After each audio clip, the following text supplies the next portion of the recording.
right. Now I got a fresh glass. That was crazy. Good morning, everyone. Would you please join us in a salute to the flag? I pledge allegiance to the flag of the United States of America and to the republic for which it stands, one nation, under God, indivisible, with liberty and justice for all. For all.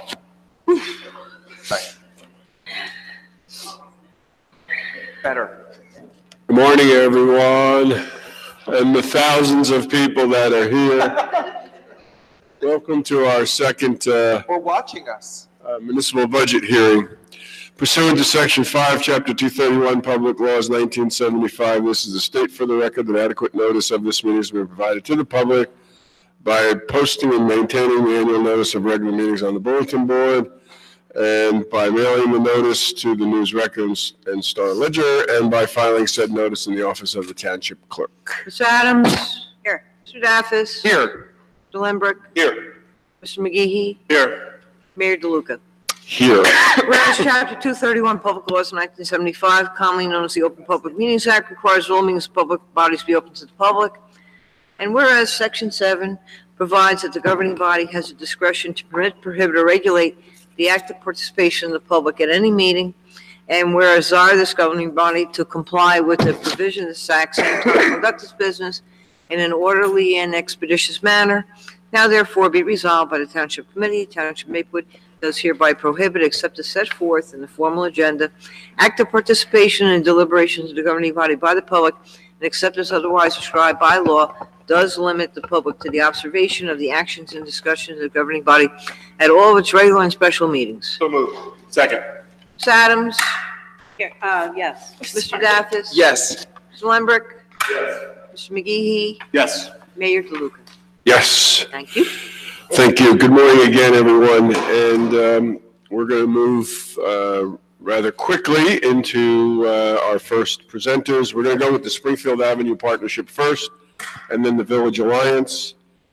Before we start, I just want to let everyone know on the Township Committee and the administration that I shared with the 4th of July Committee leadership our comments of the last 2 years, and had some brief conversations with them. I got a proposal last night, or a letter, an email last night. And I don't really want to go into it, but essentially the north field, limited fencing on the south field, no more wristbands, just maybe a charge for prime viewing for music and all that. But with the loss in revenue, we may need to step up a little bit and pay more of it. So I just want to flag it as a budget item. This might be something as we get near the end of, we're going to have to talk a little bit more with them about, the costs of the fireworks and the police related to it. It'll also be one day, it'll be scaled back and all that too, so. Okay? Yeah. So just want to flag it as a budget item that we might need to put some additional money up or cover more of the police than we normally do, so that could affect their budget. Oh, thank them for considering all our comments. That's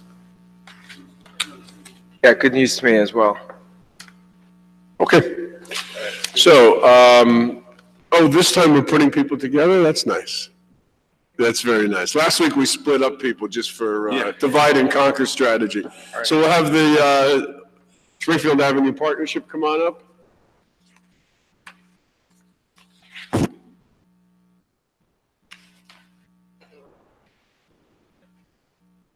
good to use the mics. Yeah, just speak. If whoever's going to speak, just pull that mic. Just make sure it's on and it's working. And okay, thank you. Hi, I'm Jim Nearing. Live in Summit, 28 Cromwell Parkway. I'm the owner of 1628 through 1630. A little closer. A lot closer. A lot closer. 1628 to 1634 Springfield Avenue in Maplewood. I'm the president of the Springfield Avenue Partnership. And again, thank you for the opportunity to make a presentation to you folks. We had a great year, I think, this year. We had our first Springfield Avenue partner hosted a community summit. We got a lot of input from the community. Thank you all for your participation in that. We'd like to say that we welcomed 11 new businesses to Springfield Avenue. We had our first 3 public art exhibitions approved, and most of them are almost complete now. We have the Sam Cafe, which was a new initiative on the parking lot by the library. It was the first time we tried it. It was a little cold out, not the kind of attendance we would have hoped for, but we hope it's going to be a big thing this spring. We did our Springfield Avenue annual Mayfest. Again, a big success. Where we'd like to welcome a couple new buildings, residences to the avenue. A 30 Avenue luxury apartment at 1701 Springfield Avenue. We had, again, a lot of involvement with the community going forward. So again, we'd like to thank you for your support, and I'm going to let Julie handle some of the stuff we're planning on doing going forward. So thank you. Thank you, Jim. Great. Thank you. Good morning. Good morning. Julie Doran. I live at 98 Burnett Avenue in Maplewood. I am the manager of the Springfield Avenue Partnership. I believe everybody got the narrative of our goals and initiatives for 2019, so I'll just briefly take you through that. As Jim said, we feel like we had a very successful year on the Avenue, and so we want to build on that success. We're going to repeat many of our traditional events such as Mayfest, our involvement in Black History Month. We're going to repeat our involvement in the SOMA initiatives, the Women's History Month and Pride Month. In all of those, also we're going to repeat our fundraising events, the craft beer tasting, and we had a rosé tasting. We're going to expand that to be a full wine tasting. The fundraising events were very successful, with the funds that we raised being earmarked for beautification efforts, placemaking such as the Sam Cafe and the Public Art Initiative. We're hoping to add 2 new pieces of art to the Avenue this spring. We'll be doing a canvas mural on the library to commemorate its 60th anniversary. It'll be unveiled at their anniversary celebration in June. And another wall mural. The location is still being settled, but we believe both of those will be up by the summer. In addition, we are going to, let me look, we'll repeat our holiday celebrations as well. Another initiative from 2018 that was successful is the SAM Fitness Pass. We have a number of fitness businesses on the Avenue, so it's a pass that allows everybody to trial each business at one time to find the one that's the best fit for them. That's the kind of promotion we're going to be looking to find more of. So we call them non-event promotions. They're just ways to help people become aware of the variety of different businesses and organizations that are on the Avenue. So we want to look at the businesses and the organizations on the Avenue vertically, as opposed to just one geographic area. So it gives us just another way to bring people over to the Avenue. And then, economic development, another big area that we'll be focusing on in 2019. We are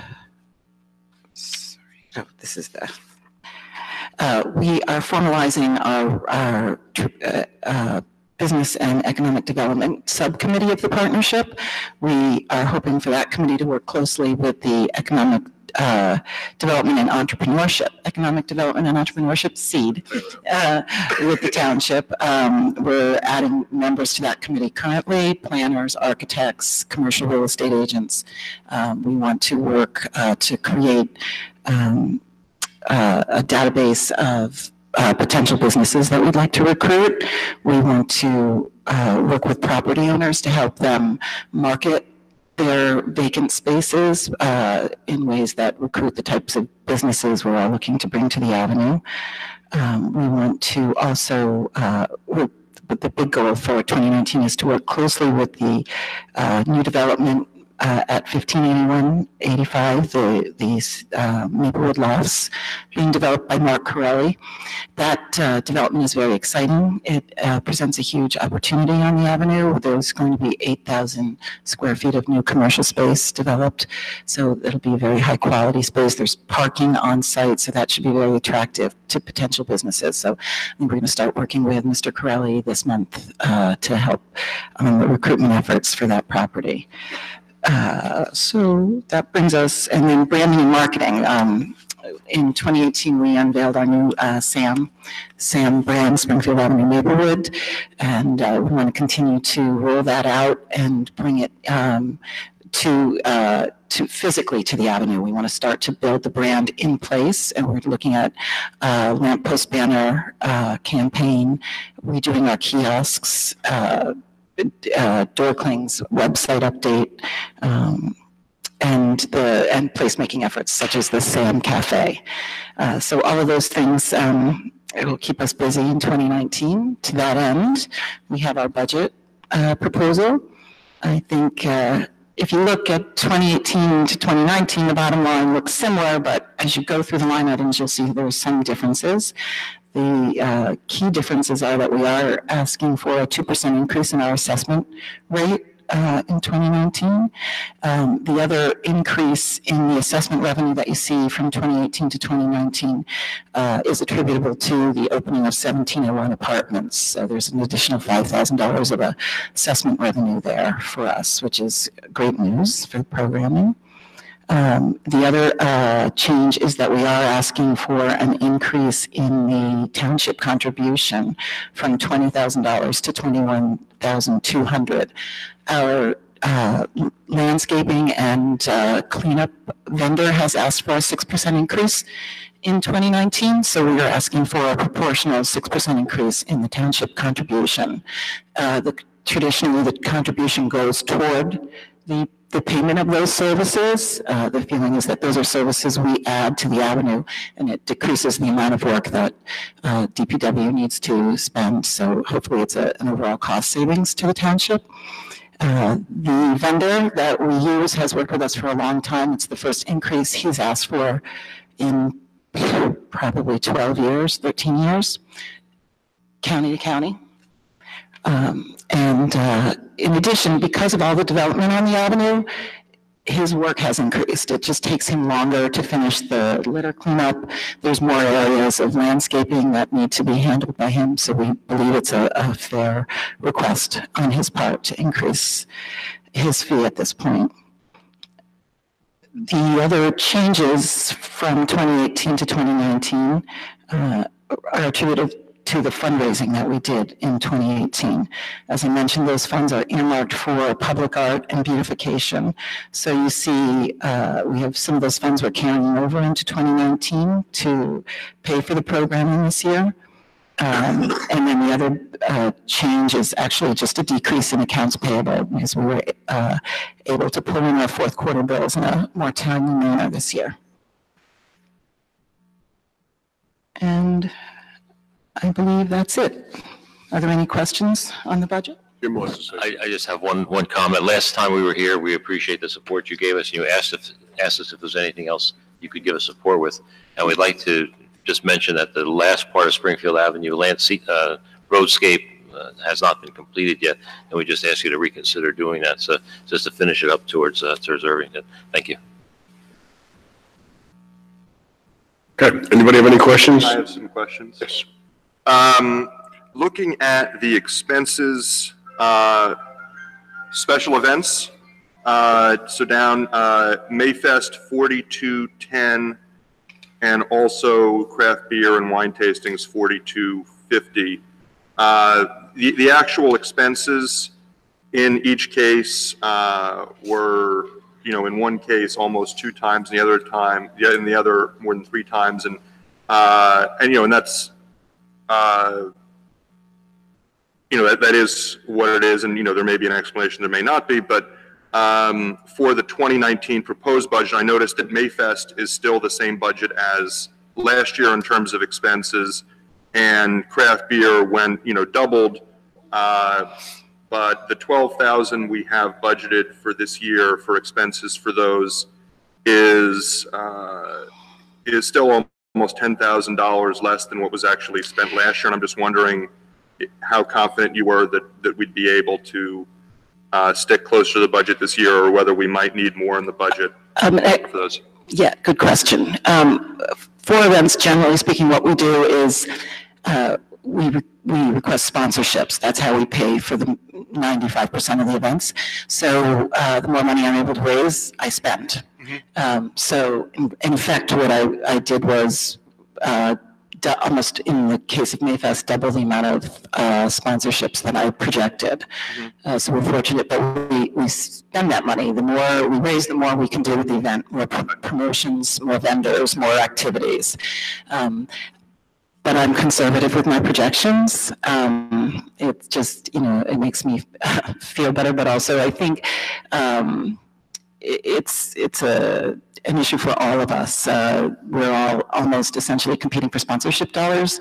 We have a lot of events that go on in this town, and as well as South Orange, and we're all asking the same people for sponsorships over and over, and I'm definitely sensing sponsor fatigue. So if I raise more, I'll spend more. So you really see it, those numbers that you cited are offset by revenue numbers up top, where I raised more than I projected as well.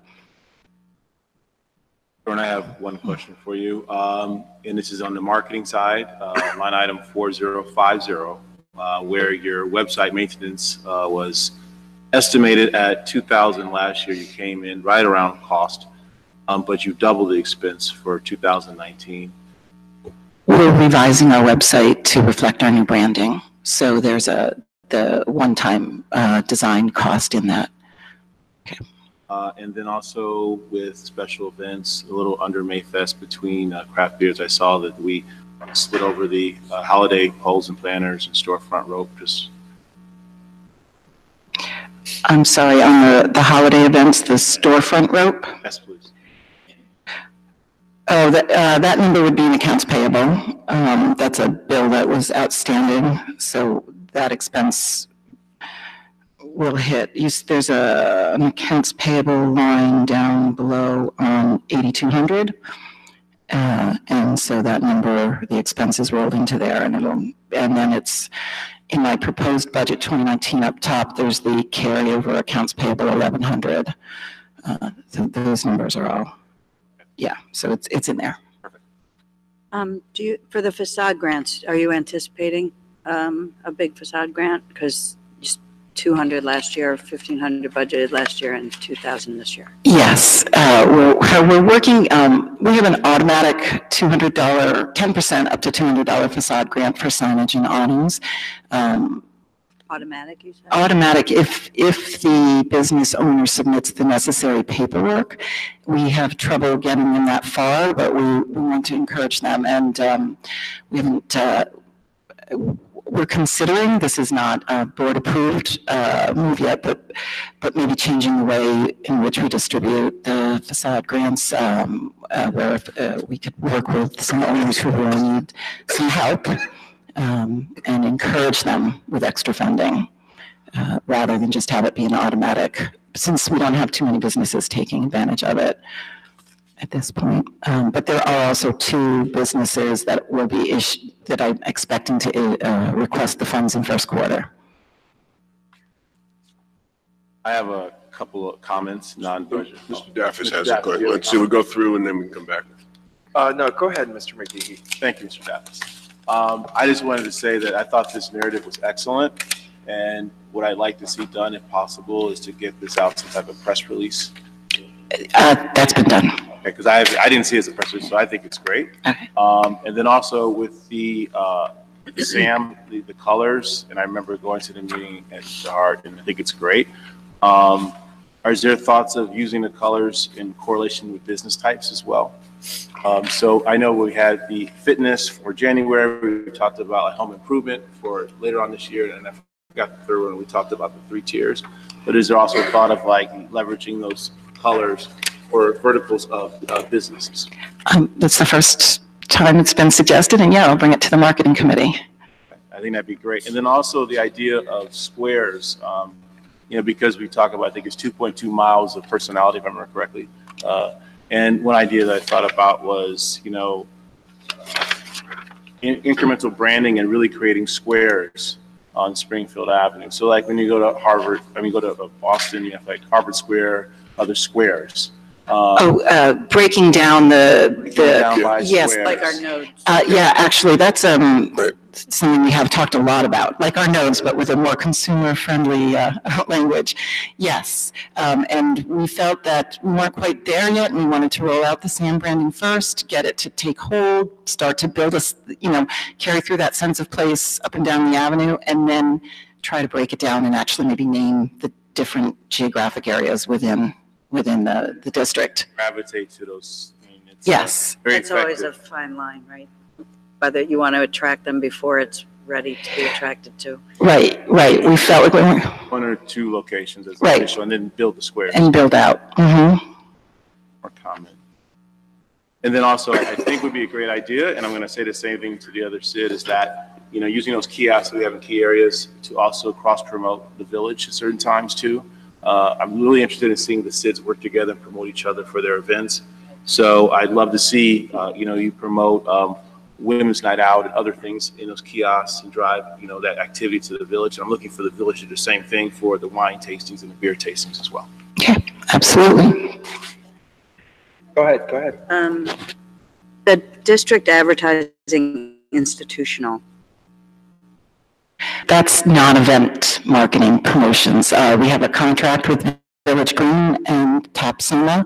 We have a banner up really 12 months a year that changes out, whether it's an event or sometimes it's just a generic backup ad if there's not something specific to promote. Right now we have the same fitness pass up.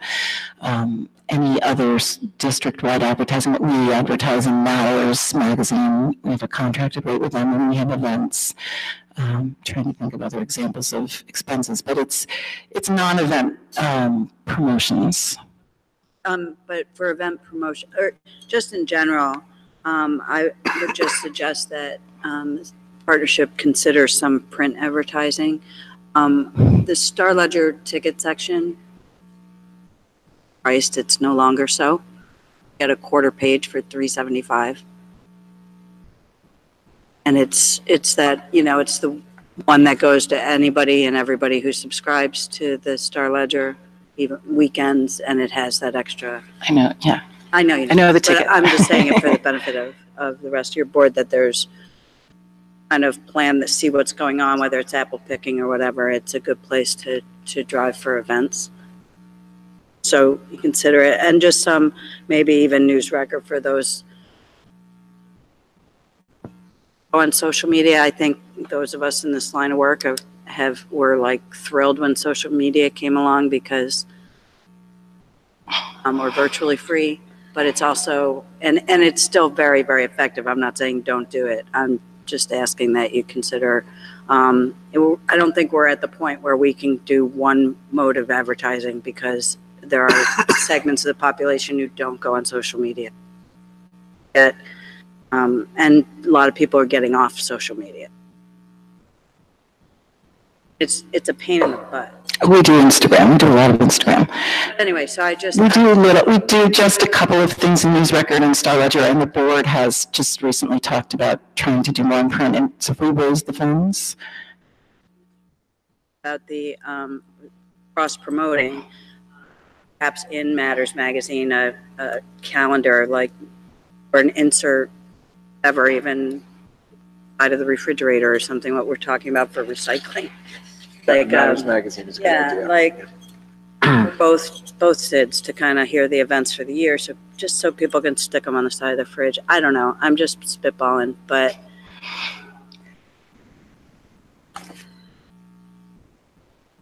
Absolutely. Ms. Doran, good morning. Good morning. Thank you for your thoughtful presentation and your very comprehensive materials. Your narrative, as Mr. McGee said, is excellent. Because these budget hearings aren't just about numbers, the public is watching or will be watching or should be watching. And this is therefore an opportunity to let the public know a little bit of what's going on and what's not going on. So as the executive director with, a long time of experience in this field and, along Springfield Avenue in particular, what would you say your greatest challenges are? Well, I think the fact, there's a 2-mile stretch of, 2-mile stretch of road, and it's hard to try to integrate that together. So you do have isolation in there, and it's not contiguous.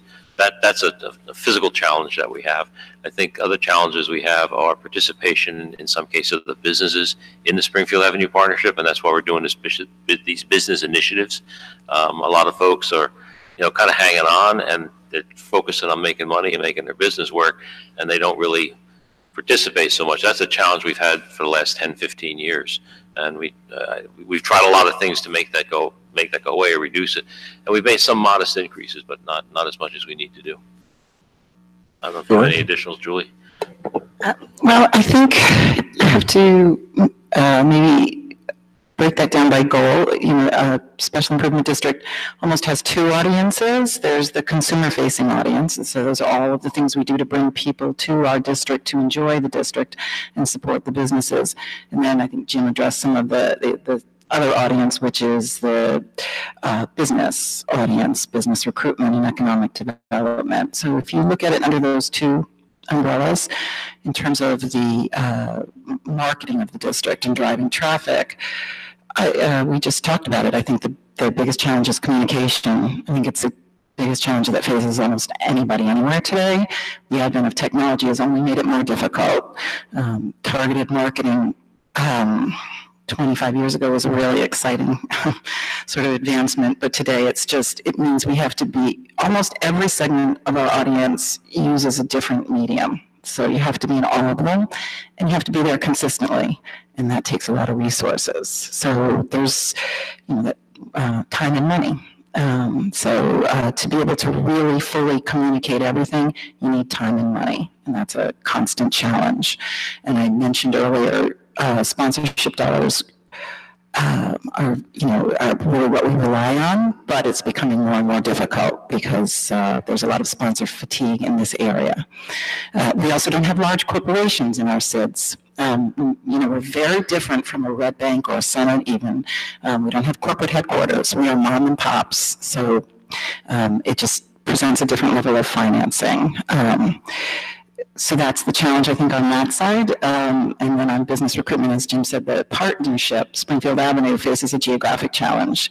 We have, it's long, we have a really varied business community as opposed to maybe a downtown center where it's mostly food and retail. We have cultural institutions, we have union offices, we have police headquarters, we have, and they're all interspersed. There's not a long sort of street front facade, which makes driving pedestrian traffic more challenging. Also geographically in Maplewood, to get to Springfield Avenue, there's no direct route. If you take any of the main roads, you end up in Melbourne or South Orange. You really need, it's almost, even though it's a huge thoroughfare with lots of traffic, you really need to, it's a destination for most people who live in Maplewood. You have to be specifically going there. And then there is a building inventory challenge that I think is significant. The existing commercial real estate there is very challenging. It is not necessarily set up for or suitable for the modern business, which is why 1581 with Mr. Corelli's development is really exciting and a big opportunity, because there will be this quality commercial real estate available on the avenue. So we're really hoping that all of this development that's happened along the avenue continues to spur more of that kind of development. We have a lot of there's a lot of interest in the avenue, which is very exciting, and that's new the last couple of years. Businesses, residents, there's a lot of people excited, a lot of people coming and looking for spaces, and the challenge is finding the space, a suitable space for them. So that's the other side of the issue that we're facing. We need to, and that's why we're starting this new committee to try to solidify, formalize our efforts to work with property owners, business owners, and a little bit more of a formal outreach in terms of business recruitment. Thank you. Okay, I just want to go over the numbers.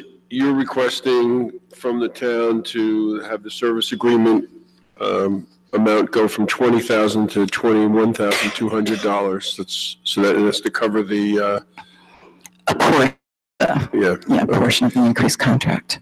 So if we were to do that, and then of course the assessment, before I say that, before the assessment, you're going to be increasing about $7,600, and you've already built in a 2% increase, which is what we did last year. We did a 2% increase. So based on the budget numbers, about 64% of your budget's going to come from your assessment and about 9.5% from the town, which is a bit higher than last year, which was 61% from assessment and 9% from the town. So I think these are some good ratios to look at as we think about, what's the proportion of town funding versus What was the portion of the township funding? 9.5 if we take the 21 and 64% with the assessments. So, all right, I think we need to move to the Village Alliance. Does anybody else have questions with the partnership? Do you have anything else? I think we're good. Thank you. Thank you. Thanks for reminding us about Springfield Avenue paving. We'll deal with that when the engineer comes.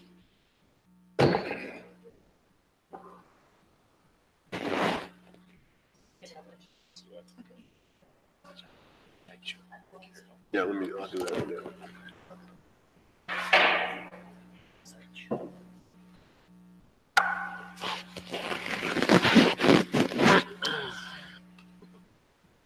Before you leave with the partnership,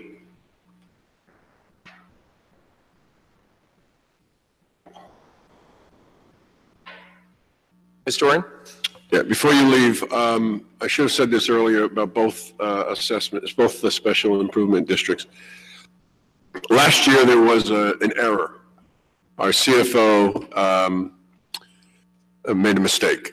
And no, it wasn't this CFO, it was our previous, former. I don't want to throw you under the bus, Joe. For some reason, I think it also had to do with the transition in administrator leadership. There was a miscalculation on the assessment, and we charged people too much in 2018. Almost 50% more than we should have. So we are going to credit those properties in 2019. We're not going to keep the money we overcharged. So that's something that we will do as a matter of course when we send the tax bill out, which will be sometime in July probably. More likely. Yeah, so we couldn't do it because, we send the tax bill out for the final tax bill in the year and the preliminary for the next year. So we were kind of stuck in keeping those first 2 quarters, but there will be that reimbursement in the third and fourth quarter. It'll be an adjustment. It won't be a reimbursement. It'll be an adjustment towards the 2019 assessment.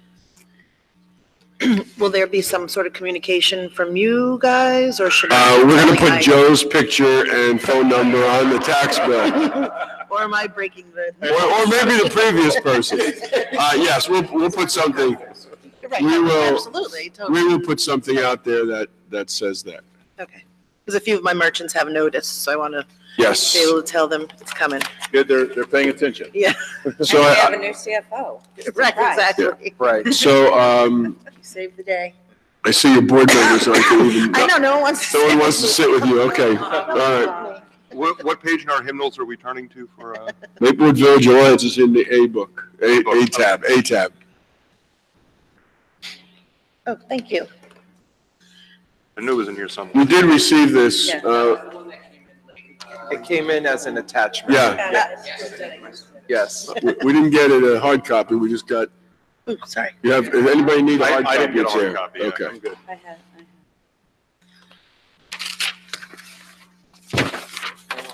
Okay. Good morning. Good morning. Morning. Thank you for having us.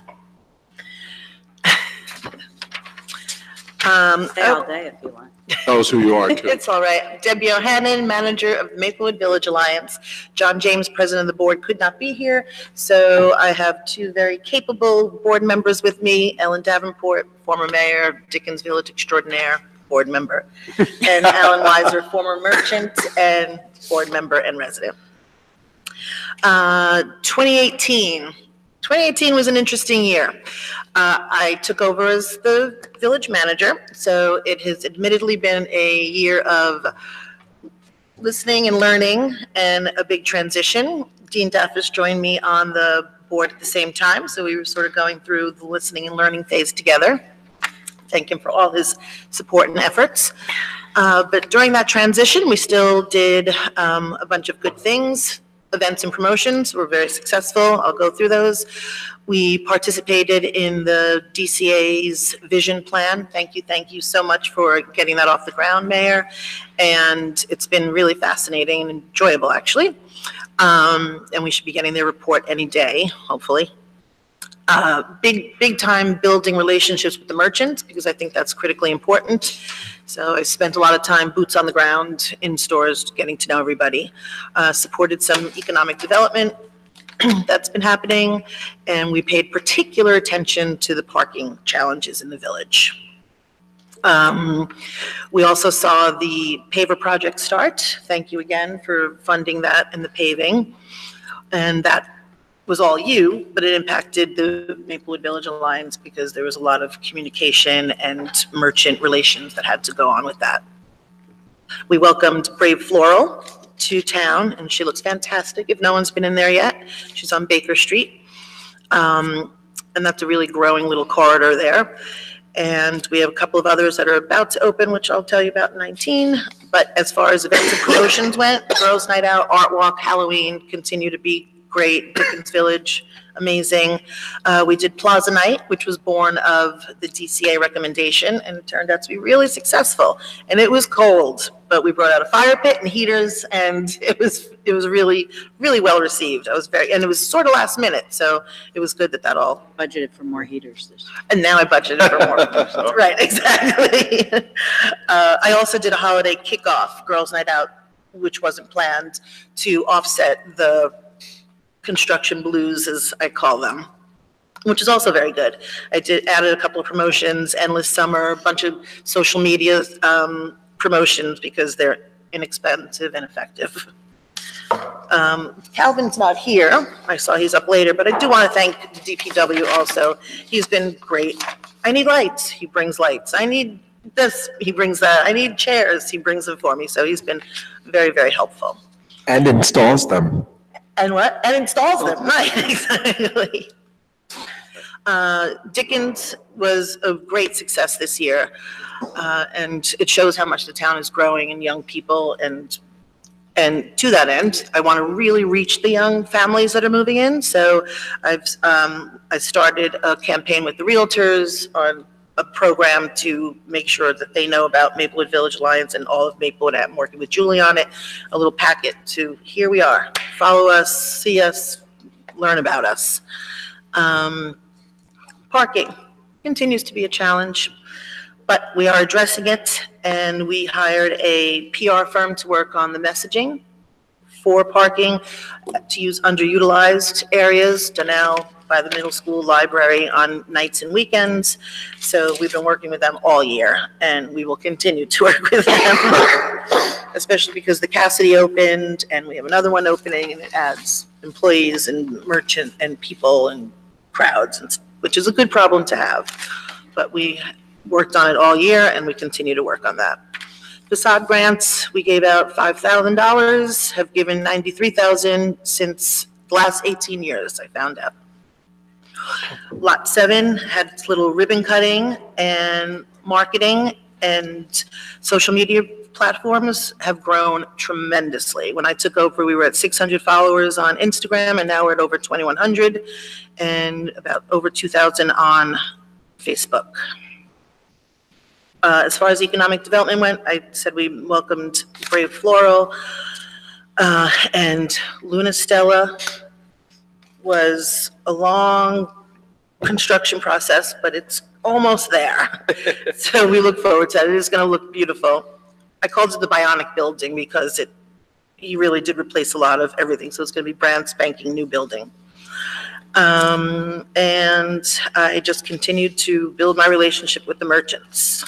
And that was 2018. Any questions on 2018? No. All right. Can you explain more about what the merchant parking program is? Yes. It was, we have the merchant parking areas, and for $25, you can get a merchant pass and park in any of those areas for the day while you work. And it was pretty successful. I think we did over 120 permits this year. That's growing, right? Yes, oh yeah. I also found out that neighboring town charges $500 a year. So it should be completely utilized, yes. No, no, which is a good thing. I have a couple of questions regarding the budget. Before we get to that, let her Yeah, do just, the I'll quickly go through, 31st, yeah, and then we can get to how we're going with 2019 that. initiatives, yep. 2019, we look really forward to working with the township on the DCA, which we hope, again, will be out. I was hoping to see it by now, so we could sort of know what they were recommending, but we look forward to working with you on rolling out some of their recommendations. Development, Toomey's continues to roll out, and we have there's another public meeting planned for February 11th, so that redevelopment should be interesting and exciting. Ani Ramen is opening. Chay's Fitness is opening in a week or so. Parking, again, we will continue to work with the PR company, and they're trying to take a different tactic on marketing initiatives just to get the messaging out, use these underutilized areas, video series, walk your town, messaging. It doesn't address totally the daytime issue, but we're also working on that. Beautification. I will be doing a ton of fundraising for this because we really want to beautify where the ice cream benches are, and the entrance to the parking lots. Some of them are looking tired and they're not completely safe, and with the new pavers and the paving, we want it to look really, really pretty down there. So that'll be my big effort, is to fundraise for that. Events and promotions, I just had a merchant meeting, and we're adding an event for Mother's Day. But other than that, we're just going to do the 3 Keys, Girls Night Out, Art Walk, Dickens, and a few other promotions through social media that will be less expensive but have more impact. And I also want to do an increased Twitter usage because I feel like I don't use that enough, and it is a strong tool. And yeah, right. No, thanks. Thanks. You should tag him in all of them, every single one. You know what, he doesn't like me. I've answered to him too many times. Anyway, the website this year will get a little bit of an update. It's clunky, it's hard to use, it doesn't really read well, so I plan on working on that. A merchant committee has been formed, and that was my first meeting the other day. And it's more about just getting to know each other. I was surprised that several of the merchants didn't know each other, and I think that should change. And we should be a cohesive group. I formed a new marketing committee with, I think you guys all know Amy Howlett, who does the general store and a million other things. So she's the newest member of the board. I added her to the board last year, and the MVA board will also bring on 2 new members this year, Micah Brackman from A Paper Hat and Amy Hughes from Maplewood Mercantile. And they're going to be very, very strong, welcoming voices on there. And my big push with the realtors is the welcoming package. Realtor welcoming package, I really like that idea. I was wondering, that'd be another thing I'd ask that you work with Julie on Yes. for the South. It's a good way to, Yes, it's a great cross. when I moved here, the welcome wagon lady came to my house. Yeah, I don't think that exists anymore, but it's going to now. Hard. Yes, Julie and I have already collaborated on a couple of things, and we talk about that a lot to do, yeah. Thank you. It's also a money saver. Just want Which we to like. clarify one item. You mentioned that there's going to be another public meeting for Toomey's on February 11th. No. None that we scheduled, no. Yeah, I didn't think so. No. I just put it on my Where- calendar because I thought I No. missed it. I totally heard that. Oh, okay, take that off, right? And we- I already put it on my calendar too. There'll be an introduction of the redevelopment plan Tuesday night on the 5th. It'll go to the planning board on the 12th. So there'll be a meeting there, a public meeting. And then it'll come back here on the 19th for final consideration. And before we do that, we'll have a public Got it. hearing about it, but there's not going to be any more community meetings about it. Okay. We've had two. Yeah, I think January 10th was the last one, right? Right. Yeah.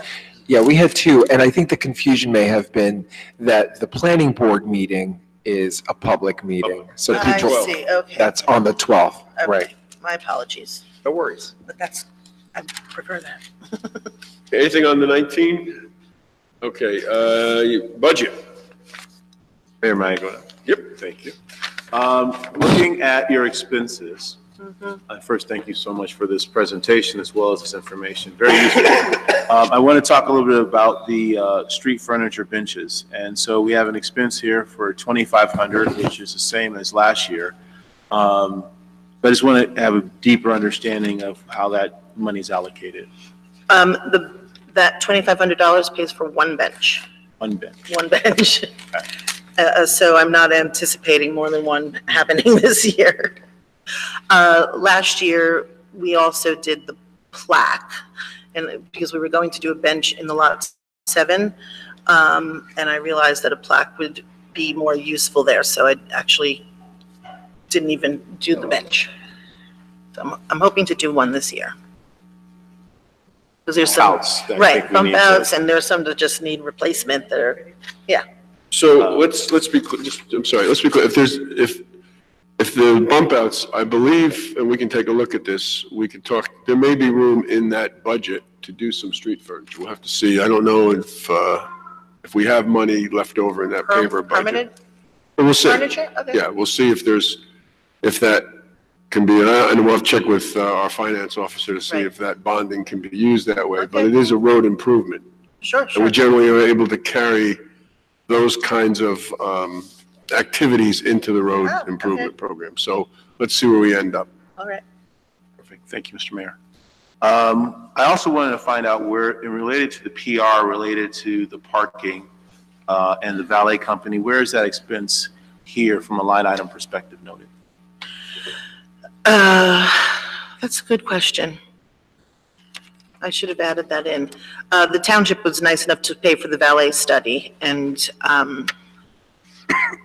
you're right, I should have added that in there. Do you remember how much that cost was? $800. Okay, and that was for the PR, No, the PR is 4,000, okay. and the township and the MVA sort of shared that expense, but you did 3,000 and we did 1. And I will add that in and send it back to you guys. 8,000 for the PR and the Yeah. valet was 800. Perfect. I sort of built their 1,000 on our part into the shop locally destination Maplewood under marketing.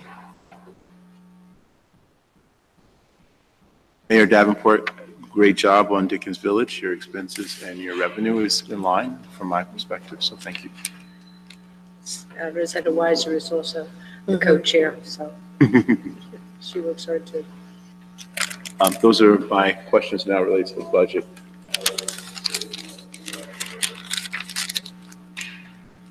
I have a question.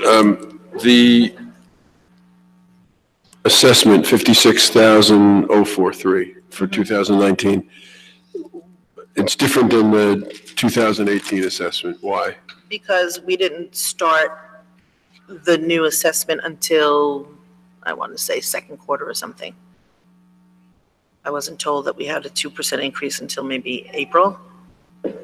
Oh, so you didn't budget it? Right, right. And so the 2019 budget reflects the 2% increase from last year, so that's total what we'll receive this year. Okay, but that 2% is from last year, not this year. Right, you're not proposing any increase in No, the no, assessment? no, no, Okay. Why is that? I wasn't directed to, it has been, not been even a conversation. So And I did not. That I is was our not aware of decision. that, so- that's our decision. This is their presentation to us. Right. So That's we're within rights of saying Right. that we're going to continue to do 2%. By law, we can go up to 5% annually. Right. So the difference with the partnership is I explained to them that we were likely going to do the 2%, and they brought back a budget that reflected that. Right. The Alliance opted to go a different way and come back with a no increase in the assessment. Right. Is that correct? Mhm. So that's the request, is that we don't increase. Yes. That's what the board, Yes. I don't think the board Well, voted that, though. It was never a conversation, should we keep the 2% going? That's, I think that's the preference, right? there's an issue with the assessment in that it affects the merchants directly. In other words, while the assessment is directly on the property owner, like all the other taxes, they're transferred to the merchants. And it's tough to hit them with increases. That's the issue. I understand that. And I think last year we had a discussion about the pavers. Yes. And there was a concern there. But also, we also have to be cognizant that, expenses are increasing and we can't keep this capped. Right. We have to increase this, okay? Yes. I think we need to be realistic here. So I don't want to put any burden on merchants. I've talked to them about that. But at the same time, I have an obligation to this town and the residents that live in this town. And the landlords have obligation to the residents and the merchants too, to also be fair. So we need to think about a 2% raise. Right. I will Not to bring, mention that they didn't, no increase in the assessment for, for A long time. Yes. I will absolutely bring that up to the board. I don't have a vote, but I think it's a. Well, Well, let me just, yeah, so, yeah. Right, yeah. So they No, can but I say will what bring it they up as a want. conversation, right. Yeah, and there's no vote. Townships, yeah. Just another thing on the budget, you are asking for an increase from 13.5 to 14.1, right, for the, Yes, and our landscape. that's just it went up, so you're just asking us to cover the increase. Yes, exactly. So just like I did before, I did your percentages of the Village Alliance assessment for 2019. It's 59%, and the township's contribution would be 15%. Okay.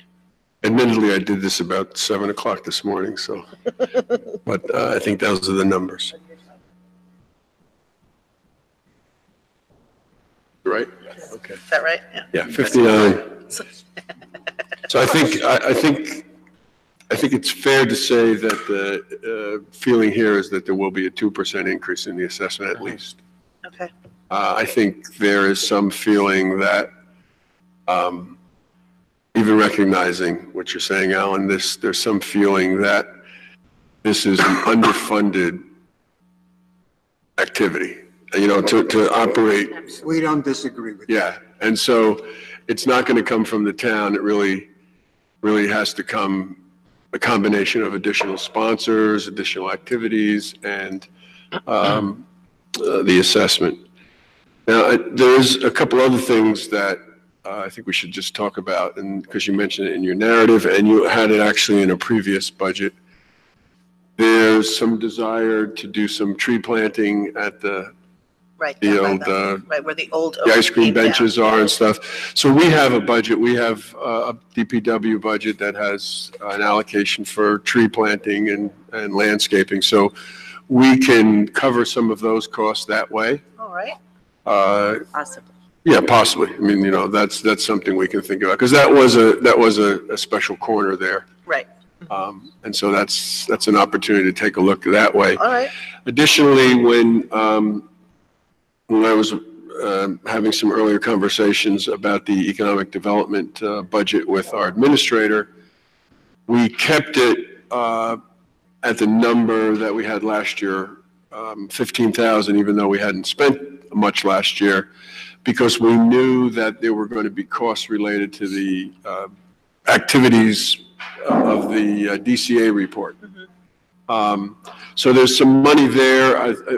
Later, I want to talk, when we deal with the administrator's budget, maybe even boosting that up, because I want us to deal a little bit with Irvington Avenue. But, so I think we can cut, some of the suggestions that are going to come out of the DCA that need to have professional support. Right. You know, if we want to do a parking study, a parking deck study or something like that, we would have that money in that line to do some of that.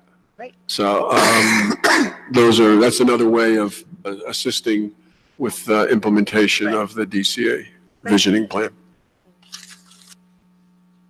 I have some comments to sort of echo what's been said a little bit before. So yes, I do think the message here is increasing the assessment is not punitive. It is not punitive. As your liaison all year, last year, we've talked about this. We've talked about this idea that the Special Improvement District is a public-private partnership.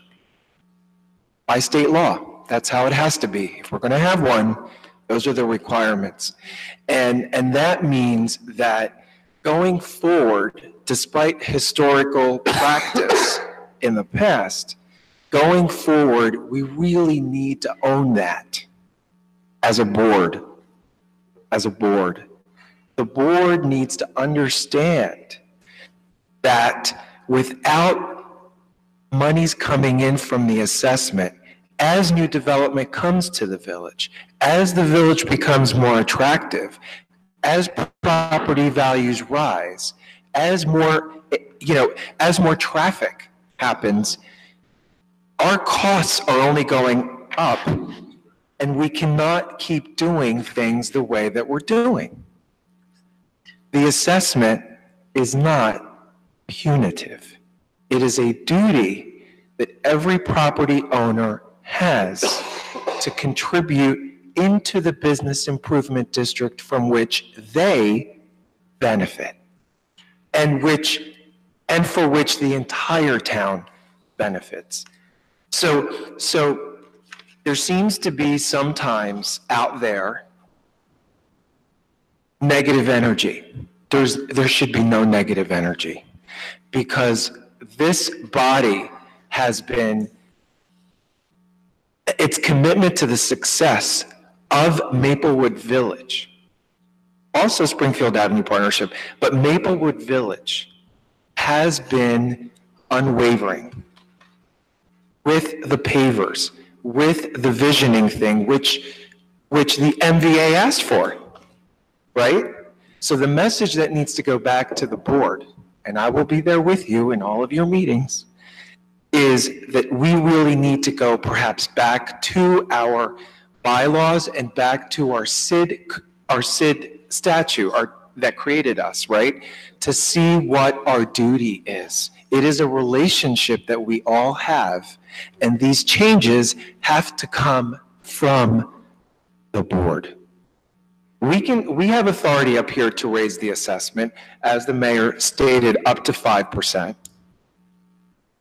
But we want to see the board say that you want that, so that we can do all of the things that we can do. Because otherwise, our incredibly resourceful and hardworking manager, who is part-time, becomes an events planner. And as Ms. Doran indicated from the Springfield Avenue Partnership, what happens is you get 3 or 4 merchants who are the ones who are fundraising for you. And at some point, resentment builds in. So that is the message here. And it's important because we cannot carry on this way. And we want our downtown to be as successful as it possibly can be. So one last time, the assessment is not punitive. Thanks. Thank you. I have a question, and this is not specifically a budget question, but since you're here, I get questions all the time, particularly when I'm around the train or around the village. There's the water fountain area by Rickleton Square. Mm-hmm. Is that going to actually be a water fountain? forgot what he said. That was a great idea. I have no. The answer is yes. It's supposed to be turned on. Okay, but it probably will be once the weather, or, in the spring. Hopefully. I thought we got it, I thought we My got it radar on to last quite year, but honest. yes, the answer is yes. Okay, no, and I understand, it may be off for the winter because they don't want the pipes to freeze. Yes. But the answer is it will be a working water fountain. Yes. What? Yeah, Yeah, it should be on. So, okay. yes. I believe there was something wrong and there was something fixed and it was supposed to be working. If it's not going to be working, then we should remove the water fountain because You're it's right. have a, Okay. I'll certainly it's put it supposed on to be my working. list to look into, for sure. So I just want to say a couple things. Number one, I think you're on the right track with getting board members. I like the fact you're bringing in some newer merchants, some younger merchants. I think you need to take a strong look at your board. I think there are people on your board that are there for name only and don't show up. And I think you should not. If people don't show up to your boards, you should thank them for their service and find somebody else to take that seat. I would urge you to take a look at your balance.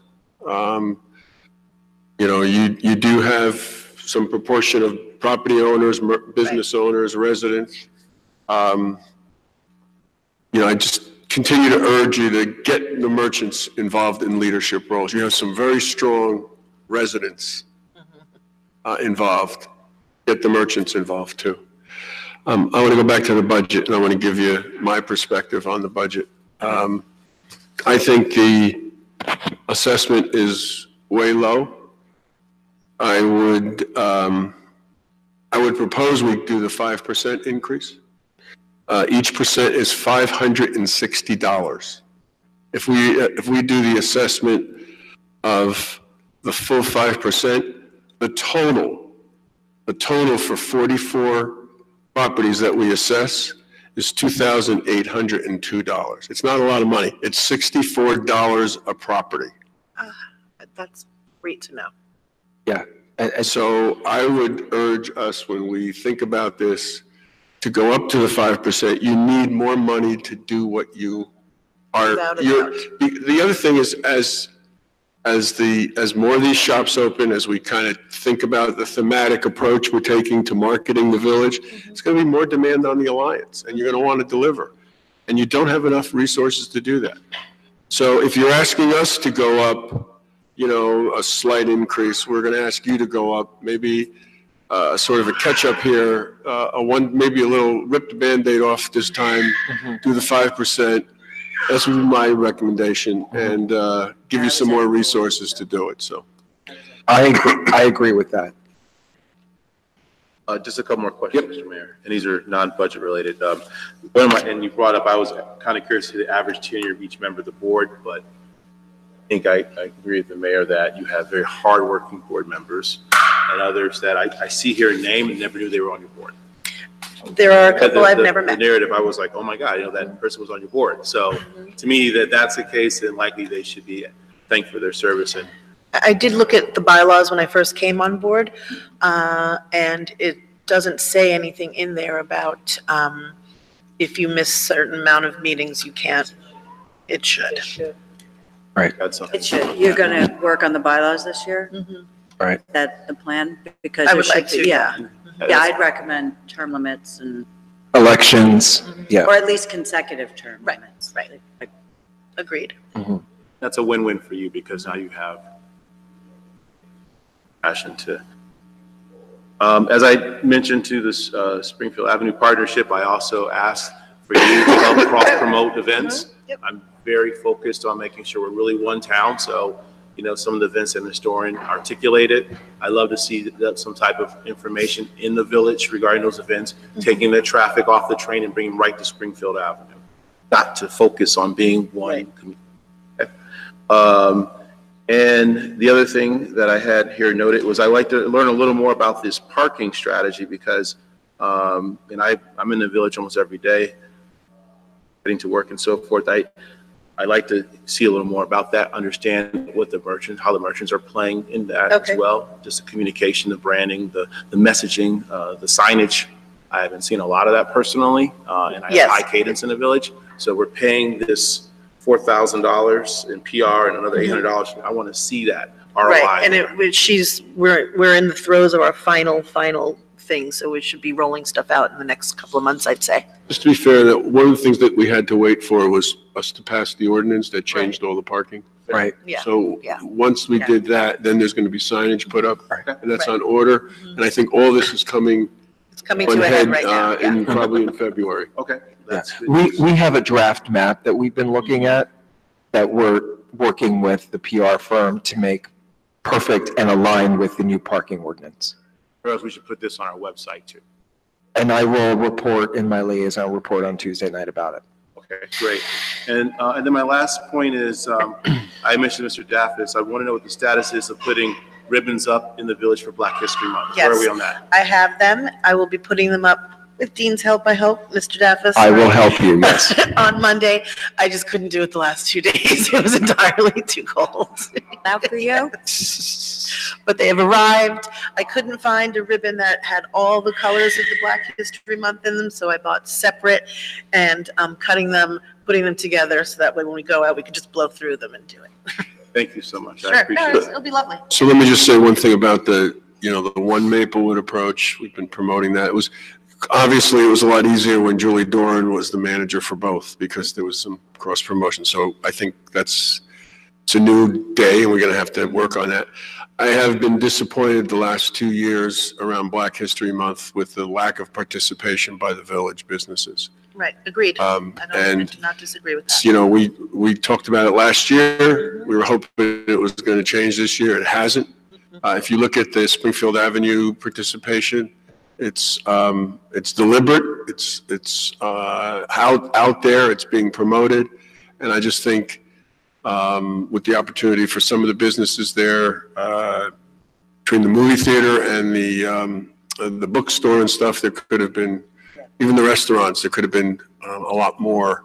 Right. That I came mean, I know out. so- Words is participating, but I asked him again just yesterday in preparation of this, and he said, "Oh, I still don't know." Yeah. So we'll just So, wait we first. rolled everything out without you because Right, no, I saw. you're not prepared. Yep. And I pounded the pavement. Okay. I don't know Right. what the resistance is. And I think collaborating on that front with some of the other community events that happen in town. We have a fantastic open gym night that we're going to hear about from our amazing YouthNet folks over there. We want the village to represent the community in which it sits, right? And there seems to be, the perception is, and some of it is actual reality, is that at times from the rest of the community. We want our youth there. We want, everybody there. We want people of color there. We want everyone to feel comfortable and to use the village, which in turn makes our business improvement district better. So. Yeah, go ahead. I thought we had talked about Black History Month We last did. year. Yeah, we did. We did. Yeah. Okay. And Women's History Month, I'm already in communication Right. with both business improvement districts and South Orange. Okay, we need to move on. Anything else? Nope. Thank you very much. Thank you for your patience. Hey, congratulations on your first budget hearing. Yay. It wasn't that bad, right? All right, so we've used up all the time for the Community Coalition on Race. Thanks very much for joining us. One thing that's important for you next too is that you stand in the way of our break, which is about an hour from now. So, or even less, 50 minutes. I'm hoping we will hear from Brendan and Nora. Yes?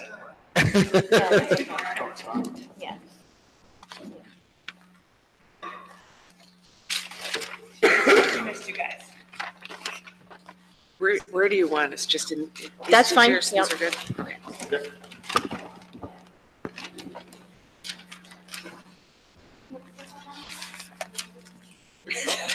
So welcome, please, when you're ready, what we just want to hear is a couple of highlights of 2018, a couple of your goals for 2019, and then we can get into the budget. And you two are asking for a slight increase in township allocation, correct? Yep. Okay, Do you want to start? just introduce yourselves, okay? Sure, I'm Kelly Quirk. I'm one of the trustees of the coalition, and I work on our finance committee. And I'm Nancy Gagne. I'm the executive director. And this is Nora separately, and she is a fan of township meetings. Yeah. All right. Yeah, we don't usually get to see her face. We usually only hear her. She did smile. What did you do last year? Okay. I'm going to run through last year. I have 3 pages of notes. No. Which I will not go over because no, in the interest of time, we did so much last year that we can't even fit it all into our annual report. So we may need a new format, but it was quite a successful year for us. And I'm going to just quote Beverly Daniel Tatum, who came to see us in 2016, but then included us in her new book, the new edition of her book, Why Are All the Black Kids Sitting Together in the Cafeteria? And she said that communities that do this work have to be persistent. And she said about our community, the most hopeful thing is that there is a community of committed citizens still doing that. So we're in our 23rd year. We keep growing. We're happy to join the Black History Month events last year with 2 events. This year we're doing the same. We did a lot of work, as you know, on policing issues, a lot of advocacy with the schools, integration in the elementary schools, and for integrated classrooms in the high school. I'll leave it at that. There are so many events that I could go over, conversations on race, coffee house discussions. Crossroads Festival is one I do want to bring up only because we won't be doing that in 2019. With all the other groups running fairs and festivals, it didn't seem to fill the need for our community.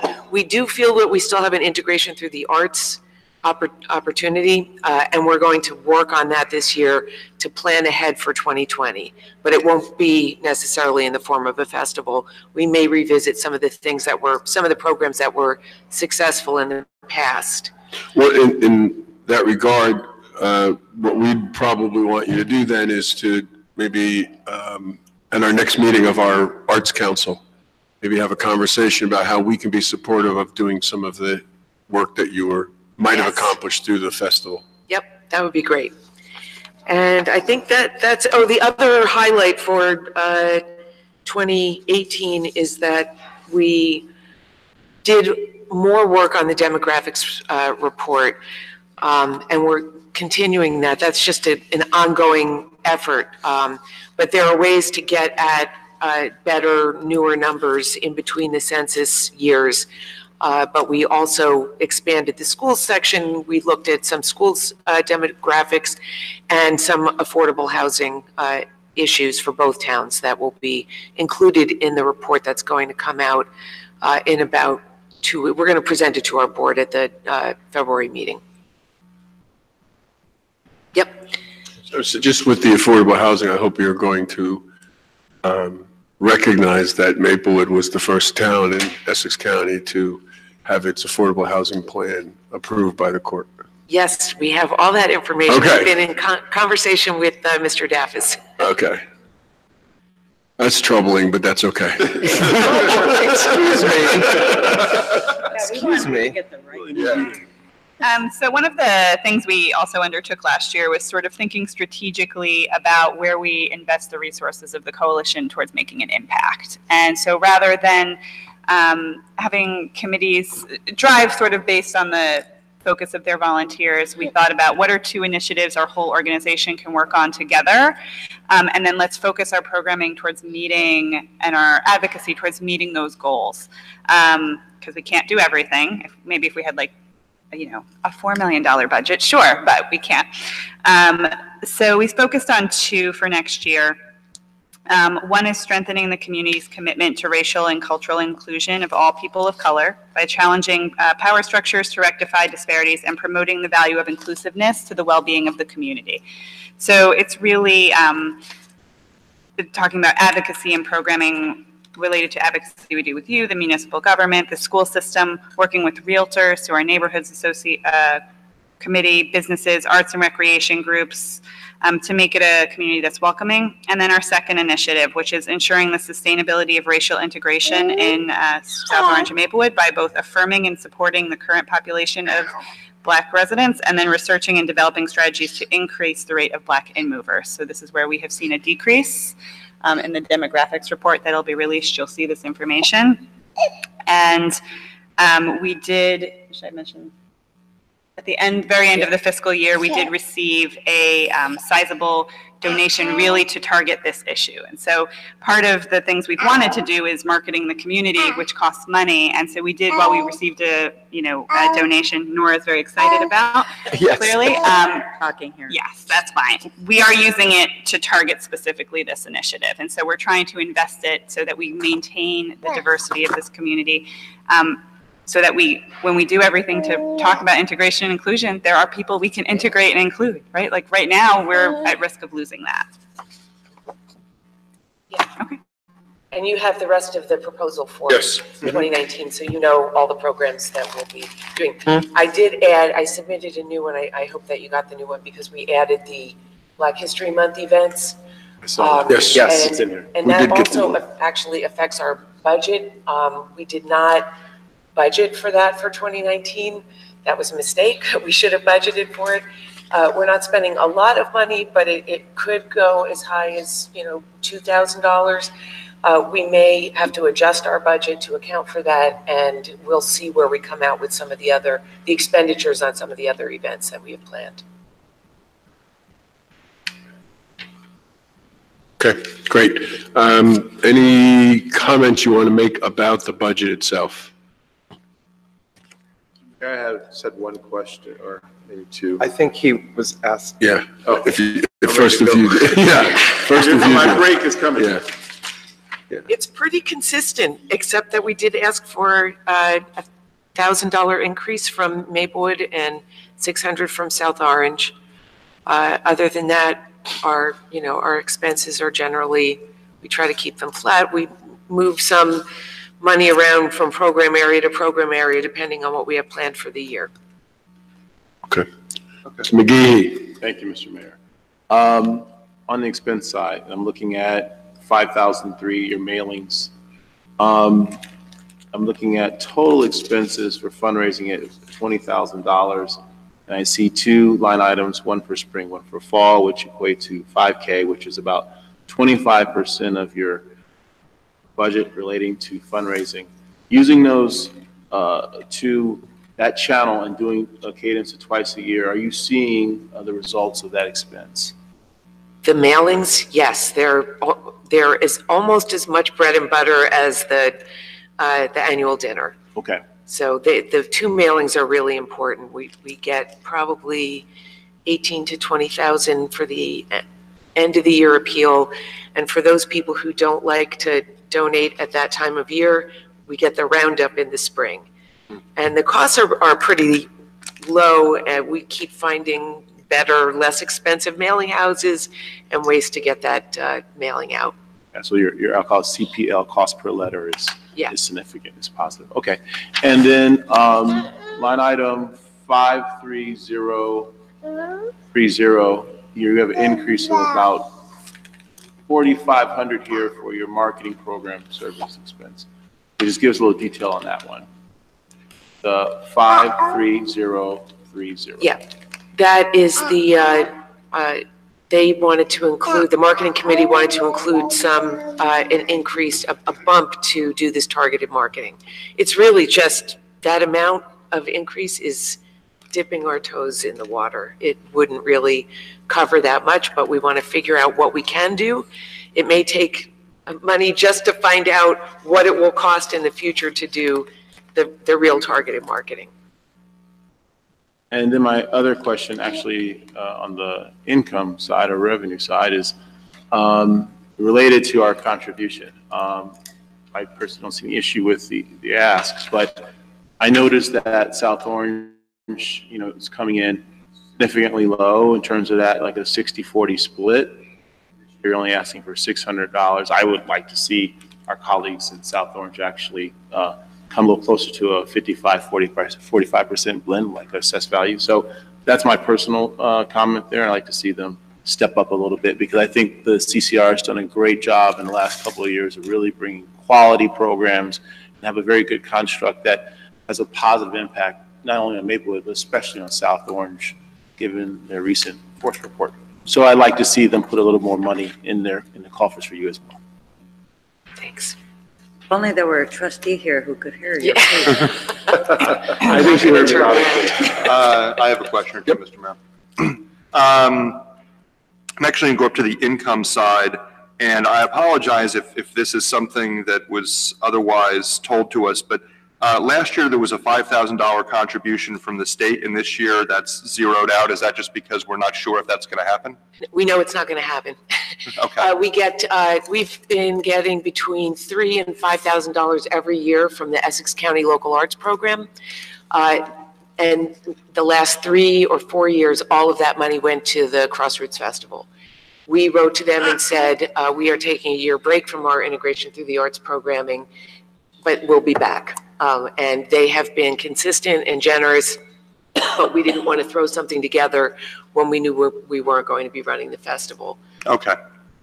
And then would it be a similar explanation for foundations with the anticipated income being down from 9,000 last year to 6,000 this year? Yes, Okay. it was Investors Bank that supported the festival, and we did not go back to them for that. Again, we're waiting for that. We can only go back to the places that we've been accustomed to getting financing from for the areas that they support. And this year, there weren't programs that we could go to them specifically for. But we keep looking for grants and foundations to support the work, the other work that we do, but it's a little rarefied, so not always easy to get the money from outside. Mm-hmm. And we do have a new volunteer on finance who is coming up with a grants calendar specific for the coalition. She's a professional fundraiser, but she has a time frame to do that, and it's over the course of this year. So we're hoping to see the fruit of that labor over the next year and the year after that as we start applying. So would it be accurate to say, so we're, in a way, we're saving about $16,500 on the expense side by not doing Crossroads, but we're seeing, at least $8,000 of sponsorship that's sort of dropping off. But, so one is sort of offsetting a bit the other. Okay. Thank you. Anything else? Okay, thanks very much. Thank you. Thank you. Ms. Gagne, do you want to make an announcement? I think you guys have a new website coming out. Oh, yes. As of 4 o'clock this afternoon, it will be communitycoalitiononrace.org. It is our name, which is a good thing to have in your URL. E-newsletter is going out on Monday. There will be a redirect from twotowns.org for the next year, so in case people use old links, but we're really excited about that. And it's mobile friendly. Yes. Unlike the last. Congratulations. Yeah. Thank you very much. Thank you. Thank you. Bye, Nora. Bye, Nora. Okay, next up, we have YouthNet. Thank you for not bringing everyone up. We would have had to bring more chairs up. Exactly. Okay. Thank you. Watch the wire down there.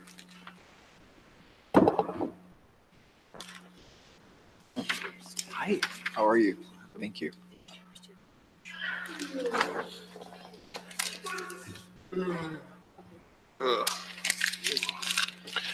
We have received your 2018 highlights and your income as of 1/23, or your budget as of 1/23/2019. So if you want to touch on a few, first introduce yourselves, and then if you want to touch on a few activities in 2018, and then things you want to do in 2019, and then we can talk about any budget items. Okay, thank you. I'm Diane Malloy, Executive Director of YouthNet. And I'm Camilla Finch Titleman, Co-President of the board. So, good morning. Good morning. I'm going to briefly discuss YouthNet's highlights 2018, what we've accomplished, our finances, and where we're headed in 2019. 2018 saw YouthNet funding our largest scholarship component ever. Could you move the microphone a little closer? Oh, sorry. Over 55% of the teens who participated enjoying and learning through YouthNet's programs weren't able to fund themselves, so we funded this for them. The ability to scholarship young members of our community and to help families is what we're all about, impacting lives one by one. I'm sorry, Ms. Malloy, can you move that microphone so we can hear you? Like, make it sideways or something, we can't hear you. Is this better? Yes. Is that much better? Okay. It is actually, Should I yes. start Thank again? No, I'll just continue. Okay. The scholarship need has increased in line with the demand for teens seeking after-school services. YouthNet's clubs continue to grow, with the majority of students now enrolled in more than one club per week, some participating in clubs every day, except for Tuesdays when teachers have meetings. Enrollment exceeded 500 students per year at each middle school. We run 3 sessions in the fall, the winter, and the spring. Club topics continue to grow and change. To highlight a few this year, we offered a coding club, Girls That Code, which is a nationally recognized program. It originally started at SOMS and was so successful that we brought it to MMS this year. Our fitness club has over 15 participants this fall, causing us to add another teacher to help out. And our Genius Bar, which is a huge hit at MMS, allows kids to explore the technology, working with 3D printing, green screens, and audio equipment. Our new initiative, Curls on the Move, will be piloted this winter at MMS and will run in the spring as well. Conversations for this club began in 2018 and will now happen. YouthNet is training a teacher to be certified to run the curriculum. It's a club where young women can participate in health, self-care, and self-esteem building, targeting African American, Hispanic, and biracial backgrounds, but all are welcome. I urge you to check it out on curlsonthemove.com. It's an amazing program. In 2018 and 19 school year, YouthNet is working with the Board of Education on an RFP to integrate the after-school programming in the middle and elementary schools. This would be a long-time-awaited goal that would be accomplished finally. Working to coordinate with existing organizations and their services, YouthNet provides after-school tutoring, homework help to the hub at MMS. YouthNet and the Y have partnered on a leadership training initiative in 2018 for local teens as well. 2018 saw the beginning of the Dinner Club at MMS, a pilot for food insecure teens. It ran in the spring using the MMS cafeteria to prepare meals. We had hopes of continuing it in the fall, but new food regulations that were implemented by the state made it difficult to continue the program as originally designed. So we are back to the drawing board to work on how to work within the regulations and requirements, and we still have hopes of implementing this in the 2019-2020 school year. The Maplewood Mentors got off the ground in 2018, a partnership with the community, teens, police, and YouthNet. We had a kickoff dinner with parents and the police and the teens. It was a huge success. The program ran for the winter and the spring sessions with 30 participants involved. The teens and the officers got to know one another through activities that included a mini CSI program, a workout session at a local gym, and a Words bookstore outing, and they just hung out together, which was very cool. This program is continuing in 2019 with hopes that participants will join the Junior Police Academy this summer. The teens really love the interaction with the officers, and again, we're impacting lives one by one. Also starting at MMS the next Friday is a gym program that the officers and YouthNet are hosting at the Maplewood Middle School gym. So we're anxious to see how this goes on Fridays. Our summer mentoring program at CHS saw the addition of several new businesses and organizations. Your students create a resume and get placed in situations where they get exposed to real-life situations. Maplewood took a student for the first time this year in the clerk's office. Not only did the student thrive, but his mother was so grateful for the interest that the township showed in her son. Another example of us impacting lives one by one. New this 2018-19 school year is the Youth Advisories, the YAB's participation in the YouthNet Created Hip Hop Club. Students that are enrolled in this program will discover the roots, the history, and development of this musical genre. It is our hope that this will spill over into a community event this spring, highlighting what was learned, showcasing local talent and education, and educating the community, while raising money for a good cause. Also, the YAB partnered with the Maplewood Middle School Spectrum Club and its counterpart at Columbia High School last year. We sponsored a huge tie-dyeing event, and we also participated with this group at the June Pride Day celebration, and we plan to do that again this year, but expand the tie-dye part because it was really fun. In 2018, our organization was able to recruit new talent. 6 new trustees joined our board. They bring new skills, energy, ideas, and different perspectives to our organization. We are so thrilled to have them, and some are here this morning. You may have seen that YouthNet was profiled in Matters magazine. This helped our organization with its name and mission recognition, which was one of our 2018 goals. Continuing this, YouthNet has developed a plan to solicit new donations in 2019. Our board members will be trained to make the ask by a fundraising specialist and then tasked with identifying prospective donors. This is an integral part of our strategy for the 2019 year. On to finances a little bit. If you take a look at the pie chart, you'll see that in 2018, 76% of our total revenues came from outside sources. While this percentage is good, we plan to increase our contributions with the fundraising initiative I just mentioned. Also, if you note, last year our grant participation was 10%, and this year it's 17%. So we're going to try to work on that increase as well. So in 2019, we plan to see our clubs increase and our team participation increase as well. With increased revenues, we hope to meet the demands of the increasing scholarship needs. We will work with the Board of Education as we continue our advocacy role for the importance of after-school programming. This is particularly important as the Board of Ed implements its new integrated plan for the school district, as well as searches for a new superintendent. In times such as these, where divisiveness, hate, and discourse are all too prevalent in our lives and in the lives of our children, YouthNet strives to be a non-political, action-oriented organization whose goals are to instill community values that are welcoming, creative, and compassionate by impacting the lives of our teens one by one. To that end, we are asking for $2,500 towards the coordinators, $5,000 towards clubs, $5,000 towards scholarships, $2,500 towards development, for a total of $15,000. Thank you. Thank you. I'd just like to emphasize. Could you just move the microphone over? I'd just like to sort of point out too, in the great development of having these 6 new board members. We have also have a PhD in technology, and she's really helped us a lot with marketing and Instagram and our website. And so we hope that that will fold in again to our fundraising efforts. Great, thank you. That was going to be my question, actually, what kind of social media presence YouthNet has, because there's YouthNet, like, international. Yes. But Yeah. Is there a Facebook page? Yes. Yes. Okay, we have a Facebook page.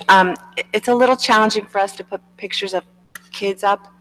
Oh, So, you know, we're very careful with what we do, but we do have our events posted, and we're trying to get, parents do sign off, you know, in the beginning when they sign the permission slips for YouthNet for us to use pictures, but it is a little bit dicey, Yeah. you know? So we get a lot of back-of-head pictures, but, you know, or hands, but we do have a presence on Facebook. Now we have Instagram, the YouthNet website. And that the coordinators and the teachers are very supportive of this sort of move towards more technology. And both middle schools have their own, like SOMS has their own parent page, and we're on the parent page. So when a club fills up, like the coordinator at SOMS puts it up, you know, debate club filled, you know, so there is that interaction that happens also on a regular basis during the year. Couple questions. So, Ms. Malloy, can you talk a little bit about staff, like who the staff is? I'm looking at Yes. programs. Yes, so the clubs are staffed by Maplewood Middle School and South Orange Middle School teachers. We have a coordinator at each school. That's kind of our eyes and ears on the ground. And we have an after-school program that runs until 6 o'clock, and that's certified by the state. So we have certain staffing requirements that the state imposes on us for the staff that's there. So we have a teacher who is there to help with the homework in the after-school program that runs until 6 at each site, because it's run in both Maplewood and in South Orange. And then we have additional aid-type help that's required by the state also. So how many, All part of the school district.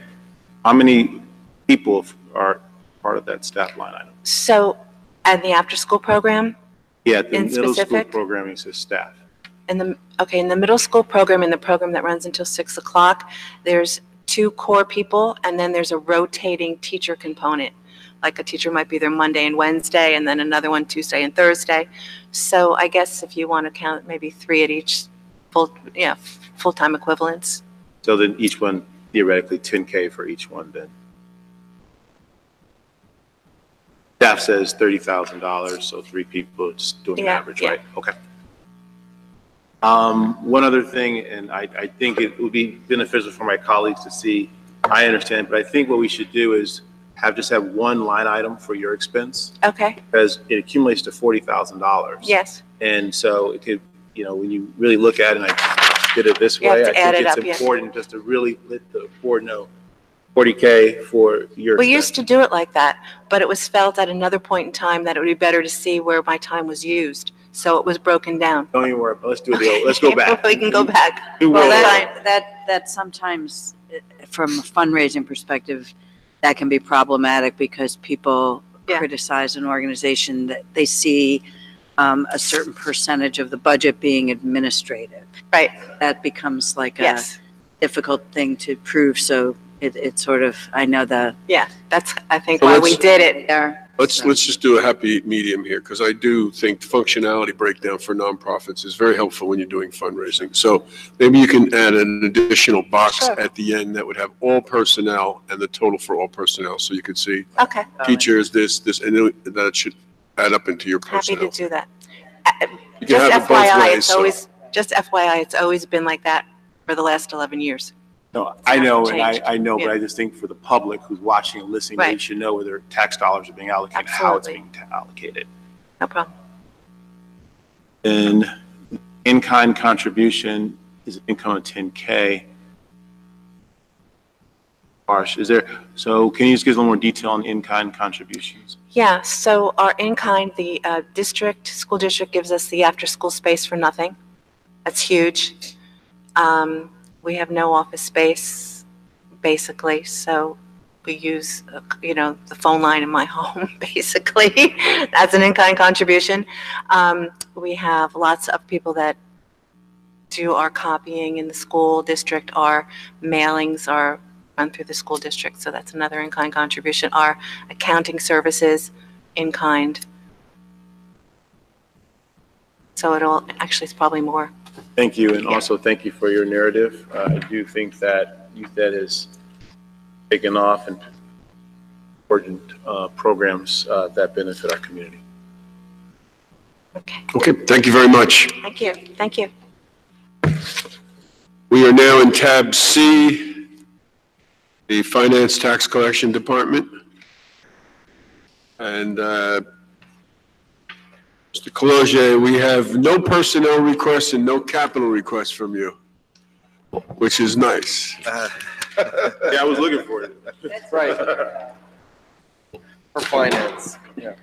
Suppose that may be the curse of being the new kid on the block 8 months in there. We'll see what happens next year.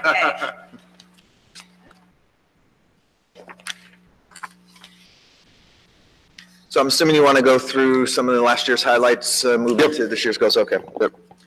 So I guess we'll begin by stating the obvious, that it was a rather tumultuous year for the Finance Department in 2018, and I am proud to say that our staff rose to the challenges of the upheaval that we experienced in 2018. Some of the specific highlights is we converted our bond anticipation notes and had a bond sale that brought us in at 166 basis points lower than what we projected as an interest rate, which will ultimately save money for us. We also analyzed and restructured the joint meeting capital sewer projects that the governing body approved, which will result in $103,500 savings to our taxpayers. We have been proactively identifying and addressing audit conditions. In fact, we found 3 prior to the auditors even coming in and conducting their audit, which we have since corrected. Our best practices by the state with a shorter window than normal, we saw an improvement in our score from 87% to 95%. And we have begun to address our general ledger issues, a lot of the underlying stuff that we have on the line items that you're looking at in the budget are kind of moving into the wrong places. So we're in the process of fixing our general ledger so that we'll have a sharper accounting of how we are spending our tax dollars. As for 2019 goals, we are going to continue to provide superior customer service to our residents. I must say that our staff is very, very good at what they do, particularly on the tax collection side. Normally, we have people who are not happy when they come to see us. Our staff is very good at listening to their concerns and addressing their issues. We are going to continue to realign the budget to more accurately track expenditures. You're seeing that in the documents that we've been using for the budget process, where we have perhaps a large increase on one line item. That's typically because there have been smaller decreases in other line items as we're starting to shuffle things back into place so that we can more accurately account for and report our spending. One of the goals that we definitely have that was not listed when we initially submitted this was that we are going to be this year compliant with the statutory requirement to have an audit finished 6 months after the fiscal year ends. It's something that hasn't been done here for quite a few years.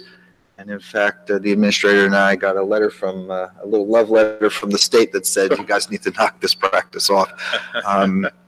We will certainly have that completed in a timely fashion. We're going to continue to address our audit findings that we had from last year's audit through the corrective action plan that the governing body approved.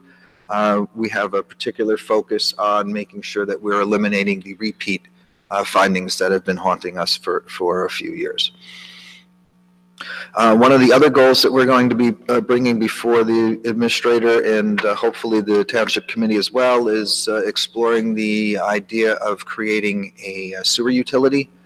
A lot of towns have done that already in the past. It was the first wave came in response to the Great Recession.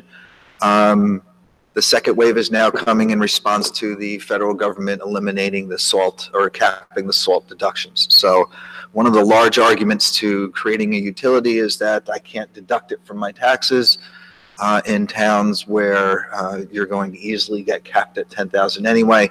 It makes sense to explore that option and as a means of holding down taxes on one side and as a way of improving our ability to maintain our infrastructure with the sewers. The only other goal, and it's a late addition item, through events that occurred in January, we have an opportunity to restructure the workload in the finance department, and we're currently exploring that. It would give us the ability to, for lack of a better description, promote from within, provide a little extra money to the employees who are picking up the extra work, and preliminarily the study that I've done would indicate that we would save $10,000 for the taxpayers in doing this as well. So once we have a little firmer idea of where that goes, I'll submit a formal memo to the administrator for her consideration, and hopefully she'll bring it forth to the township committee. That covers the narrative part of it, Mayor. I guess here comes the hot seat questions. So we focused a lot on reorganization this year of departments, and we talked about community development and community services.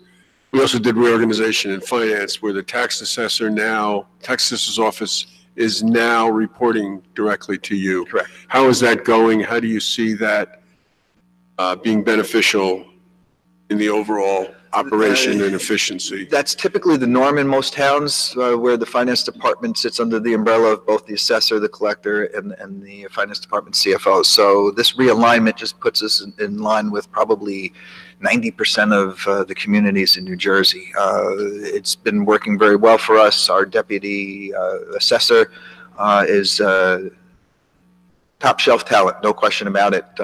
Very sharp. It's made it easier to get in terms of responsiveness. There's probably 3 times a year where the assessor's office and the finance office work very closely together. Other than that, they tend to be independent. You want it that way because you don't want people to say, hey, the assessor's just figuring out a way to, scam more tax money on people. So, but there's 3 times a year, and this is one of those times of the year that we're working, and our deputy assessor has been doing an outstanding job for us.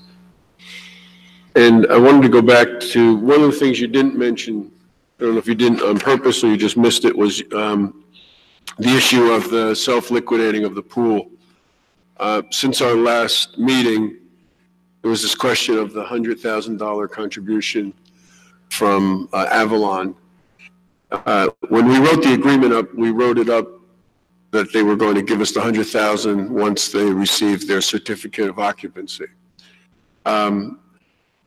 We allowed them to open under a temporary certificate of occupancy. So I think one thing we learned is in the future, it's got to be, if you open under a TCO or a CO, you have to pay these community benefits. So we have, But they now have a full CO, right? no, they do not. So we have, I think charitably say, we goosed the building department to get them to issue the CO. So they are meeting this week. On the 6th was the final inspection. Yeah, okay, next week. This week coming up, right? So we think that the CO will be issued in February, and we will get our 100th. They're prepared to pay us the 100,000 once they get the CO. With that, we will then be able to say that we self-liquidated in 2018. Yes, sir. Not in 2018, but in 2019, we'll be able to say that we're self-liquidating. And since we did not do any bond ordinances for the pool last year, whether we were self-liquidating or not in 18 is not as important as it is in 19. Okay. So 19 is assuming that the governing body is considering the $1.1 million request that's coming from the pool. This would be the year that we want to make sure that we're self-liquidating. And if not, then we need to make sure that we're self-liquidating moving forward, so that when we do decide what we're going to invest in our pool, we're able to take full advantage of the fact that it's a utility. And therefore, if we're self-liquidating, we don't have to put the 5% up? Correct. One of the advantages of being a self-liquidating utility is that you would not need to raise in your operating budget the 5% down payment for the capital improvement. So that'll all be taken care of. When we get to revenues, I have some more conversation with you about Avalon, but we can do that when we get to the revenues. Sounds good. Your line is 130. 130. Yes. First page on the bottom. It's pretty much in line, yes. Mr. Cloutier, my question is specifically related to the 130-215 professional services line. $40,000 request. Last year, we appropriated $42,250, and the actual expenses were $11,000, so substantially less than we appropriated. And before that, it looked like we were in the 4-figure range for the prior 5 years or so. So just wanted to find out, given we appropriated a lot more last year and didn't use it, what is it, the $40,000 for professional services is there for, and is it sort of there in case we need it, but we expect we may not, or is there something specific that's sort of earmarked for? So we'll start out with best guess because I came in halfway through the year, but I would assume that the purpose of budgeting $40,000 in last year's budget was the fact that we were having a bond sale, and it then gave the township the flexibility of either charging that to the capital Section 20 soft costs or to the operating budget. This year, we charged it to the capital soft costs and rolled it in as part of the bond sale. So it's probably where it was $40,000 last year, or $42,500. This year, we're leaving that in because we are considering going to a sewer utility.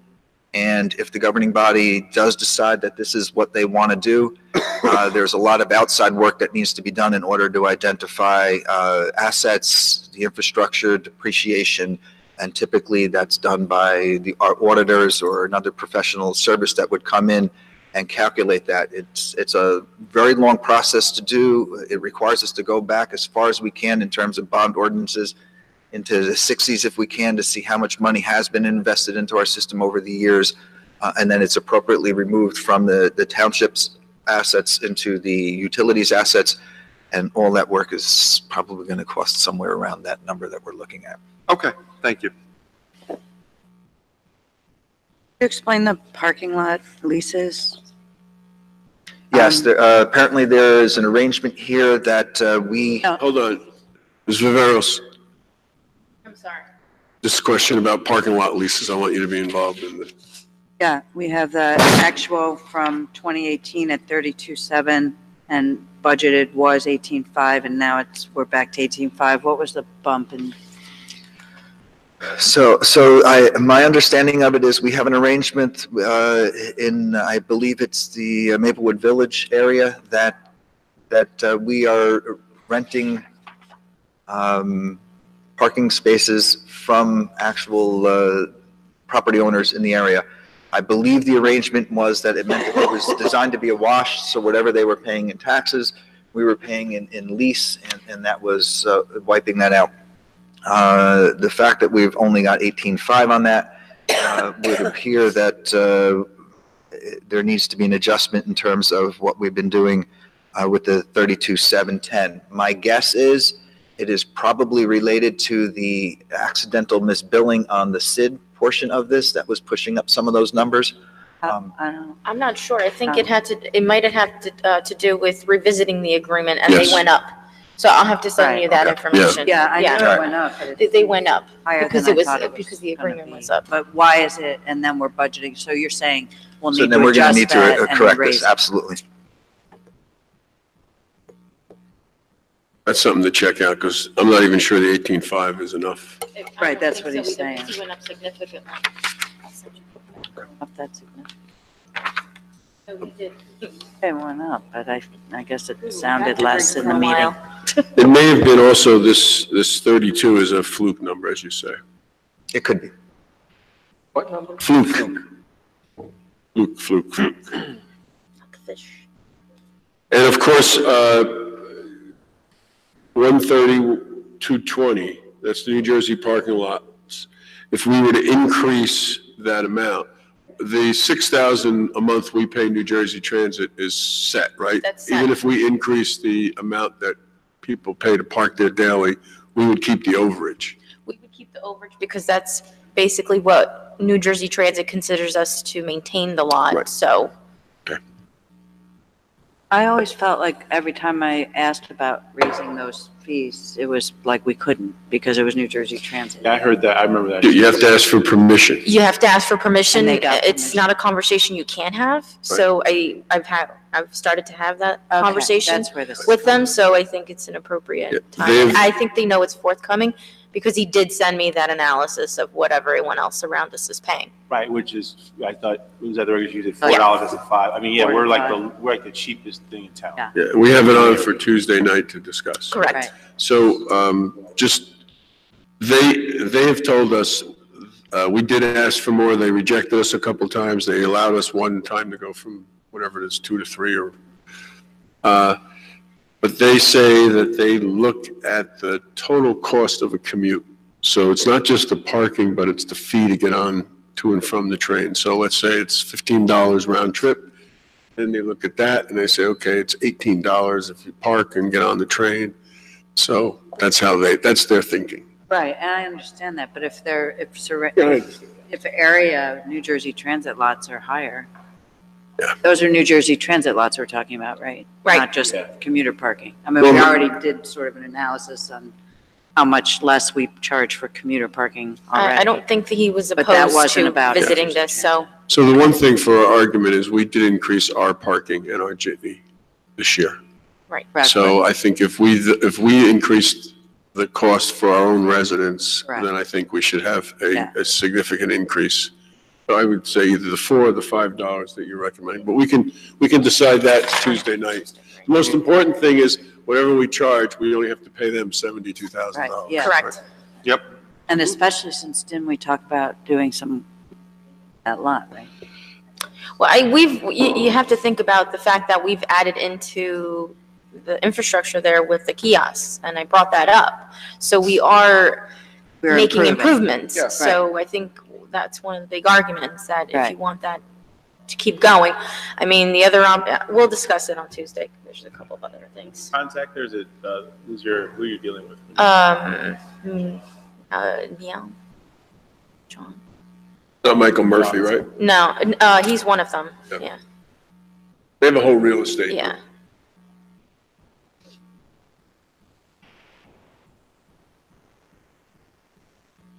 I'm not sure she's real estate, but yeah.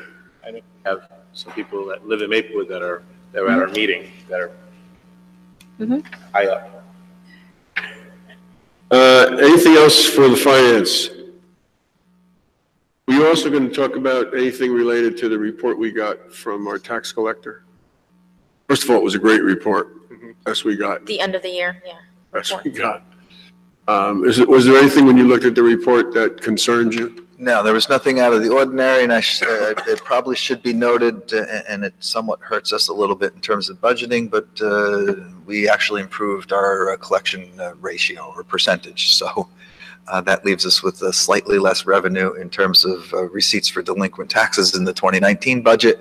But Rocky's been doing a stand-up job for us, no question. So I was surprised to see that there was so much prepayment for 2019 in taxes. Is that typical? People pay early? It's typical in a community that has snowbirds, yes. Yeah, that's what I say. If people go away, right, they usually pay early. Well, maybe we have some. We have a decent portion of our residents here that do go away for extended period of time. We just had someone in our office on Friday who's getting set to go on a 2-month trip to Africa and was prepaying taxes. Okay. All right, cool. All right, thank you. All right, anything else? All right, Thank you, Mr. we can take a break. We're magically ahead of schedule. You're early, 3 minutes. Oh, we get 13-minute break? We do.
You're going to be there at 11:50 sharp. I'm sure I'll be finished before Do that. you want to see that again? Because I just turned our stuff off. Is the front? Hello? I hate this. I'm doing that. Yeah. Somebody just tried to get in. I'll sit in the middle, okay? Cheers to all. Oh, goodness. Hi, Gary. Early. Hey, Gary. Early. Okay. Well, you warmed it up.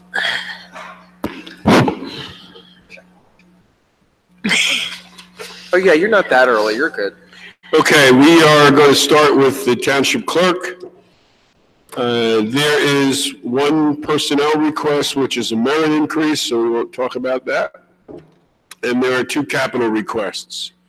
So in case you hadn't been listening for these last couple of presentations, if you could just do a few of your highlights for 2018, and then what you hope to accomplish in 2019.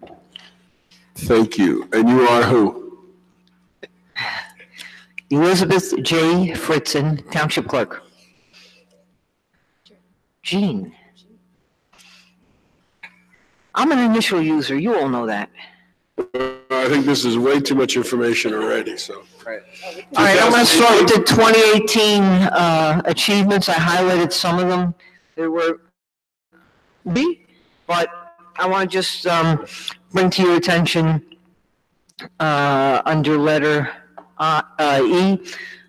I'm thrilled that the Township Committee allowed the third position in my department during 2018 to be made full-time. It's been a great help. The employee is extremely competent, and it's been a great help. And education is something that I'm stressing for the department. And actually, today, one of our employees who just began the municipal clerks training classes, the introduction class, today is her test and final class. So she'll be able to move on next to the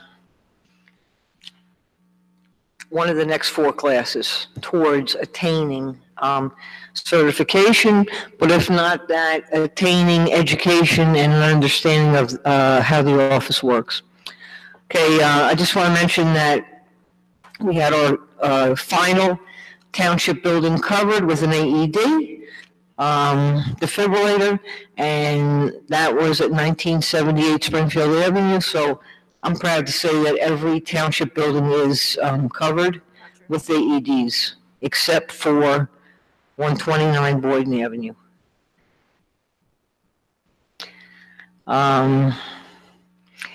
This, in 2018, we started the process of formally having event meetings with the organizers of the events and the affected departments or department heads or their designee. It's been very helpful in our larger scale events.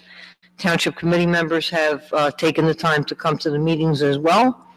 And I think that's just really something that should continue. We also created fillable township event applications on the website and updated the entire form based on the fact that we have so many events going on in the township, large and small scale, across 4 or 5 buildings. So we've been very, very happy with the fact that the form is updated. And in 2018, we instituted an application process for memorial trees, benches, markers. It's been an extremely successful program. Previously, there was really no process other than a phone call. And now when the person is interested in making a donation, we can direct them to an application that's on the website. And it's been extremely beneficial. As you can see, there's now 3 benches up at the gazebo where there was at one point none and then 1. So It just is extremely easy for people to call and want to make a donation. Okay, so my goals for 2019, again, education is extremely important to me, and getting the staff more educated on the office of the township clerk and all the responsibilities. And again, one member finishing the first class of training just today with a test. I want to continue the CPR training for all township employees. If you have the AEDs in our township buildings, somebody certainly needs to know how to use them. And I want to continue to coordinate the townwide events.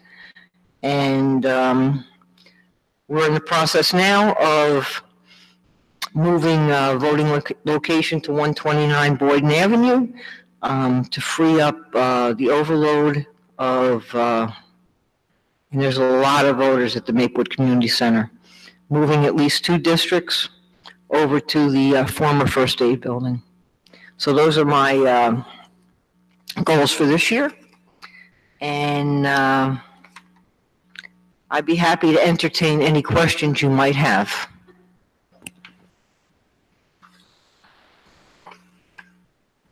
Glad you're finally getting another. I know the script. Let's go through your capital. We're ad libbing. Okay. As far as the capital goes,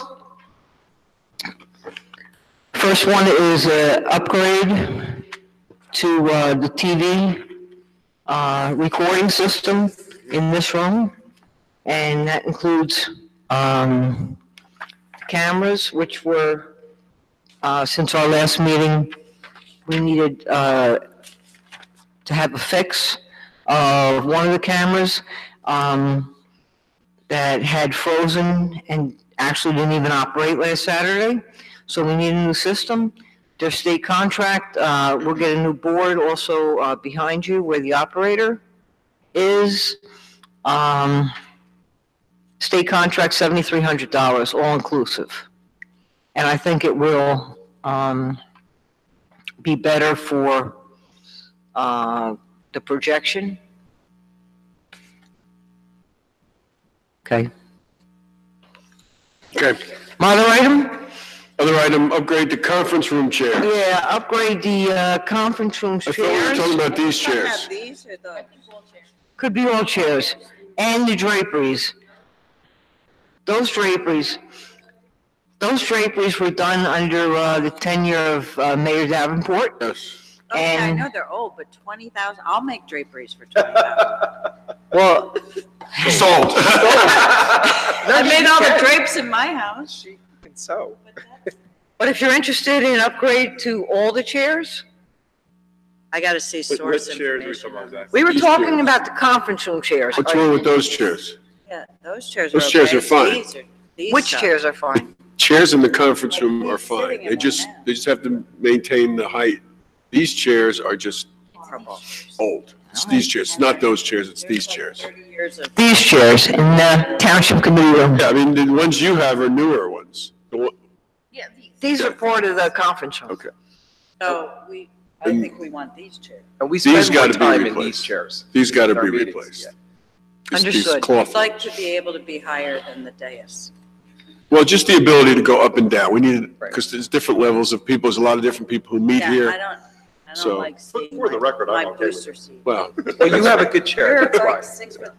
You know, you have a lot of different Okay. boards and committees that meet in the room, so they're Yeah. not just used. well, that's the difficulty with those chairs. They don't have an arm to go up and down in these, which is, so if we're going to replace them, replace with some. But I'm not approving 20 grand for drapes until I see some estimates. I'm gonna have you involved then when we bring the designers in. Go ahead. These chairs will cost $960 a pop. I just did the math. probably. I think so.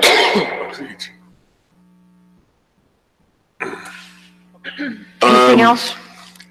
One question, line item 12202, postage. It's the highest line item, and I understand that. maybe for edification of our public, what is that allocated? Okay, the postage is meter for every department within the township. We send out the mail for even the departments that are not in the town hall. So and we just had a postage increase. But that would be for the year for all township departments. Look at the historic, it's pretty close. I know, I just thought it because it's just significant line item that we should just talk about. So is it enough with the increase? It's 50 cents. We figured that in. We also get a discount because we have a postage meter, so we don't have to pay 50. Right. Right, okay. Or 55 now. Ms. Fritzen, can you talk about the line item 120-218 that relates to codification, ordinance maintenance? It was in your narrative as well. Can you tell us a little bit more about that? Yes, okay, so we have 4 updates per year, minimum. We're also in the process, we're in the second year now of a complete codification. But that's what you're paying for, is the updates to the zoning book and the codification book. And what that is every time the township committee passes a law or an ordinance, we have to update that into the hardcover code book up on the website. And that's basically what the service charge is. Thank you. I appreciate you taking out the, that was 134. He talked me into it. Yeah, well, it's good, because.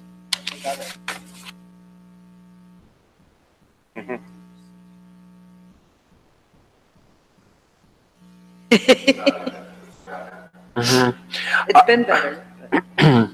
I have one other question on the line items. Item 120-221, SOMACOM. Is that the broadcast? No, that's not. SOMACOM is the broadcast that's done with the school board. The activities and interviews that are done that the township participates in, that has nothing to do with this. So it's actually not, it's done at the high school, but it's the South Orange Maplewood Community Television Station. I see. The programming. Right. We split the cost with South Orange. 50-50. Okay. And it's mostly talking head shows. Gotcha. Thank you. Yes. They're on YouTube.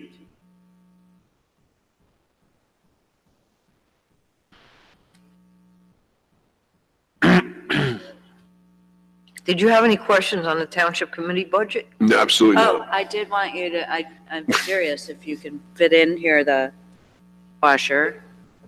Wouldn't go That's here. a capital expense. I know. Capital request to the clerk's office, though, correct? Not necessarily. Administration, I don't think that's probably. enough money. Whatever, I'd like it to be considered so that you can start using reusable and washing them here so Liz doesn't have to carry things home. I'm to used to wash. taking them home. Yeah, but you're used to taking them home, but I think that's something we could, Well, we were trying Right, to right. explore the idea of putting a sink downstairs right, for the employees because it does come, wash out. it does come handy. So if a connection can be made at the same time, we can certainly explore that. If you have Sounds like a it. water line. Right, if you have a water line, so. That'd be great. Then you don't need all disposable stuff. all the Jason time. about it. Okay. Anything else? Okay, thank you. Thank you all. Thank you. Thank you. Thank you. For the rest of your afternoon. I will. If you think of anything, I'm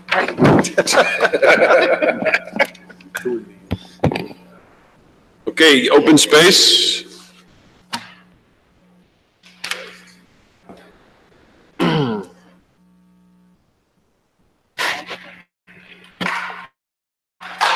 See? I spilled coffee all over everything.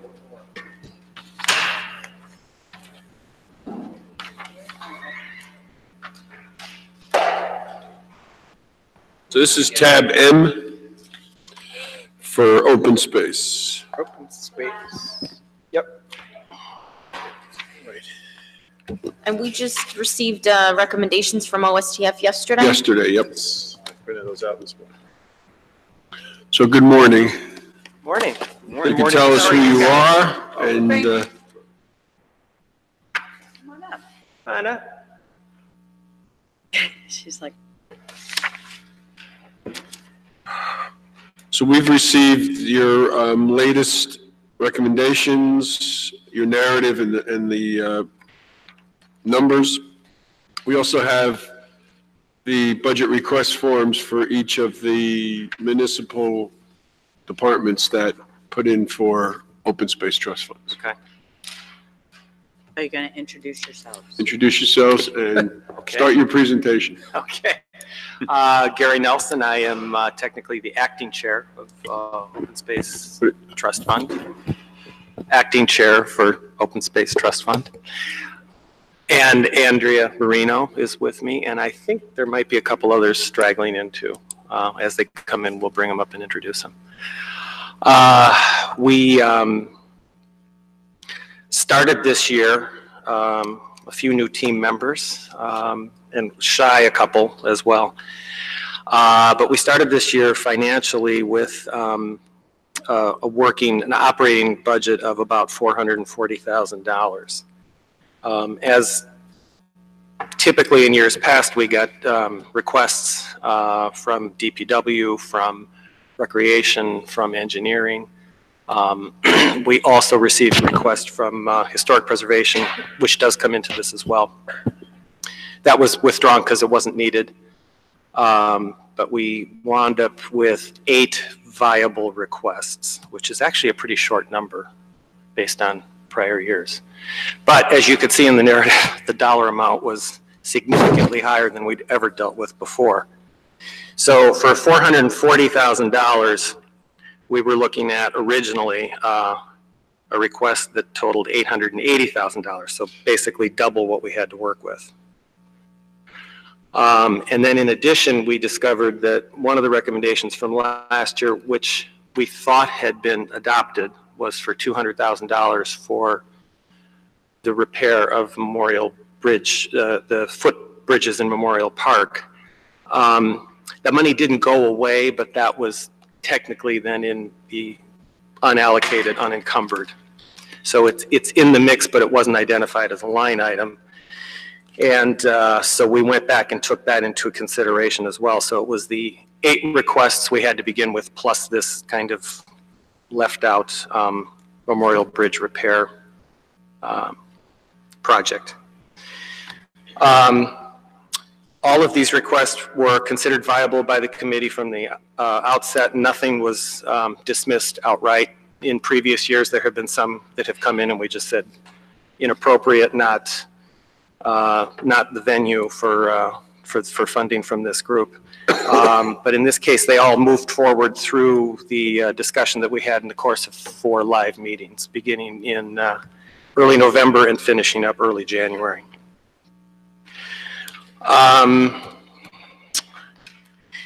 We invited our new CFO to attend 2 of the meetings, and I think that was very helpful for all of us. For some of the newer members and for just all of us understanding better how to work with these funds and how they're accounted for. In the end, 5 of the 8 new requests were recommended to move forward from the committee. 4 were from DPW and 1 was from Recreation. And that totaled for $165,000. As I noted in the narrative, not a lot of them, some of those were what we kind of call legacy projects that have historically been funded by Open Space over previous years. There were a couple new ones there, but almost all of those that we approved directly impact some of the key elements and offerings of the park system. There was one that was not recommended in the end, and that was just a simple maintenance issue, the repair of the upper greenhouse right behind us here. Mm-hmm.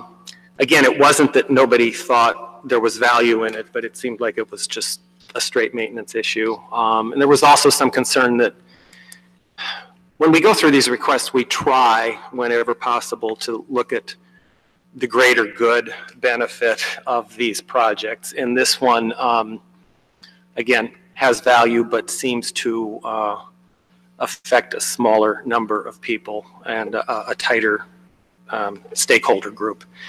So that was ultimately not moved forward. There was discussion at that point. Maybe some of the key stakeholders could put in a little bit of money. And after we had closed the discussion, Calvin told me that the Garden Club had decided that they would put up about a 1/10 of the project. We had in our discussions decided that maybe the adult school could put in some because it's used for classes for them. So in that case, we just thought there were maybe better ways to fund that project than with open space money. Then we revisited the issue of the Memorial Bridge repair. The number we threw out last year was $200,000, which was a formal written request that came from Paul. Like I said, it kind of disappeared in the process when we started talking about it, and it was actually a conversation I had with Joe. It became clear that probably all of that money wouldn't be spent upfront anyhow, and that $200,000 upon closer look wasn't even close to getting us through complete repair of the bridges. So the latest number we heard, and there was not a written request for this, was a discussion that Paul Kittner had with Joe about soft costs or design costs or final assessment costs to get us ready to get to the construction phase. That would be about $120,000. So we worked on that and said, let's go ahead and put that back in the pot to get that project started, knowing that construction wouldn't be happening in this year anyhow. It would happen in future years, whether it happens all at once or not. Put the 200,000 back in the pot, No. or just 120? See, the 200 is kind of in the budget, the unallocated right now, so we didn't take it out. We just spent 120 of it, or recommended. Or it'll be Yeah, 120, okay. we recommended 120 of that come out of that. That's not part of the 800,000 in requests? No, so actually we were dealing with over $1 million in requests. So that brought us to 285 of recommended projects, which left us with a balance of about 155 roughly still in unallocated and unencumbered. The remaining projects that we didn't recommend were all the high-ticket items, and it was for the combination of basketball and tennis at DeHart and for tennis at Maple Crest. In theory, we were all in support of all these projects. Why wouldn't we be? They're needed, they're necessary, but we didn't have the money to do it. So we would have had to consider parceling out bits and pieces of the money, and then we had a hard time, quite honestly, understanding the real prioritization of these projects, because in the paperwork we were given, they all came in kind of equally weighted. The only thing we heard in discussion was the DeHart's, because it's two projects, one is tennis and one is basketball, those were lumped together because of economy of scale and efficiencies of, bring construction equipment in only once. But then that made it that much more expensive. So we kind of just said, we aren't comfortable going into that not knowing a real prioritization of the projects. Again, if you look at the greater good then too, well, is there more value in tennis for more people in town or more value for basketball? Which park is more important? Is it Maple Crest or is it DeHart? We just, we didn't have enough to make an informed decision there. And we were also not real gung-ho on completely wiping out all the funds, so that we would have nothing left in unallocated or unencumbered. You have to understand the history of that. Part of it is it's been used. I mean, this fund just doesn't end with this conversation. This obviously is on the books, and we are in operation throughout the year, technically. So these discussions, so if you don't have any money to deal with, then you have nothing left to come into, or to consider for some kind of emergency or projects that we don't know about right now. So that's where we landed. So I had a conflict for the last meeting and. Yeah. When I was. Yep. Meeting. What, was there a discussion or consideration of partially funding the D Hart basketball court project? There was discussion of partially funding any and all of them. And again, this is where we were like, what's really most needed, what's most necessary. And part of that discussion was also like, maybe this is a little bit of an overreach all at one time anyhow, so maybe the town should not consider all of this because this makes it look like it's all this calendar year. And maybe that's a bit too much, and maybe with a little more information, perhaps there would be a better sense of prioritization of these. I don't know. We couldn't tell from that. What's the rationalization of leaving money in the fund since this is funded every year, right? So. Right. Well, you have the history there is that something's always been left over for two reasons. One is it's always good to have a buffer because stuff comes up and the township has gone into those funds in previous years for projects. So if it's gone, you can't do that, and it's kind of like taking away your only. And I don't want to call it a rainy day fund because we were told we couldn't call it that. So good thing you got it on the record. But that's why we don't call it that. But it's it's money that again, the process doesn't end now. Right. Right. I understand. So you don't necessarily spend it all and say, okay, see you next January, February, whatever. So there was that. There was just the concern of wiping it out and not having addressed the whole thing anyhow. We didn't have enough to go around. So the partial payment, we didn't really know where to go with it and how to divvy it up. And the other thing you have to understand is that unallocated money. A good chunk of that is there because in years previous we used to try to put money aside every year for purchase of land. And if you go back to the origination of this fund and the master plan that was part of this, the number one problem in this town with regard to open space is we don't have enough. And so we very much we're trying to get something in there to say if and when, and I know it doesn't come up very often, but if and when there's a possibility of carving out some additional land for some recreational space, that's what that could also, serve to help out with. So that's why we just didn't feel terribly comfortable wiping But there's it out. also always been discussion on the OSTF money to pay an employee. So, but that's one of the things you're recommending. In past years. Well, that only came up this year, to be honest. Oh, That just, no. Every year. Well, not in our meetings, it wasn't. Not. I've been there. Not in our meetings, no. I mean, this was the first year the seasonal park worker was called into question as to whether or not it should be in this budget. Oh, I remember the conversation last year, but it doesn't matter. Well, maybe because it was always, okay, it's okay to do it. Maybe that's what I'm thinking. Well, I've heard over the years whether or not, and maybe it's also been up here, whether or not OSTF funds should fund staff time. Right. And not that the task isn't needed, Right. but that should maybe go into recreation instead of into the operating budget instead of using open space funds. And while it can be used for maintenance and it could be considered maintenance, it's still an employee as opposed to Got it. And we did have that discussion in the meetings early on, and then it was said, well, leave it in for this year. And it seemed, so if the decision ultimately is made to pull stuff like that out, great. The other discussion we have had historically in all the years prior to this was, should maintenance, period, whether it's people or not, should maintenance projects come out of this fund? Because should this fund be used for, either purchase or creating new things that don't exist? The tennis courts are really maintenance issues. They were. Well, eventually they become replacement issues, which is more than maintenance. And part of recreation. But had they been maintained in theory, we wouldn't be talking about them. Well, no, some of it was storm related and Sandy. Whatever. And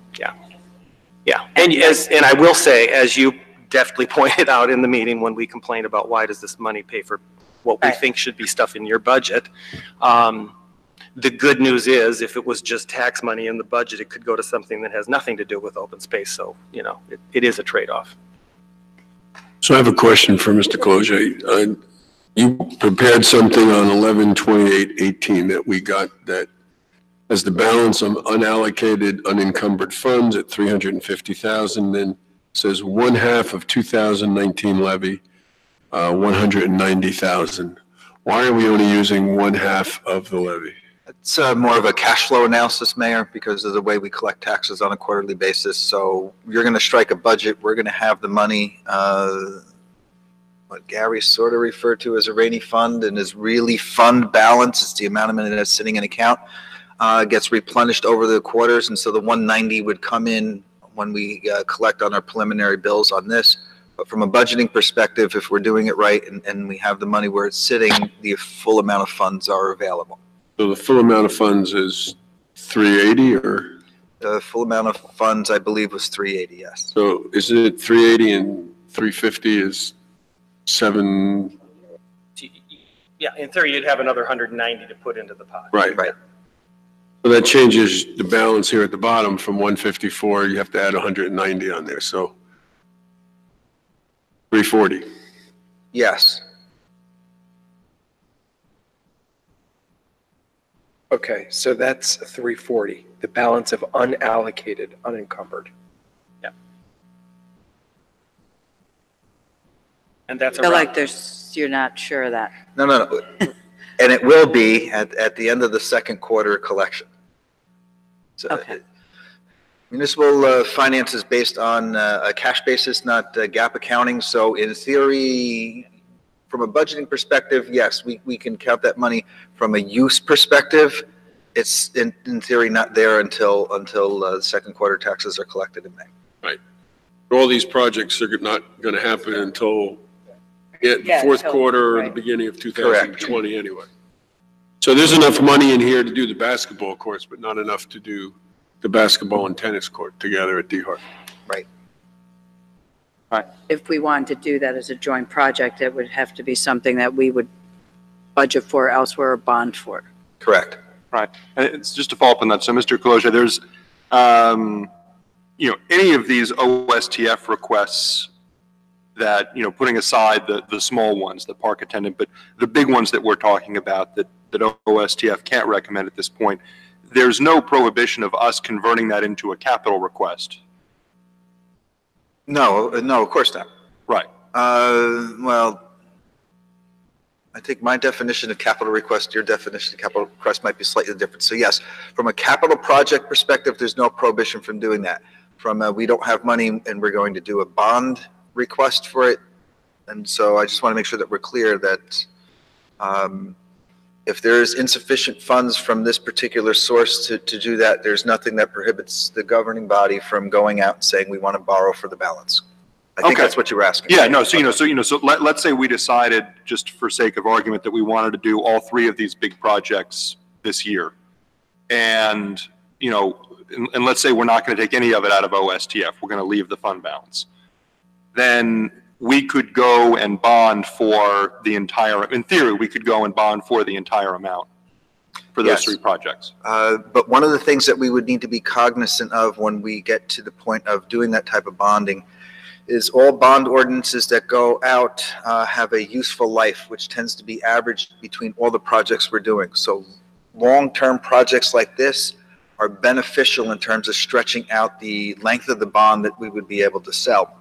And so grouping them all together in one spot would hurt our ability to stretch out some of the smaller projects so that we can make a annual payment that would be less painful. So my recommendation would be, if you want to do all three projects, do them as separate bonds, adding on additional capital projects that you were doing, so that useful life of this bond is 8.3 years, useful life of this bond is 10.2 years, as opposed to we take three large things, we got 15 years useful life, everything else is stuck at 5. We can leave the details of that to you, right? I mean, that's something that your department would advise us on. Right. Okay.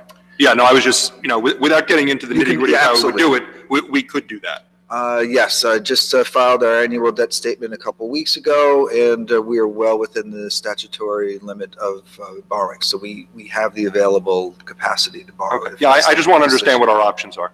Thank you.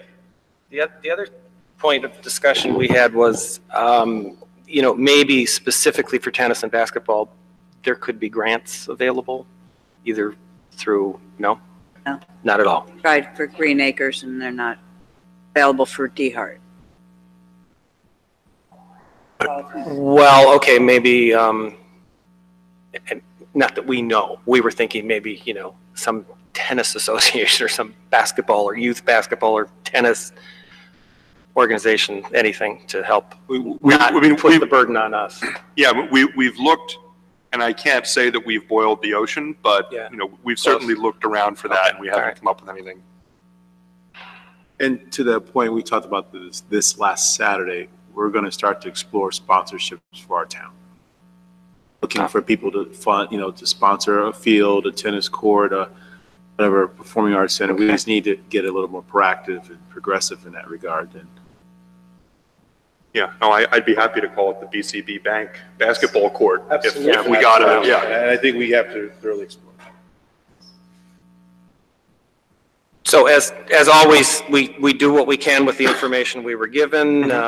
We make all these recommendations in good faith, but we would welcome further discussions about what open space can or cannot contribute to these other projects that were kind of left out.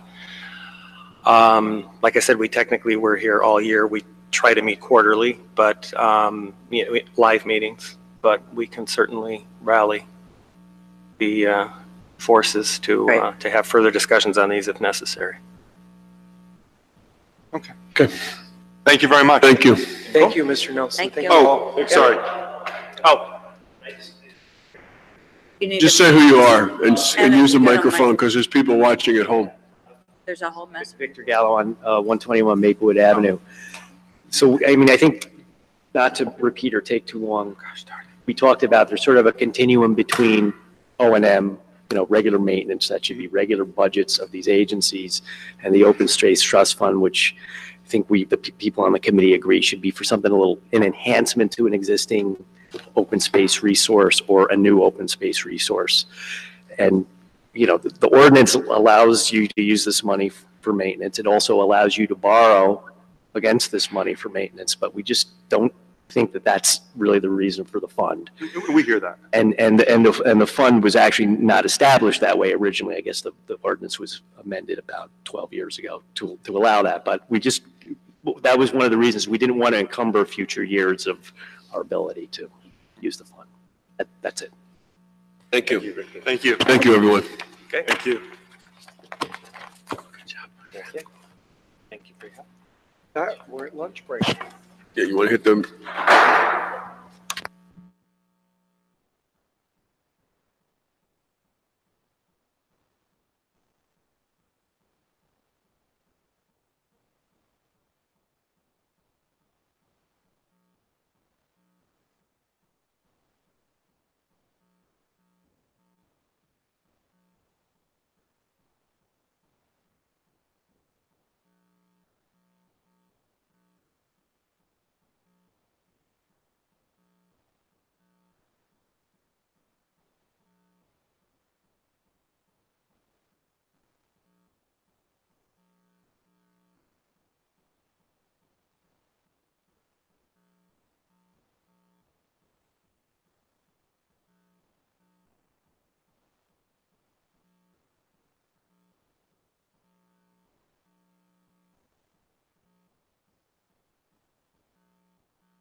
I get a big kick out of turning that on.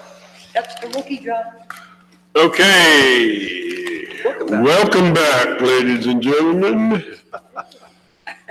To the show that never ends. We only had water and juice. We are dealing with the administration, and that is tab A. We have 2 capital requests, and so let us begin. If you could give us your name, and if you could tell us your highlights for 2018 and what you hope to accomplish in 2019. Okay. Thank you. Sonia Alvaros, Township Administrator. Just for the record, officially this is my first budget presentation, but I am familiar with the process. So just in the hot seat this time. A couple of things I just wanted to go over, and basically to the public and anyone listening, the administrator's office serves as many different functions, but mainly to operate the township's business endeavors, and that relates to dealing with outside organizations like New Jersey Transit and parking and things of that nature. Then we move on to personnel, our HR function here, where any sort of discipline, any policy implementation that we instill as a town for all township employees, that's one of the other big functions. And then the last one, which has grown over the years, is communications and focusing on how we could essentially not just deliver the services, but how do you know what kind of services we deliver by coming up to speed and using a lot of different platforms. And, it's an ever-evolving beast, if you will, especially with IT. So, and that's the other function within communications, is us managing the IT services for the township. So just a couple of things. The better half of the year, which I took over, and just some of the things that I had already been working on with the previous administrator, was the first year we did an overhaul on staff evaluations.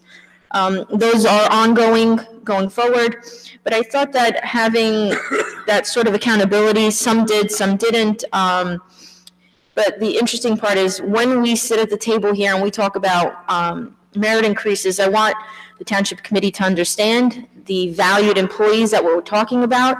I think that's a very important piece of information that everybody needs to understand. One of the big things, we continue to promote sustainability within township operations. We sit here and talk about contemplating ordinances on bag, leaf blowers, and same echoes through the township halls, if you will. We coordinate a lot of different activities with all different departments because we are one township. We are not separate entities within the township, so I value the efforts of working on projects, finance, engineering, public works, and even those that are not out in the field but are sitting at their desks and working diligently to make sure that those services are provided. One of the big things that we finally wrapped up was implementing a new employee handbook, and we're soon to work on finalizing a volunteer handbook.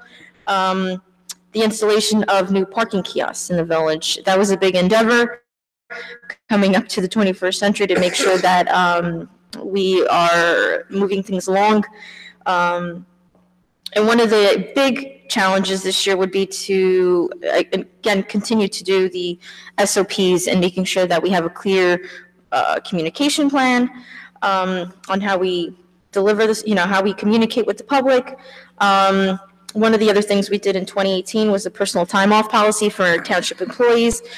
I thought for the purposes of morale and instilling some sort of, it's an additional benefit to employees, but at the end of the day, we spend enough time here that donating time to each other in times of need is certainly a important factor and why people stay working in Maplewood for as long as they do.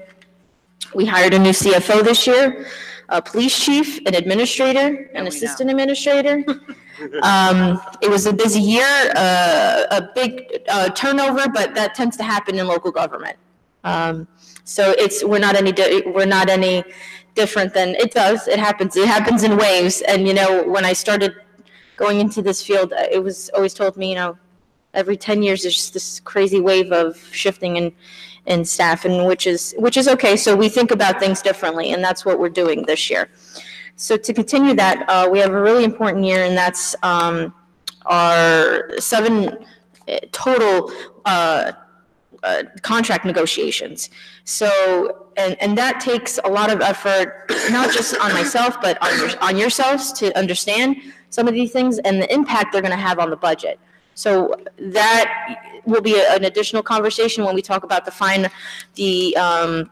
sort of the out of caps, the statutory requirement things that we need to do, and how these contract negotiations are going to affect those numbers. One of the major things we did also in 2019, and sort of seeping into from 2018 to 2019, was the reorganization for town hall, creating a table of organizations, and continuing those efforts and conversations with the different department heads. I look forward to and continue the discussions on the Maplewood and South Orange Fire Department consolidation. Transitioning paperless forms, applications, township programs, and events. With new families coming in, I think it's going to be important that my team looks at that also. And we work with other departments to do that and make sure we have some sort of welcoming packet for newcomers. Continue reviewing its ongoing township employee policies and procedures. And one of the big things, and I like to continue, is the training. And this year's training, I'd like to focus on building an actual workshop for supervisors, having more of a hands-on training. Last year we did harassment. That'll be done every other year. And I think this year I want to focus on some sort of team building, peer-to-peer. It's important that we sort of cross-breed between different departments so people understand the dynamic of delivering services to the township residents.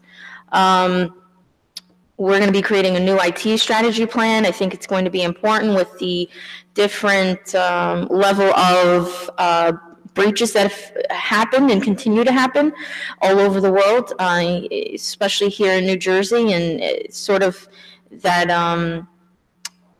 how that implicates, clearly affects our operations. So. And again, I want to make sure that we, at the end of the year, make sure our records retention is complete. And that's something that the clerk's office typically takes over, but I think it'll be important for both of us to spearhead that as sort of a technology and an overall haul of every department. And one of the tasks is to clean up the basement cages and create indexing, because again, when we have another wave, we need to understand what we're dealing with, historical figures. We're talking about infrastructure, long-term planning. Everyone needs to know where things are. And that's as simple as that may sound. It is hard because, people come and go. We won't get that historical benefit without doing it now. On the HR side, we want to make sure we have a new attendance software implemented this year.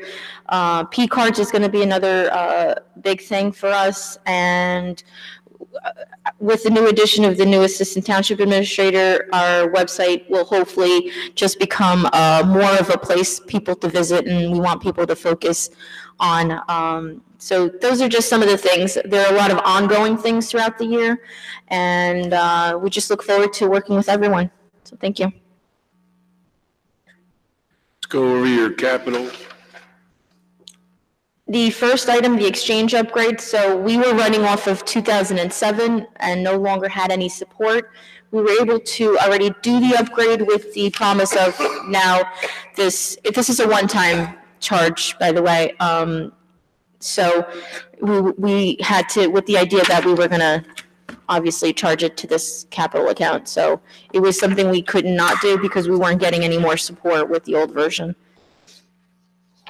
The second one is our T life cycle. Now, historically, we've always asked for $15,000. I think with recent things have happened in the IT world, we need to consider that we need to upgrade our infrastructure all across the township. This is mainly used for our any sort of computers that we need. One of the things we've done recently was, for example, the engineering department. They can't just have regular desktops. They use GIS systems. We need to have more robust desktops to do that, and that wasn't done in the past. So things like that. So the costs do go up, and I wanted this, this reflected that. Upgrading server backups. I'm also looking to create an outside backup, and that would not be. In the past, there's been discussions about creating backups between 3 of our buildings. I don't think that's very efficient because if Maplewood goes down, then we can't do anything with anyone. So I think we need to explore the fact that we have to go look outside of even maybe the state to do some sort of backup. So that'll probably be a costly endeavor, but we're trying to be conservative with our numbers. And actually, our GIF does offer some incentives to creating these backups and sort of the IT services. On the subcommittee level, we've been talking about how, from the insurance part of it, how do we protect each member? And so they're offering some incentives to that, so. Any of this, so you talked about cleaning up the cages in the basement, and are you looking at, it's just packed with paper files, pretty much? Mm-hmm. And plans, engineering plans and things like that. So how long, and maybe Joe can weigh in on this too, is how long do certain things have to be kept hard copy? And are we looking at when you do this cleanup? And is this part of this capital request at all, or is it an additional request if we electronically file a lot of what's in the basement? A lot of that's starting to get done. So SDL is one of the big proponents to having everything, digitized, if you will. Yeah, certainly, we're looking at all the records retention schedules and making sure that whatever is not permanent that we're writing away for. I think it's one of the big issues, but certain plans are permanent. Obviously, minutes and ordinances, those things are permanent. But I think that I think is a cost on its own. I'm not sure we need it. It's not in here. No, but it's part of our duties, so each department is responsible to do it. As far as digitizing, we have SDL that's doing it, and there's nothing else really additionally that would. Like all the plans and engineering, is that something we could digitize because they take up a lot of space? Yes, we could, but I'm not sure you can actually get rid of some of that paper. No, I know. I'm trying to get rid of the paper that we can get rid of. So I know obviously financially, minutes like that, there's legal requirements, some 10 years, some 7 years, some forever. Yeah, in the finance department, it varies. So things like the tax duplicate, that's a forever document that we need to keep.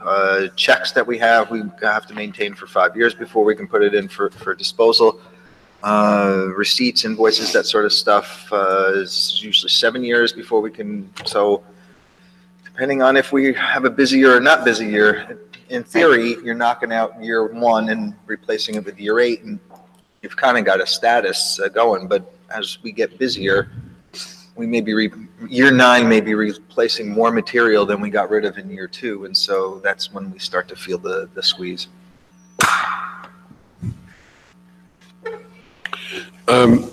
You also in your packet have a open space trust fund request from the Historic Preservation Commission. So let's talk about that. Okay. Is this just because it needed a home and that's where you put it? Right. This We is really not typically your put it request, right? This is the Historic Preservation. Correct. So we have on the agenda, is it Tuesday night we're talking about this? Yes. So we should just wait to talk about this, okay? Does it fall under, on the form, it says open space trust fund budget request form, but it doesn't, not OSTF. It's not. She filled out the wrong form from where I was getting. Yeah. So, can we go to the sheet that you handed out yesterday Or actually, it says 1/11/2019. Is that yesterday? No. Last week. That's last. That's last week. It's this one with these highlights. With the yellow. That's the new one. Okay. Yes. No, I wanted to go. So you had one that had preliminary budget. Is that still active, this one? No. This is no good anymore. That's no good anymore. I don't think we should continue using that master form, as we called it. Yeah, no, I got because the other one. throughout the years, some of those line items have been deleted, added on, and the formulas aren't correct. So this is the best sheet to look at. And the last sheet actually gives you what the outside and in caps percentages are. So that'll give you a better. Plus, the sheet is off of our system, so we figure that it's best to use one place versus 3 different places. I said this. Yeah, that's why we're doing Last week, no, but I mean, just that. Oh, the highlighting, thank Joe for that. No, the column titles, if they could carry to each Yes. page, it would be really. Yes. So let's just go over this because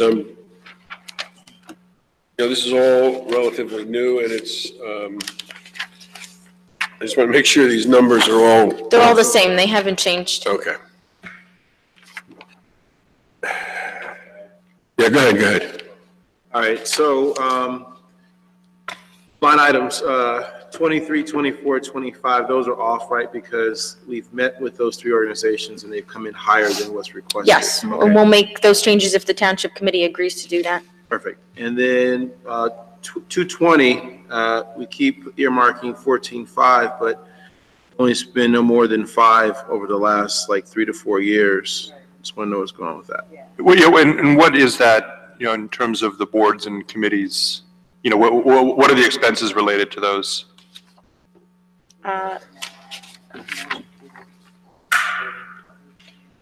Right, that's what it is, it's the charges to now the new community board on police. I think that's why we kept it in there, for the attorney costs. Yes, okay. So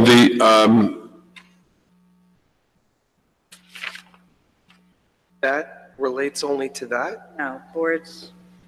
Well, I think what you're saying is, we usually spend, 5,000 or so a year, but because we're going to have this new expense this year for the outside counsel for the community board on police. It's used as a budget, yeah, right, it's used for any committee, it's not Correct. specifically for just the community board on police, but Any board or committee that we appoint, other than the historic preservation, which has its own 3,000 allocation. right, This was for them to draw down if they needed some expertise, correct. anything like that. So it's a drawdown. Planning board is also separate, aren't they? Yes. Yeah. Planning board, And Board of Adjustment. Yeah. Okay. Library board's all separate. But so these are all the other boards, other than the 2 SIDs, which we don't appoint anyway, but. And when you mean draw down, you mean, so let's use the green team example. If they need someone to come in and do some graphic work, they can Yes. draw on this account. For education. Right. Yes. Then Yes. About plastic Tracy would bags stuff. and things. Yeah. stuff. So it's just a way to support the boards and committees that we have. That number will be used. So I want to get to, I'm sorry, because I can't find it on this big thing because I didn't. The increase for the police department, I want to go back to that because I know it's not your department, but I want to make sure we're looking at the same thing because I want to understand that we have a 4,000, almost a $425,000 increase in salaries. For the police department? Yeah, is that correct or not? Contractual. It's at 240,100? I think it was actually closer to 5, Mayor. The number is. Closer to 5. I'm looking at the- I would be 90125 for the police department. Right. It is closer to 5. It's 240,100. It actually has a highlight in that. Right. So why, we missed it. We generally weren't focused on salaries so much when we Right. were going over with the individual departments because that's pretty much comes out of finance and administration. So why is that going up as so much higher than? So normally what the finance department does at the end of the year in order to anticipate for budgeting is we take a look at everyone who's on our step guide, where we've got movements, where we have changes in longevity, if there were changes in the increase to the various contractual obligations like college education, et cetera, et cetera. We calculate all those things moving over from, in this case, 18 to 19, and that is what winds up producing that additional number. If there are any vacancies that are in there, we budget for the entire year as if we were going to have someone hired on January 1st, even though the process may mean we don't hire someone until June 1st. But from a budgeting perspective, all of that is put into it. I think there was some slight changes to the police department in terms of the table organization. I think we put in a deputy chief. Yeah. So that actually. We eliminated a position too, so. Right, but We eliminated lieutenant. I'm not sure it was that much of a, you mean from the deputy chief to the captain? We eliminated one lieutenant position. Right. And we created an acting assistant, a deputy chief. Deputy chief. Right. And Still have two captains. And the deputy chief already had salary, so it wasn't like a totally new Right. salary. So anyway, it just seems like a very high number. No, it is, and I think that if we're looking at the new document that Sonia had put out, one of the things that we need to be aware of, and I understand that this winds up being confusing, is this new document takes into account some of the transfers that the governing body approved throughout the course of November, December, and January as well. So when those transfers occur, the admin system picks it up and automatically adjusts the line item itself. So if we had budgeted, say, $7 million for the police department, and we made $1 million worth of transfers out of the police department, the admin system will pick it up as now it was budgeted for $6 million. Because technically, when we make those type of transfers, that's exactly what we're doing. We're adjusting the budget. So now when we plug in a normal number of $7 million is what salaries were going to be, and because of the transfers, there's only 6 million, it will make it look like there's a drastic increase in the line item, even though that may not be the case. So we're staring at almost $500,000, but I can assure you that that's not the actual case. It's based on what's in our system, not so much what we were actually paying out, if that makes sense. No, it doesn't. No, it's confusing. Because I would understand that be the rationale for what we're actually paying out to the new, but budget to budget is. So budget to budget, when the admin system is updated with the transfers that are approved by the governing body, the accounting system will actually increase a line item wherever we moved money to and decrease a line item wherever we moved money to. When we initially started this document, and the first document that Sonia had put out, we didn't have that many transfers. So we were carrying a salary that was XYZ, and it was compared to the new salary of ABC. And then because we updated the document, it picked up the new numbers. And because we had made transfers between those new numbers, XYZ actually wound up being decreased, ABC wound up being static, and so it makes it look like there's a change in the gap or the percentage, even though it, from a technical perspective, it did. From an actual perspective, it didn't. It sort of becomes a moving target. Is there a way we can get that number, like if you have $100,000 budget for salaries for 2018, spent 100,000, want to do 120,000 for 2019? I think that's where my confusion. If we're trying to figure out a budget, how much we're budgeting, not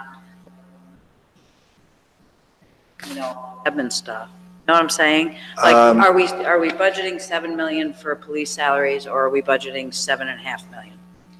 That part wouldn't have changed from the 2019 recommendations that you're seeing. That number is going to stay. That number is static. I don't think we've made any changes. Obviously, the changes are going to come from the township committee. So the numbers that are in front of you now are the recommendation of the administrator. So what we're asking for is not changing. It's the historical part that winds up changing, and that's what's been kind of making it, like I said, a little bit of a moving target in terms of the numbers you're looking at. Requested is the same. Yes, those haven't changed. And then the other issue that we're dealing with, and I apologize for the confusion, it won't exist next year, is that this budget cycle going around, we're looking to address some of the sins of the past, for lack of a better description. And so DPW is probably a good example of this. We would charge all overtime for snow plowing into one line item in the DPW's budget. despite the fact that there are multiple line items within the DPW's budget where we've seen over time, because it's all the workers that are coming in. So what we're doing, and this is sort of what I alluded to earlier this morning, you may see a line item that's jumped up significantly, but that's because it's scooped up a bunch of line items that went down, bits and pieces. And so it winds up being an aggregate towards a change. And that's worked in both directions as well. So this budget's going to be a little bit squirrely in terms of what you've been used to seeing, but moving forward, we'll be able to provide more accurate information for exactly what you're describing, Committee Woman, and that's the ability to say, well, why are we budgeting this amount of money compared to what was done last year? So some of these numbers, and you're right, we should do a better job at highlighting which line items those are so that you're not kind of guessing at it, and we can kind of get that to your attention prior to. So the thing you handed out yesterday, you have a total recommended budget of $46,200,000 on the last page on the very top. 46,200, right? Mm-hmm. Last year, the budget was roughly 43 million. Right. So are you saying our budget went up $4 million? Yes, fairly close. There are three main drivers to what's significantly impacted our expenditures, and it's been basically pensions, benefits, and debt service. So we've got, we and 564 other towns in the state of New Jersey got knocked over the head with pension contributions. The police department, their pension system probably assessed us for an additional 20% over last year. The public employees side of it probably went up by like another 5 or 6%. Our health benefits increase was probably somewhere around 10 or 11%, and our debt service is the main driver to that because we have been living off of notes for the past few years, and so we were just paying interest and a minimal amount of principal, and once we converted all those notes into a bond, we have a very definitive bond schedule that now says here's the amount of principal you need to pay in addition to the interest, and that contributed probably close to $1.5 million to this budget. Increments outsource. One of the things, and I just wanted to point out with the health benefits, myself and the risk manager were looking at to see if we could look elsewhere other than the state health benefits plan for insurance. So that's one of the things that we're looking into. It's happening a lot in other towns that they're getting away from the state health benefits plan. I just want to make sure that employees who have certain conditions that because they are pre-existing, I don't want us to shift into something and then, sort of create that environment. So, but we're looking at those numbers. They're even away. I don't know. This is even.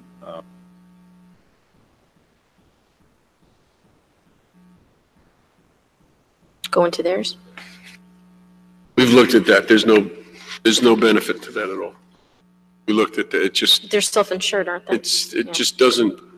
We tried to look at self-insurance. It's almost impossible to make it work. So I still don't get, I can understand your, because I'm looking at the police and fire, we're going to 3.2 from 2.9. Mm-hmm. So that's like a $300,000, $400,000 increase? It's It's 475,201. I'm just having a hard time figuring out how these numbers are this high. 475. 201. 3.2, 3.3 say, You mean? and 2.9 was last year. So that's $400,000, Yes, right? yes.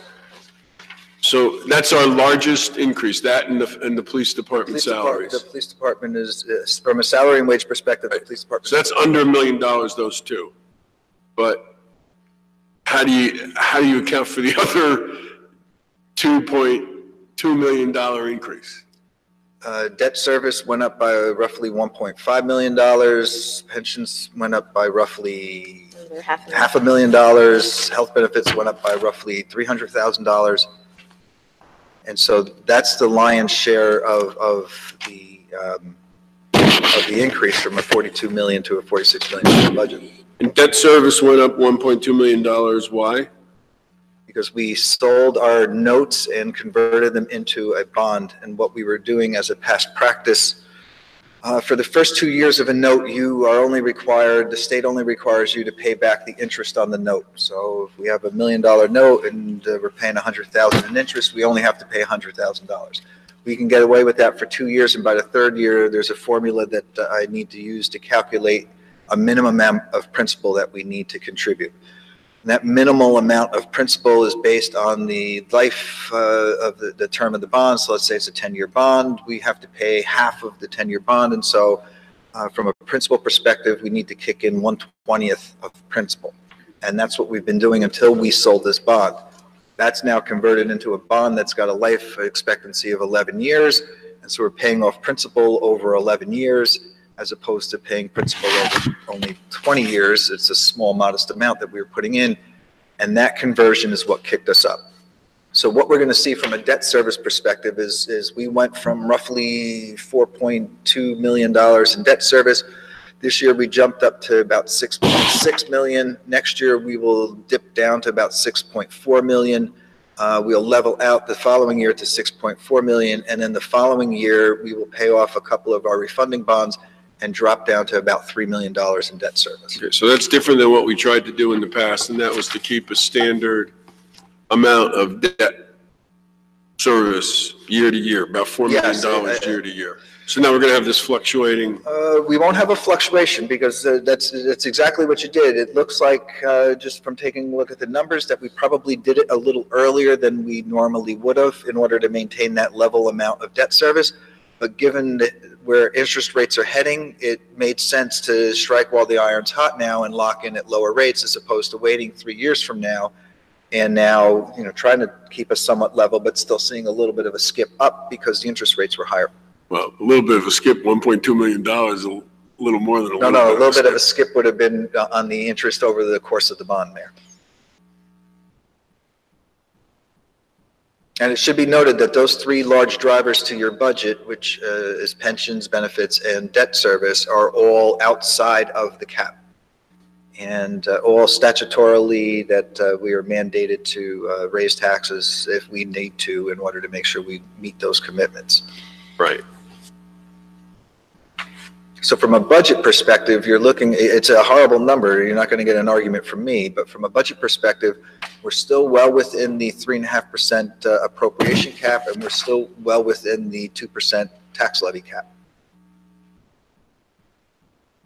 So this is on page 11, 13 of 15. The account is 920-201, going from 4,100 to a little over 5,000 in payment of bond principal. A little over 5 million, rather. 4.1 million to 5 million. 920-201.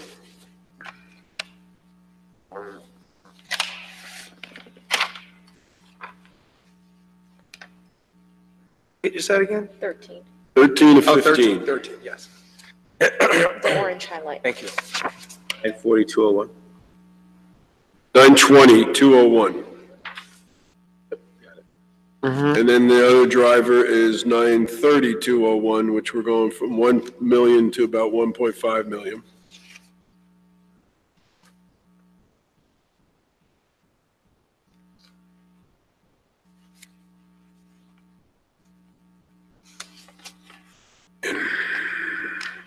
Yeah, so these are all outside the cap. These all don't fit into the 2%.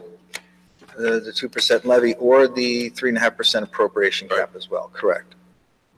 And if you look at the historical data towards the right of the page, that's probably a pretty good example of, we budgeted $243,250 for the payment of principal on notes.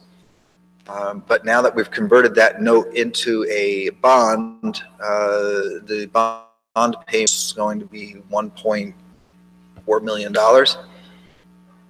And so that's the lion's share of where you're seeing a significant increase.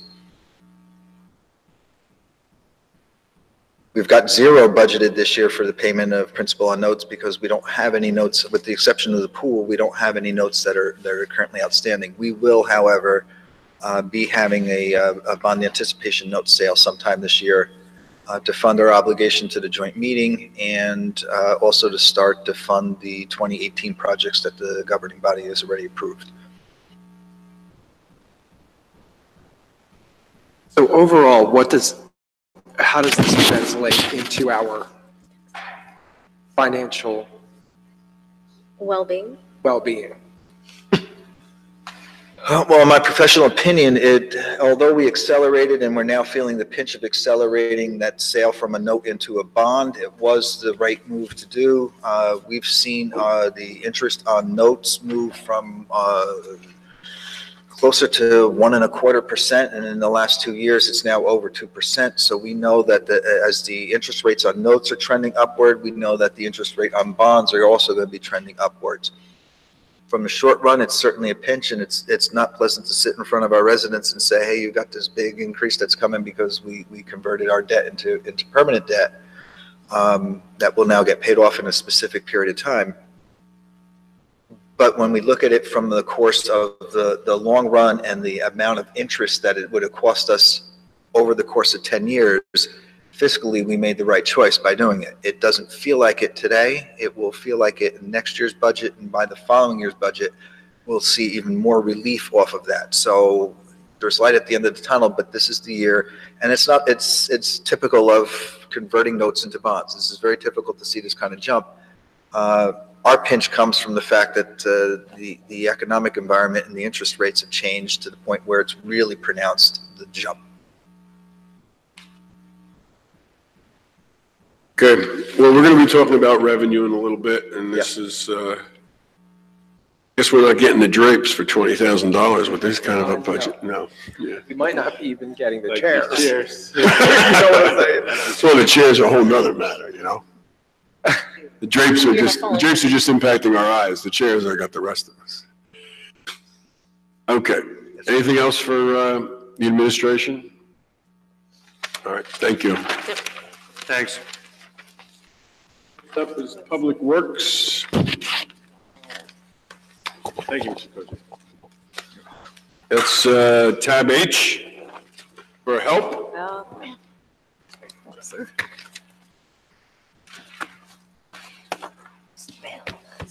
Welcome, Mr. Bell. Good afternoon, Mayor. Good afternoon, Council. Good afternoon, Mr. Bell. We had the opportunity to look at your narrative and your requests. You have 5 personnel requests, 1 for a part-time jitney, a driver, 1 for administrative assistant, 1 and 2 for shade tree. We can talk about those. You have 1 for a promotion, new title. That's an existing employee, so we won't be talking about that person. You have 7 capital requests, and we've dealt with the open space requests earlier. So we might have questions about those, but we've dealt with the leadership of the Open Space Trust Fund Advisory Committee. So we're going to ask you if you would give us some of your 2018 highlights and some of your requests for your priorities for 2019, and then we go into your personnel and capital requests, and then we might take a look at your line item and see if we have any questions there. Okay. For 2018, let me start off with saying 2018 was an extremely busy year for Public Works. It seems like just yesterday that I was here and I started off talking about an injury to one of our employees. As some of you may remember, one of our employees was injured severely last January. Fortunately, he's recovered and he's back at the job he came in a few weeks ago. As a result of this injury, it enabled me to establish a PLSHA-approved hazard communications plan. This is something that the department has never had. In this plan, it allows us to identify every hazard in virtually everything that we do, so that when the men, prior to going out to do any work orders, they have a checklist, they have a list of everything that they need to have with them, things that they need to set up so that hopefully we can avoid any future injuries such as that, as what happened last year. Another thing that we did last year was we improved our security in the Public Works facility. We installed a security system which is has 16 cameras and a digital recorder. So now the entire facility is now monitored, which can help prevent incidents and also protect the township's investment in its equipment and its vehicles. We installed an electronic access system at the facility so that some of the old antiquated door locks are no longer accessible. Now, whenever somebody leaves for whatever reason, if it's retirement, termination, what have you, they no longer have access to the facility. Their electronic card will be immediately deleted, and only people who are current employees will have access to the facility. We've also, one more thing as far as technology in the facility, we installed a new phone system. This replaced the very antiquated phone system that we had, and it'll make it easier for residents to reach the appropriate person that they're calling whenever they do make a phone call to Public Works. Going forward, we have statistics. As usual, I'm not going to inundate everybody with all of the statistics, but we've just made more and more work orders, had more and more work orders completed this year. We're continuing the trend. This is the 4th straight year of improvements as far as work orders. Last year, in 2018, we did over 10,000 work orders. Part of that was our Parks and Recreation Department. We installed turf blankets again in Dehart Park. We expanded the installation of turf blankets to include Memorial Park. In 2019, we'll probably be looking at Borden Park also. Safety surfacing was installed in all of the playgrounds. We do this approximately every 3 years to make sure that our children, when they do go to the playgrounds, remain safe.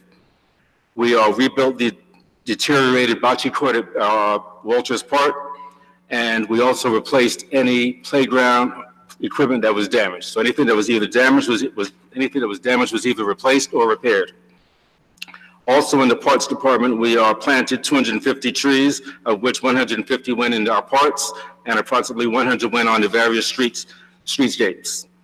We inoculated 30 ash trees against the emerald ash borer, and once again, we were certified as a Tree City municipality. Concerning transportation, we implemented a 5th jitney route, so for the first time, the entire township is covered and serviced by jitneys, and we've also amended the routes to the Wyoming, Parker, and the Hilton route. Overall, we're servicing about 170, maybe 180,000 passengers per year on the jitneys. Recycling was a major issue, as we both know, and we'll probably discuss later concerning the prices of it, but we did, in order to help slow down our recycling costs, we've implemented a few new policies. We're now accepting daily acceptance of e-waste. So there's no longer just the ability for residents to bring electronic items once or twice per year when we have our e-waste events. We're accepting that 365 days a year. We've also secured the services of a free e-waste contractor, which holds all of our electronics items away from the yard for free of charge. This saves us approximately $4,500 per year. Also, we've partnered with the Essex County Department of Public Works and have obtained the implementation of Recycle Coach. This is a free online app that allows all of our residents to obtain valuable recycling information just by logging into the app. Pertaining to our tonnage, this is the 4th consecutive year that we've continued our growth in our recycling collections. And our tonnage report, as far as filing our tonnage grant, we reported 25,000 tons of recyclables collected. This marks the 3rd consecutive record high that we've done this. So we're definitely moving in the right direction as far as recycling. Personnel-wise, we've had 3 promotions. Cesar Riccardi was promoted to head foreman, Mike Haran was promoted to lead man, and Juan Serrano was also promoted to lead man. We've also hired 6 new employees. These were to replace employees who left for various reasons. And for 2019, my plans for the year, if I could put it into one word, would be improvement. Improvement in several areas. First of all, from a technical side, I would like to see improvement as far as the implementation of SDL, which would allow us to automate our work order process and keep better records pertaining to whatever work orders we do. Right now, everything is handwritten or done as far as an Excel spreadsheet. It'll give us much better reporting in the future and hopefully allow for us to resolve work orders a lot quicker. The second thing I'm looking to do in 2019 would be administrative improvement. And this is to improve the perception of public works and reduce the number of complaints that are coming across the board. I'd like to also reduce the work order response time so that within 24 hours, if possible, most work orders can be completed from the time that they were called in. Finally, I would like to improve, I should say, the culture of the entire Department of Public Works. As we all may know, there's been several issues over the years. I've been here for 4 years, and I feel that there's been too many grievances, too many complaints, too much litigation going forth in our department. And my plan is to definitely improve training and therefore reduce anything along with the size of any of those 3 items that I just mentioned. We've been gradually improving our department as far as diversity over the last 4 years. When I first came in here, our department had one minority, so to speak. Right now, our department is approximately 30% filled with 37% minorities. Hopefully, we can improve the education of everybody on board so that people are more tolerant and accepting of diversity as it continues to grow within the department. That's all I have, and I'm ready to answer your questions. Let's go into your capital. I'm sorry, your personnel request first. Let's talk about the part-time jitney driver. Okay, if I may, before we start, I'd like to hand out something out. Sure. Great, thank you. This is just a, Thank you. Organization so that we can see where our manpower is deployed. That's right, yes. Yes. It'd be nice, yeah, try to recruit more She's women really in good. DPW. Yeah, we have Love one. her. I'm talking about like having more than that, which would help go toward changing the culture. We just, Okay, so concerning personnel, the first item would be the part-time jitney driver. Yes. Our jitney service is integral to the betterment of the township. We service, like I said, approximately 170 passengers per year. The drivers, we have 5 routes consisting of 8 drivers that work part-time. We no longer have the one recreation vehicle that we had 20-something years ago. We have 5 buses. We have a fleet of buses now. And as so, it should be treated as a fleet. We should, and I definitely need to make sure that we have sufficient manpower to operate our jitney service. The challenge that I face almost every week is when we are in a situation where we're missing a driver. Somebody may call out because they're sick, personal day, vacation days, emergencies. We cannot afford, and so far we've been able to shuffle the deck and maintain our service, but it's only temporary. You know, all we need is for 2 people to call out on the same day, or 1 person to take to the vacation and somebody else calls out sick, and we'll have to shut down our service as long as 1 route. This is an imperative request that I'm looking at. I can't put in any other words than that. So just explain, so the person would come in, so the person would know before they got there whether they'd be driving or not? Because you know before 6 o'clock whether someone's going to be driving, right? Right, but you never know when somebody's going to call up. Just Friday, that is yesterday, at about 5:30, I got a call from one of our drivers. His car wouldn't start. He couldn't get in. You know, fortunately, we were able to alleviate the situation, but there's going to be times when people at the last minute realize, they wake up, they're sick. So we won't always know when somebody will be coming in. Okay, so but the part-time person would come in 6 o'clock Absolutely. every day, whether Absolutely. they know they're going to be driving or not. Yes, absolutely. Those first 3 hours, they would be assigned to do custodial work or something else. Definitely. And where would that be? That should be right at the Department of Public Works. That would also alleviate some of the work that our current custodians do. We have 2 custodians managing all of our buildings. This would take one building off of their hands. It'll be managed by the part-time worker. They can do that in the mornings. And if they're not needed after that, they're done. 2 questions. So 5 routes, 5 vehicles. Currently, we're staffed at 8 PT, part-time drivers, right? Actually, it's 10. 10, so we have 10 right now. Right. You're asking for an 11. Yes. But you definitely feel that we should have a 2 driver for every 1 route. We should have 1 extra driver. This is predominantly for the morning jitney service. Okay.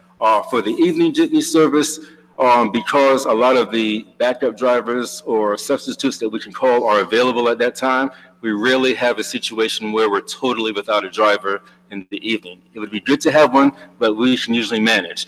In the mornings, we have no room for error. If one person is down, it can create tremendous problems. And so obviously having a two driver for one route is a comfort zone for you, knowing you're going to be able to get those routes out in the morning, right? Absolutely. And they start at 6 in the morning. Yes. I don't think the jitney because we walk, but 6 in the morning until 9. Yes. The times. Okay.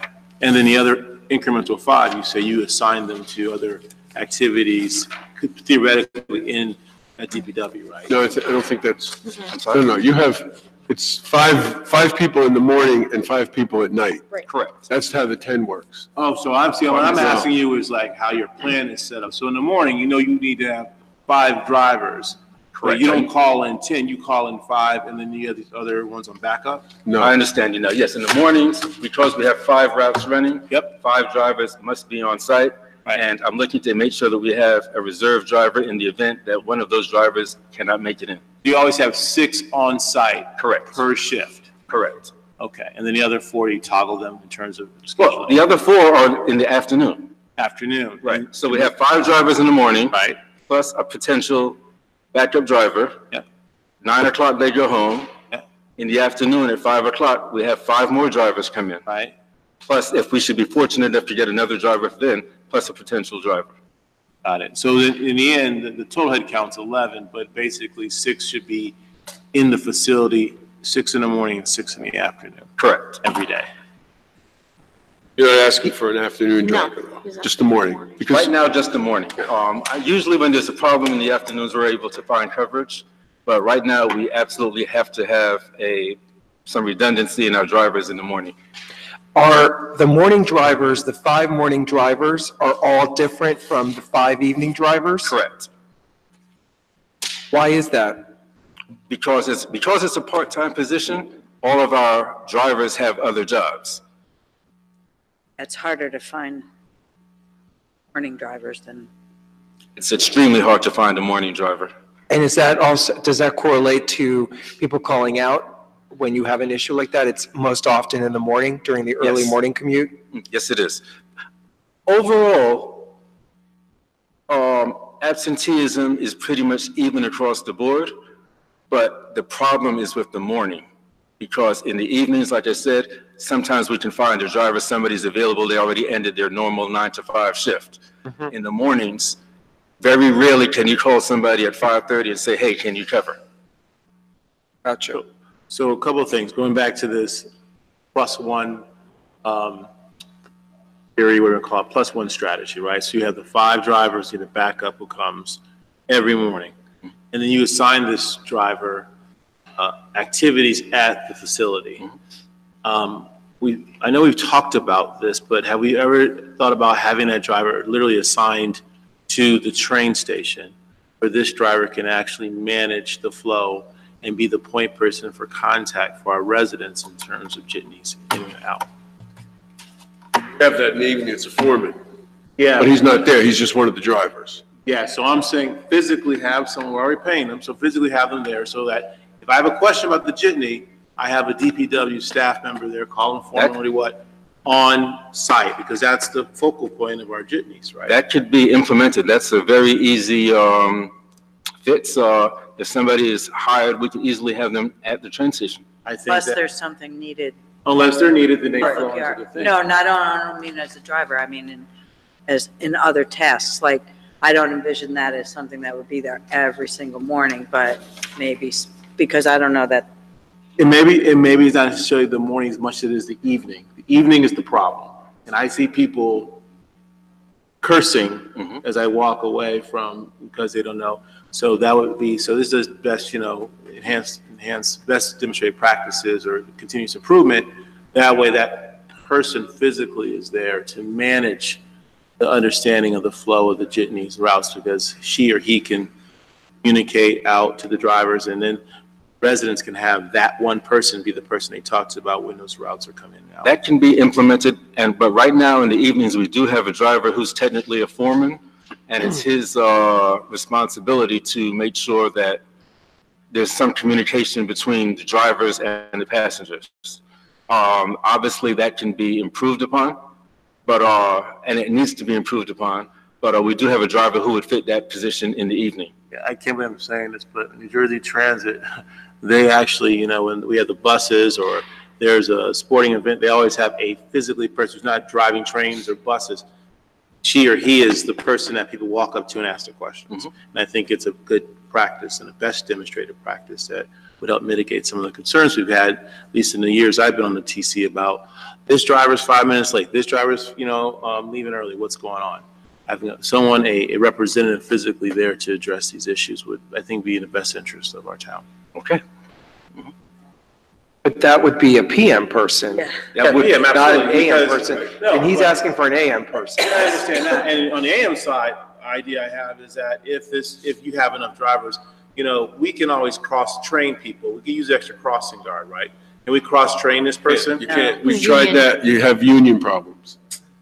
See, these folks are in the CWA union, the other people are in the Teamsters union. We tried to do that, they won't do it.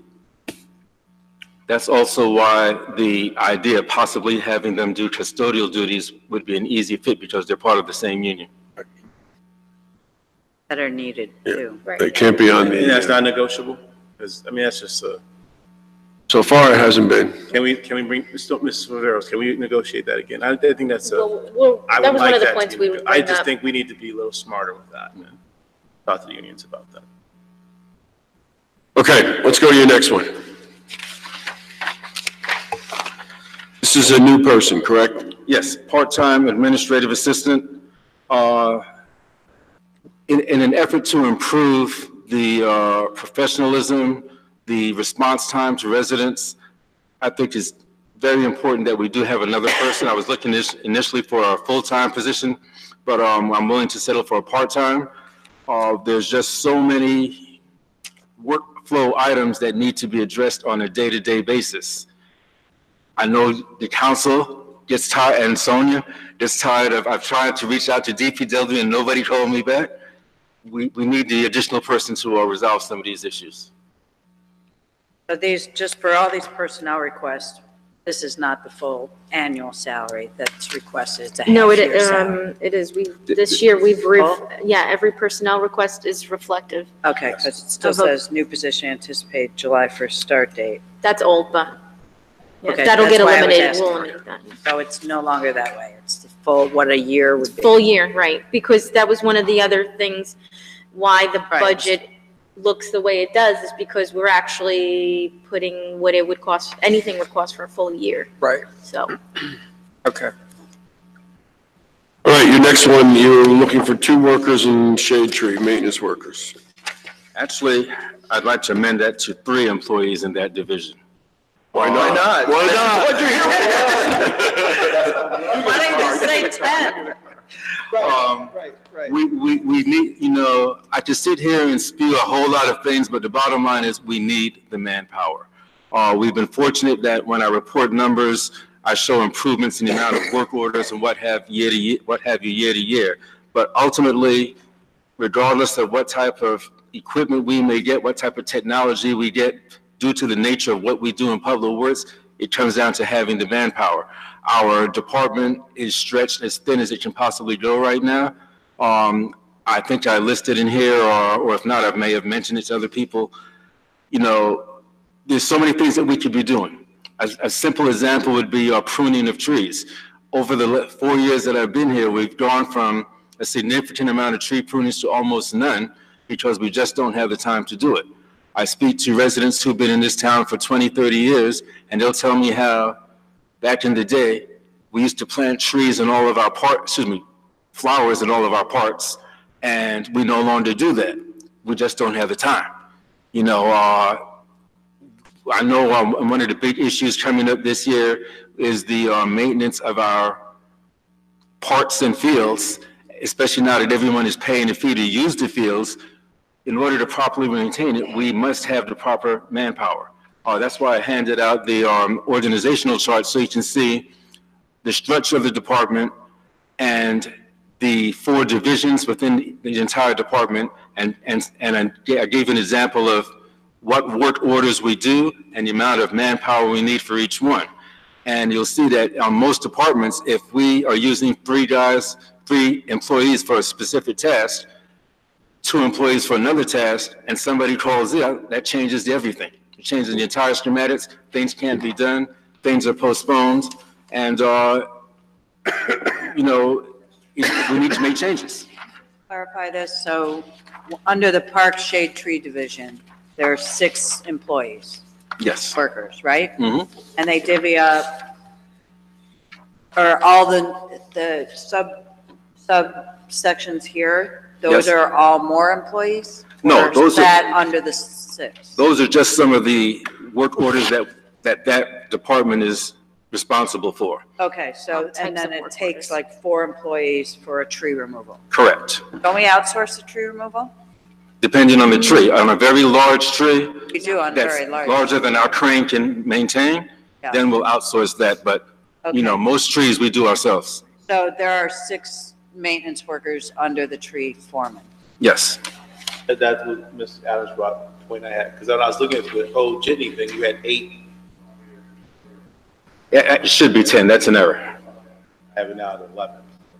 But, and then the other question is, so now you're looking at raising this to 162, this capital, 162, 552, simple math, right? That is correct, yes. And then my other question is, you mentioned that without having this people power, that we're unable to plant flowers and things like that. Have we been allocating money to your budget to purchase flowers and haven't been actually planted? I haven't allocated any additional funds for it, but that would still come out of our tree plants operating account. So we would have money to do that. That's just one example. But as far as workflows, you know, I can't stress enough the importance of having that manpower. So to go back to this chart, under Park Shade, you have grass cutting, edging, 4 employees. Yes. Do any grass cutting? I thought that was outsourced. No, we do grass cutting in several areas that we call our small areas, such as Springfield Avenue by Park. There's a small parking lot right there. Okay. Over on Jacoby Street, there's another location. Okay. Maintenance of the fields, you know, talking about the playing fields. You know, we need to grade it, all of these things. Yeah, I think this table of organization is confusing. Okay. I'm a pretty smart guy. And I got to tell you, this doesn't make sense. I mean, I get it. I must not be. I get it too. I mean, I get it, but I think what you were trying to do, you didn't accomplish. You were Okay. trying to be really helpful because, you know, under Park Shade Tree, we have 6 maintenance workers. Right. Under roads and recycling, we have 8 maintenance workers. Correct. And then the subcategories appear over and over. So under roads and parks, you could have snow plowing. In one instance, there's 7 employees assigned. In another instance, there's 7. Okay. I see the amount of employees under each has changed. For something like snow plowing, all hands are on deck. It's not specific, although we have a road department that would handle a small snowstorm, such as, let's say, 1 inch of snow, they'll come out and handle that. But if we have 8, 10 inches of snow, the entire Public Works Department is deployed. That's why I have snow plowing under each function that we do. Right. So for the parks, the roads, the facilities, when we have a large snowstorm, everybody's out there, their entire department is out there removing snow. Okay. All right. not really that important, actually. But back to this idea of having the extra person, extra 3 people to assist with planting and pruning. And we've discussed pruning in particular several times under Ms. Adams' direction in Engineering, Planning, and Public Works Subcommittee, where we talked about looking into outsourcing that and what the cost-benefit analysis would be of that. Now, you had prepared something for us in that regard, is that right? I'm still awaiting quotes from Asplund for the finalization as to how much it would actually cost to prune all of the trees within the township. But your professional opinion, I believe, and we read a lot of stuff, so forgive me if I'm not recalling correctly, but you recommended professionally that if we did it in-house, you can do it better and in a cheaper fashion. Do you remember vaguely what that number was? Gosh, I don't recall. If you can enlighten me. I don't have it in front of me, I'm afraid either, so. I mean, because that's part of this, asking for these 3 people. Right, and I just want to stress that in request, I gave 2 examples for what we would be utilizing the men for, but it's strictly not, it's not just pruning, it's not just planting of flowers. We have 4 departments, 3, not counting automotive, we have 3 divisions. And we are sending men from one division to another division on a routine basis just to cover the amount of work that we have to do. So although I may have listed as a example, the additional men would be used for pruning, they'd be used for planting of flowers, they would be used for virtually every DPW job function. Right. See, my concern is this. So let's say that we approve these people. This is I don't speak for the whole body, my concern only. First of all, I don't discount planting flowers. If Public Works is not doing some of that, then what is Public Works doing, right? When there isn't snow, you're not plowing, what are you doing, right? You're not always filling potholes either. Public Works should be pruning trees and planting, right? Correct. So I don't discount that. Don't misunderstand me. I'm not minimizing that at all. But my thing is, based on what you've said, including your narrative, 30,000 feet above the ground, bigger picture about your culture and your administration, my thing is, if we were to approve these 3 additional people, so now you have more manpower, I'm not exactly convinced, and this is not personal, I'm just not convinced that under this org chart, when everyone has an assigned duty so that this additional 3 people can get this job done. Do you understand? Does that make sense? I think Mr. Davis brings a good point. It's ironic that I'm going 180 on this. We had a presentation this morning by an organization where this individual wrote out by percentage what her job work was related to the compensation that she was receiving. And I think if you took a person, an employee in this org chart and said, okay, theoretically by percentage, this is how much they're allocated toward that particular. Or whether current staff is being adequately utilized. And what was the result of that? Correct. No. What? No. I went the other way on her, but I think that would help you understand in terms of what type of hours are, you're not billable because they're salary, what type of hours are allocated to these particular initiatives. Gotcha. Okay. All right. I'll be quiet now. And it's fluid. It's fluid. Yes, thank you, Ms. Adams. Very fluid. Okay, so we're going to, next one is the Assistant Director of Public Works. Now, this is someone who's in the position, so we won't talk about it. Okay. But I did want to just ask you on your org chart, if we were to create an Assistant Director, would that person be under you and over the head foreman? Yes. So in your absence, the person in charge would be the Assistant Director as opposed to the head foreman? Absolutely, because the way the flow chart reads, the person under my name is technically the assistant to the director. Right. That person would then become the assistant director, and the flow chart would remain the same, that it would be director, assistant to the director, or assistant director, and head foreman. Okay, but right now, if you're not there, who's in charge? The head foreman, correct? It depends on the nature of the issue.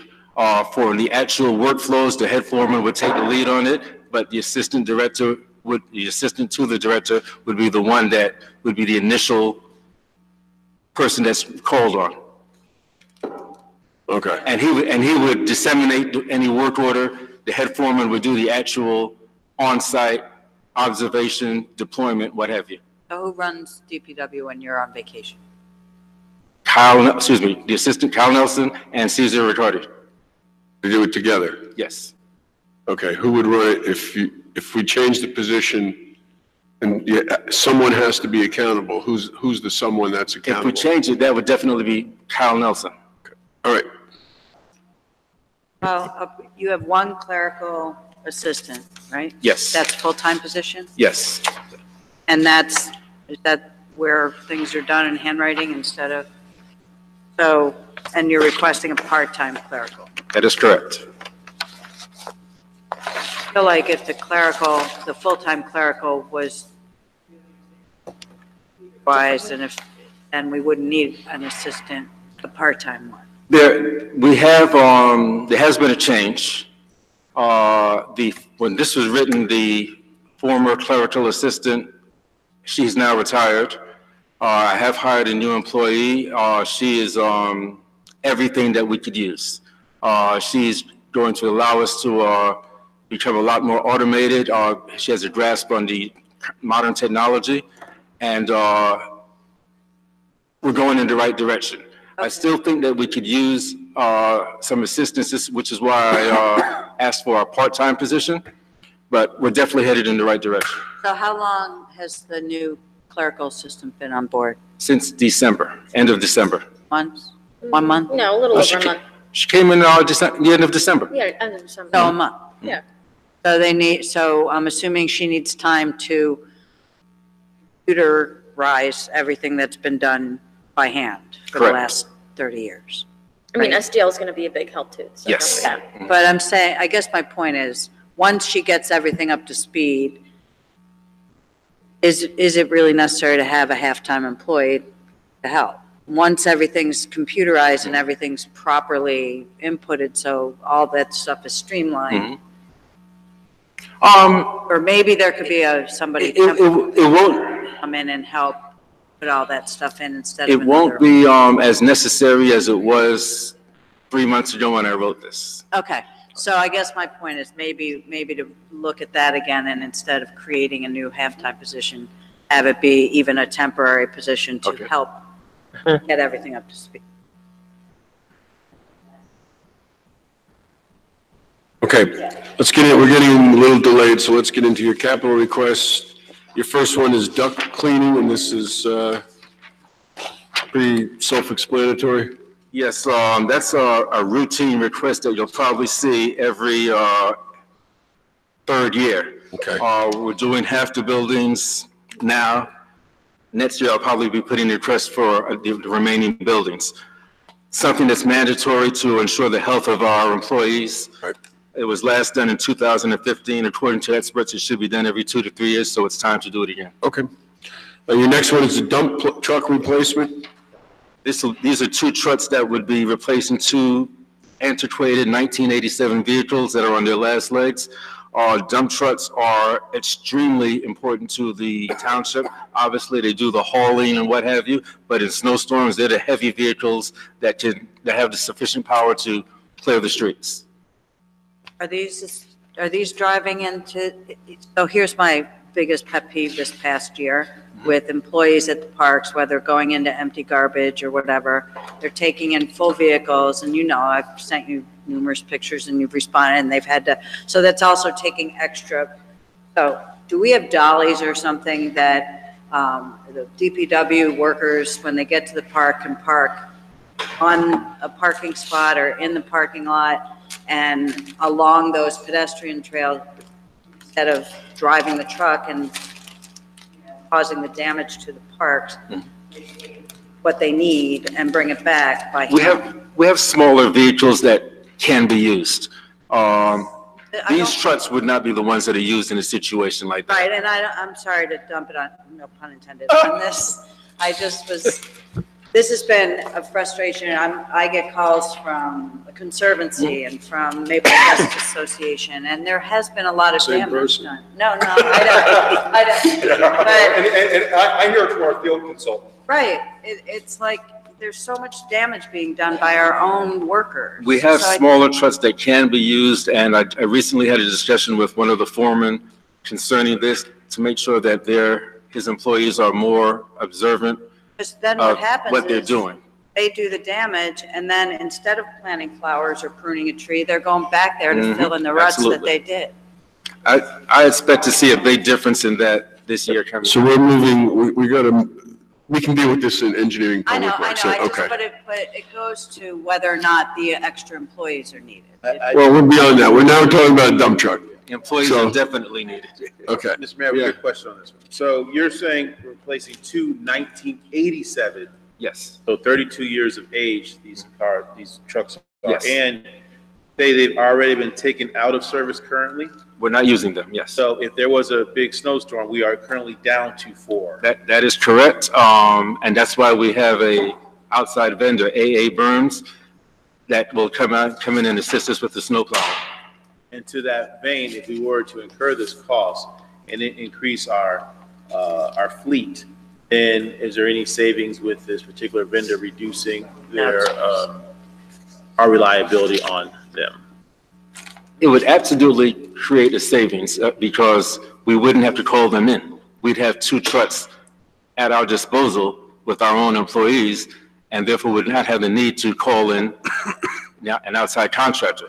Now, if there's a really significant snowfall, they would still be called in. But with these 2 vehicles, we could manage virtually anything, most snowstorms ourselves. Got it. So usually on an average storm, we have to call them in because we're lacking.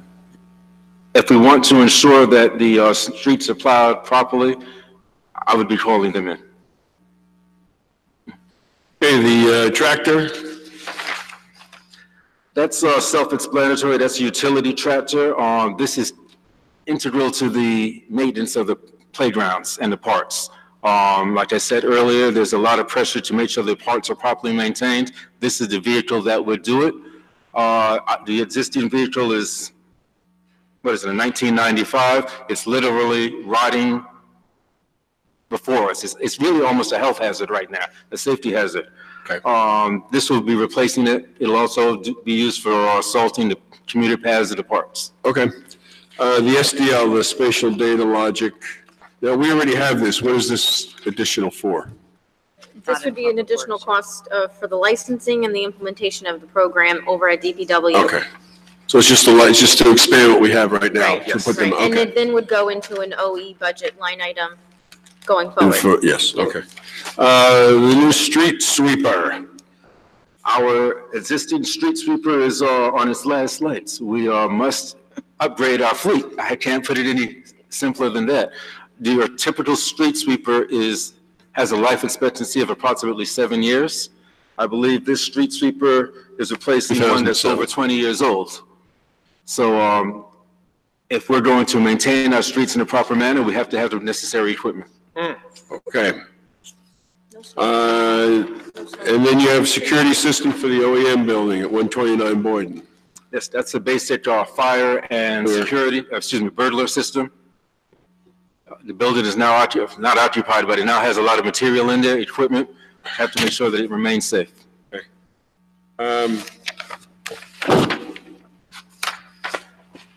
All right, anyone have any questions about any of that so far?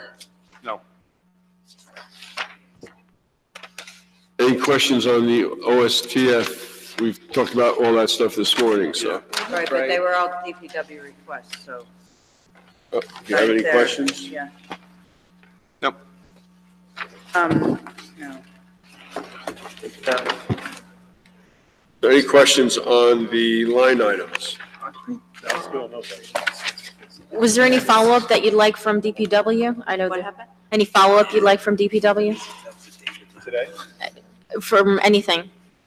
let's talk to the unions about that, cross-training. I think it's a waste of money, cross-train people. We need to talk to unions about that. We should at least have Well, that there's conversation. that, and then, I also would like to see better clarity on the personnel requests as it pertains to their roles.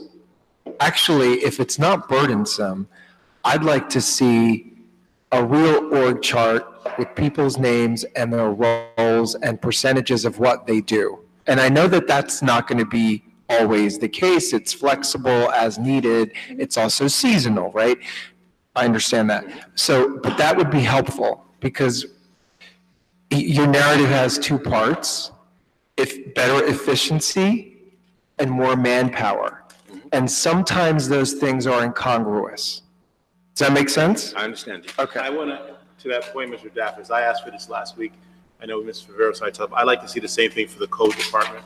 Like, I want to see org chart because I saw the same type of like lots of ask and merit increase. And I don't know who reports to who there. That's Mr. Daffis' territory. I like to see that before I make any decisions about code.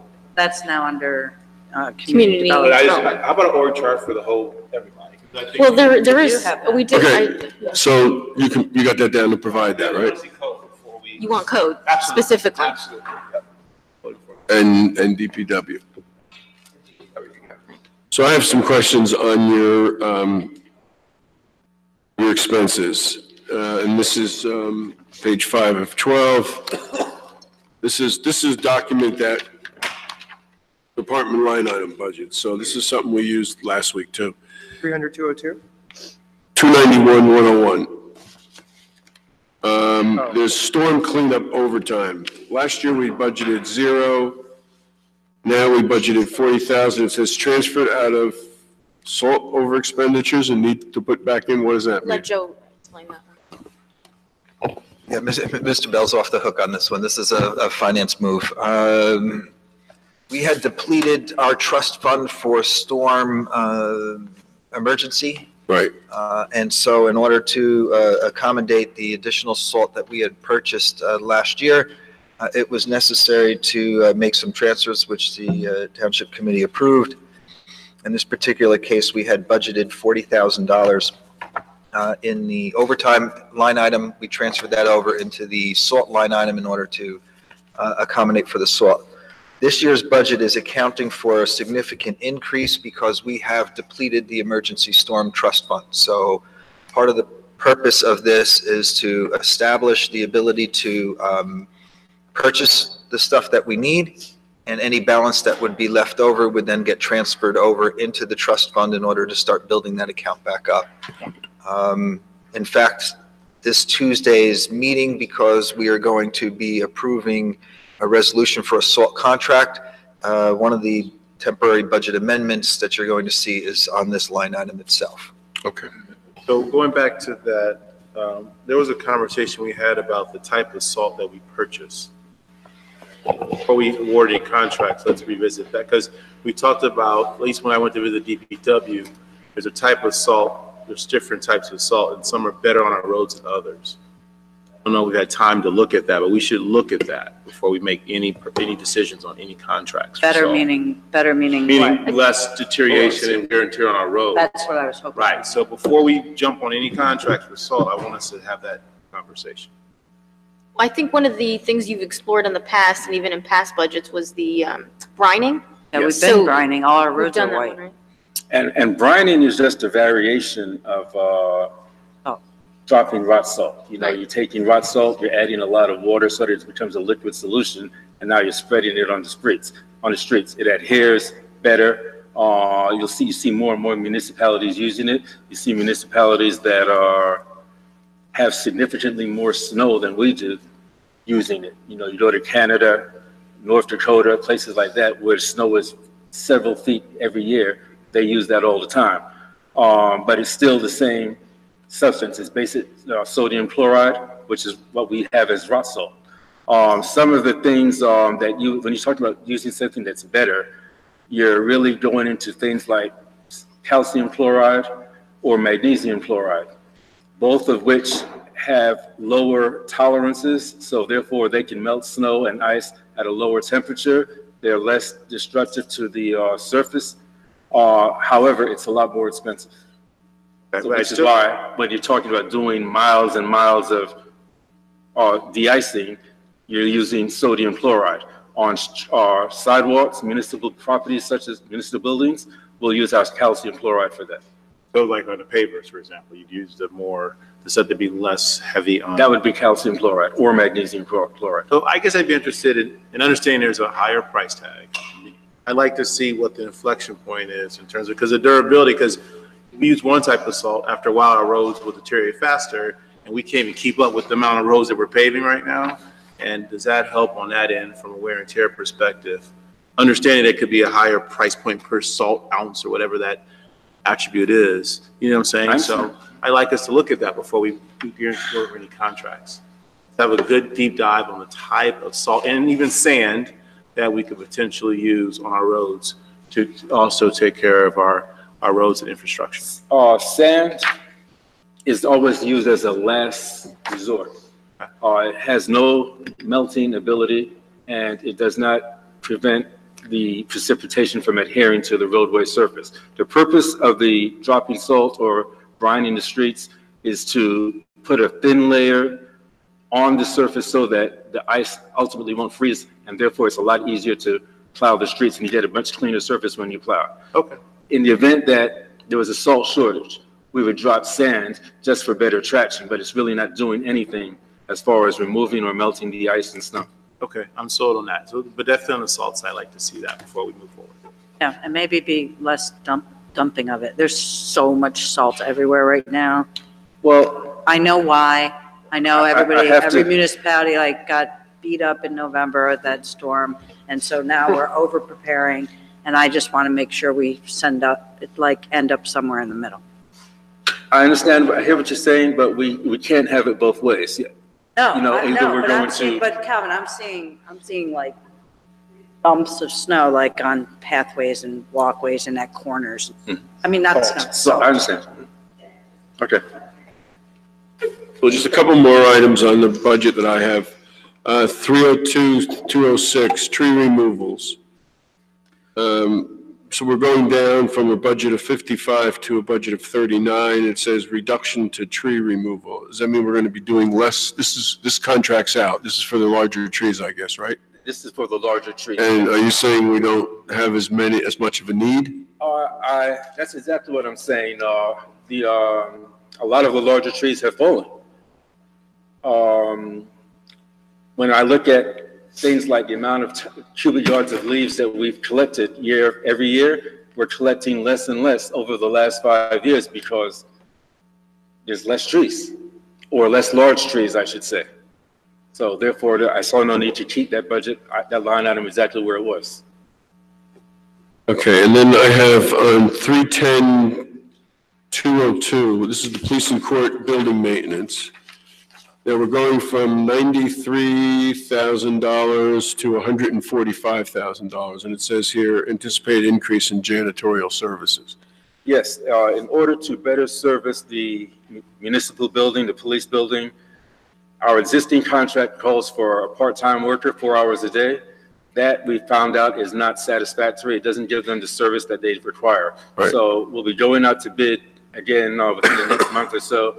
And one of the things that I've changed in the bid specs is for them to provide for a full-time employee there. So I guess the question is, once you get to a full-time employee, does it make sense to think about our own full-time? $145,000 is enough to hire a full-time employee We've done and that. benefits. Right. That's where we were before this, so. We had a full-time person there? Yes. Yeah, we did. In the past, we've had, I've been here 4 years. The first 2 years, we had someone there, a DPW employee staff there, Okay. full-time. And you're saying that doesn't work? It hasn't worked properly. It could be because of the type of employees, but it hasn't worked as satisfactorily as the police chiefs would have liked. All right. Is this a 7-day position or 5-day? It's a lot of money for, okay. All right, anybody else have any questions about this? All right, we're good. Oh, yes, I Yes. have one more item. Thank you. If we could go to line item, 2 items, I should say. 306-205. Okay, that's for our curbside recycling pickup. Yes. We have an amount of 266. Right. That should be increased to 286. We just received Right. bids on that, and the contract will be for 286. Right. 286,620. Yes, sir. Right, and what's your other one? The other one is 306,207, disposal of recycling. Yes.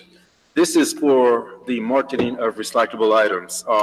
As we all know, over the years, we were getting paid for these recyclables, which is why if you look in previous years, it had like only 1,000 or maybe a couple of thousand budgeted, allocated to it. Based upon the changes in the recycling market, we're paying approximately $16,000 per month, which comes up to approximately $192,000 per year. We need to find a way to provide the necessary funding to continue to pay for this. Okay, so tell us, what is that number, what do you mean? What is that number supposed to be? It should be a rough estimate, $191,000 or and change. Wait, where it says 48? Yes. That's like making sure I'm clear. It should be 191? Yes. 92. If you were to look at some of our invoices, we're averaging $16,000, $17,000 a year per month to market our recyclables. So it's gone up basically from 821, 48 to 192. Exactly. We gotta take a deep dive into this. And over the space of what, 3 years, it's gone from basically 0 to 192. Yeah, 0, you add, yeah, exactly. If I may add, from a finance perspective, the numbers have been moving up and we haven't been keeping pace with it. We have depleted our recycling trust fund in order to keep up with these costs. And we've also depleted year in and year out the grant money that we get in for recycling tonnage. And this, So we're starting the year with practically nothing in either one of those escrow accounts. under the assumption that when we do recycle as residents, that we're doing a clean stream, like it's clean. This is not even, is this, I mean. Right, that's not including any penalties that we may get for contamination. That is a basic. Are we still mandated by the Yes. state to recycle? Okay. And just so we know, this is not just Maplewood. Oh, This no, is it's every not. Oh, no, I know, municipality. I know it's not you. But I think we may need to really, I'm not I taking- know Environmental Advisory was looking into recycling into our recycling ordinance, right? Yes. And I think what we need to really, may have to reduce the amount of times we pick up recycling. We may need to look into, not single stream anymore. I mean, because this is a huge number and it's, people can get used to a new way of recycling. May not I really do want numbers for how much.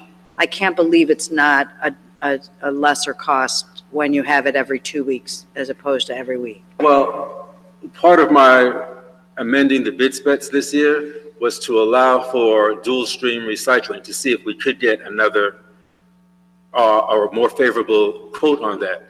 And the sole bidder had the same price straight across the board. You mentioned maybe we go to reducing the amount of times that we recycle. That does not mean that we'll reduce the total amount collected, because people will then, if they're recycling the proper way, Right. they'll just keep storing it until the following week, and we're still looking at the same total tonnage month after month. Right, but should reduce the pickup cost, not necessarily disposal cost. This It could. It could. is the 192K that you referenced is not related only to disposable, or it is? That's specifically related to the marketing. So the way it works is every Monday, our contractor, our hauler collects the recycling from everyone's home. They in turn take it down to Giordano Recycling. That's our marketer. And Giordano is then responsible for disposing of it. And if the markets are favorable, they'll pay us for it. If the markets are unfavorable, as they are and have been for the past year and a half, we'll be charged for it. 3 years ago, we were being paid nominal amounts. Now we're being charged roughly $192,000 a year. And the forecast is not changing any. Okay, Yes. Thank you very much. You saved the best for the last. Engineering. I know, really. You guys are taking way too much time. Spending way too much money. That got delayed, the whole delay started. Okay. So welcome. Thank you. We'll have you guys introduce yourselves. As we had the opportunity to look at your narrative, which has all the things that you did in 2018 and what you want to do in 2019. We have 2 personnel requests for you. Both of them are merit increases, so we don't talk about them in public. Sure. We have 15 capital requests, so you're probably going to get 3, so you might want to pick 3 of them. So but we'll go through all 15. And then we will go through any questions people have in your line item, okay? Okay, great. So you can say who you are, and then we can start. Sure. Mayor, committee members, good afternoon. Paul Kittner, Township Engineer. I'm also accompanied by Hussam Zaidan, Assistant Township Engineer. It's a pleasure to be here today. Sorry we're running late. No, that's fine. There's a lot of work to be done. So would you like me to just summarize? Summarize just quick, couple highlights for HE. Sure. I realize we're running. Read this, so you don't have to go through everything.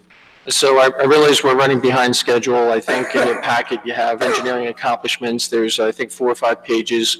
For the purpose of brevity, I'll just summarize some of the larger projects that we're very proud of that we got accomplished. The 2018 Capital Road Improvement Project, we got a good number of the roads paved this year, and we actually probably installed the most amount of concrete the town's ever installed in a given capital year for roads.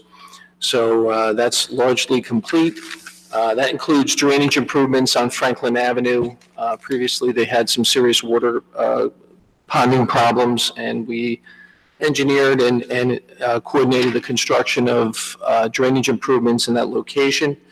We also implemented and installed all of the improvements of the Clinton Elementary Safe Routes to Schools project. That was a federally funded project, improving 29 intersections, the ADA ramps, et cetera. I think that project was challenging, but we got that done this year. We also installed an electric panel at Memorial Park at Oakview Ave for the July 4th event. And we completed the installation of the 60 Woodland elevator. That was not a painless project, but we got that done. We've also performed an overview of the architectural plans and also publicly bid the external staircase at 60 Woodland. That's actually under construction now. And we completed the first electric EV charger at 60 Woodland this year. We also implemented the Phase 1 pavers on Maplewood Avenue. That was a major project, together with the pedestrian fence at Baker and Maplewood Avenue. And we've coordinated the DOT Parker Ave project. We worked with DOT and MV5 on a pedestrian safety audit. And we also went very aggressively with the help of Annette De Palma on funding opportunities to try to alleviate the tax burden on residents. Did she say that her name had to be in this narrative so many times? My Right? goodness. Right? She probably edited it, right? And just added her name in here? Yes. No, she was not a part of that, but we do work closely with her. Okay. Hey, go. So we can go into your capital. Sure. We're bypassing the personnel. Yeah, we're bypassing the personnel because they're merit. Okay. So we don't talk about it in public. Okay, what about OSTF? Do you want to do that at the end? We did that this morning already. Okay, okay. So I don't know if, did you say anything you wanted to say that's going to be special in 2019? 2019, we're also actually very excited. We're going to, because we have a head start this time, we're going to engineer and publicly bid and construct the entire 2019 road program. We're going to work with whatever monies that the committee awards us to work with these roads. We're going to make it the best we possibly can. We plan on also completing the external staircase at 60 Woodland. That's going to make the whole kitchen function properly with the stove. That's a completed project. And we're going to complete the remaining phases of the Maplewood Ave pavers. So I think everyone would enjoy that. We're also going to continue to implement traffic calming measures for Prospect Ave. We'd like to get that done this year. Burnett Ave, if the funding mechanism works out. And just complete some of our CDBG grants, such as the Phase 2 ADA improvements at 60 Woodland. We're working with the architect right now on getting that done. So we also have a major project, and we'll talk about it shortly, but that's the DPW underground tank conversion. That's a major project, and we're going to get the design completed for the Memorial Bridge, the pedestrian bridges. So That's what the previously set aside from OSTF. OSTF funds. It's not 200,000, it's like 120? I thought it was 150 last time I looked, but it could be 120, yeah. So that's enough funds, 120, 100,000 is enough to get the design complete. So, one thing that I know you ran into problems with this year is like all the projects sort of we're doing at the same time. We were doing road, we were doing pavers. Do you think 2019 will be spaced out a little better for your management? Absolutely. I think the unfortunate thing was we were down a staff member. We didn't have an assistant township engineer for over 4 months last year, and it really put our design behind, and we bid our projects out late. So this year, we're going to start the design. We're actually starting Parker Ave, the DOT portion of it, the design phase this coming week. And after that will be the road program. We'll get that ready for bid. It'll be available to bid actually before we even have the funding approved, I expect. All right. So I did want to go back to the open space request because I do have a question for you. This is the basketball and tennis courts at D-Hart. So this morning we met with the open space folks, and you probably wouldn't believe this, but there's a limitation on the money, and we have to make some choices. So one question was, if we were to do the basketball court alone, and what would be the impact of not the impact in the neighborhood of people saying you're doing basketball and not tennis, but what would be the cost? Would there be a cost impact if we were to do the basketball alone as opposed to doing them together? So if you want to compare the cost savings of doing both projects together versus the basketball court alone, I mean, you're saving a mobilization charge, you're saving some of the charge to publicly bid those projects at once versus separately. Your unit pricing can be a little different. It's probably about a 10% difference, maybe a 15% difference. Sure. So if both projects were, let's say 400, you say 500,000 to make the math easy, 15% of that would be the cost not realized if you bid them separately. All right. Okay. All right. Thank you. That's helpful. Sure. All right. Let's go through your 15 capital requests. Okay, so 1901, which is environmental improvements at various locations. I'd like to amend actually the request that we're making, the 75,000. Going down, right? I'm actually going down to 25,000, and the reason is I found in Edmonds 2 different accounts. One is C0417857001,901, which has a balance of $57,145. The second one is C0418902001,901, which has a balance of $72,000. Actually, it's 64,000. I checked it, the latest balance. So as a result of those two, I've also worked with Matrix Environmental. They're our environmental consultant right now. And I've worked iterations on trying to reduce their proposal, which I've been able to do under 2 different iterations. So I think we can reduce that balance to 25,000. Okay, good. We can't spend a lot of time on 25,000, so we have to move on. Got to prioritize. Yes. Right. Municipal roads. So this is a standard request. We ask for it each year. It's basically pavement so that Calvin can fill potholes, and it's also just a little reserve fund for some miscellaneous repairs. Okay. 1903, municipal road reconstruction in various locations. I think last year, the township committed, I think, 1.2 million, 2.5 million to road programs. This year, I think we've identified some roads. The listing is in your packet. Yes. So Collinwood Road between Collinwood Road South and Ridgewood Road, Woodside Road between Orchard Road and Franklin Terrace, Meadowbrook Road between Elmwood Ave and Laurel Ave, Summit Avenue between Elmwood Ave and Tuscan Road, Okay. Jennifer Lane off of Prospect Street, and Duran Road between Maplewood Ave and Woodland Road. So those roads we identified as roads in need of reconstruction. And based on looking at the balance or the budgets, what it would take to actually reconstruct these, we're looking at a minimum of $800,000. $850 would be actually more comfortable for this. Going up there. We're going up 50, so I'm taking the 50 that I dropped before, and I'd like to use it here if I could. Okay, can you, just very quickly, because I know we're short on time, for the public's edification, talk about how you identified these particular roads? So, yes, absolutely. So when we look at the metric or whatever? The metric is two things. One is condition, the second thing is volume. So we look at both. It's a product of both. Obviously, two roads that are equal in condition, if one services more residents, more motorists, it ranks higher in our priority list. So we use a combination of a list that was generated years ago to look at the roads. We actually coordinate with DPW. We perform our own site visits, and we rank the roads based on their condition as well as the volume that they're serving. Thank you. Sure. Yeah. 1903, you said 850, so 1904.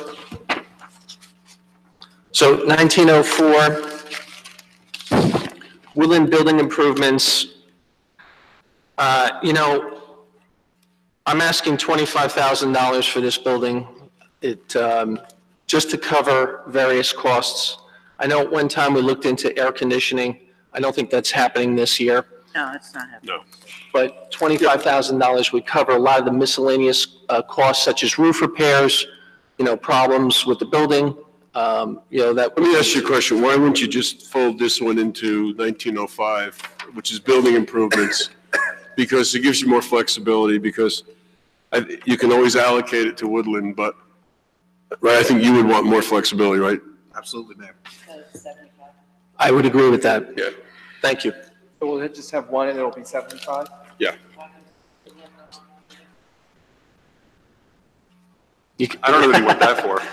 Okay, here's the municipal aid, Burnett Ave. Municipal aid, essentially all of these funds and grant opportunities that we apply for, we get reimbursed for the cost, but we have to front the money as part of the grant. So you have to pay for it up front, you have to reserve the money, and then once the project's completed, the state will reimburse you those funds. I anticipate getting awarded this work, but we have not heard from the state yet in terms of Burnett Ave, but the cost of that project is $520,000. Is this our local aid money? This is local aid, municipal aid. So last year we got about 660? Correct. So this plus the next one would be about that, because the next one I think is the 154 for something. About that, a little over that, sure, it's in the realm. Yeah, okay. So we expect to get the same amount of money, 660 or so from the state. We have no reason to believe we wouldn't. Yeah. Can we use municipal aid for just the general road projects, or does it have to be separated out like that? No, it has to be separated out. There's also different testing requirements. It's a whole separate process with the state, and you don't want to mix the two either. Yeah. Okay. So are we up to 1908? 1907. 1907? Yeah. So this is you'd also use local aid for this too? So this was a local aid opportunity that we applied for, I think back in June we applied for this, and we still have not heard from the state in terms of awarding this particular project. But This is essentially Franklin Terrace. It borders Irvington Avenue, and it's really in bad shape. It needs work. Well, this is the total for the whole street, even though half is in Irvington, right? This is actually for the half width of the For half. street. Right. Okay. We did not commit our funds to paving in other municipalities. We did this not too long ago, this was done. I'm shocked. Really? Because it was done with Irvington, we did half and half. Yeah. How long It's- ago? I think Malavasi was here, Malavasi. It was before Malavasi. Yeah. Anyway, It's in bad shape. I mean, it's a road that gets used a lot. Saying it, they did. I'm don't know. not saying that. I have no idea why the road's deteriorated, but it's deteriorated. Can we narrow that road too? I don't know that road very well, honestly. How about narrowing Burnett? Can we narrow it too, so we can traffic calming there if it's being? When we design the project, or if we use a third-party engineer to design it, we'll focus on traffic calming opportunities there. Sure. The Greenway, 1908. So this is a project that would basically connect West Parker to Baker. I think this was discussed for about 8 or 9 years in the township.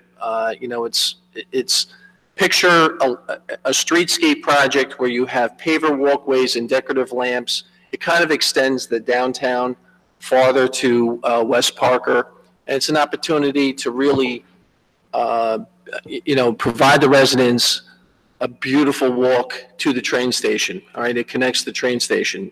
So to Chesowitz Field, essentially, in South Orange.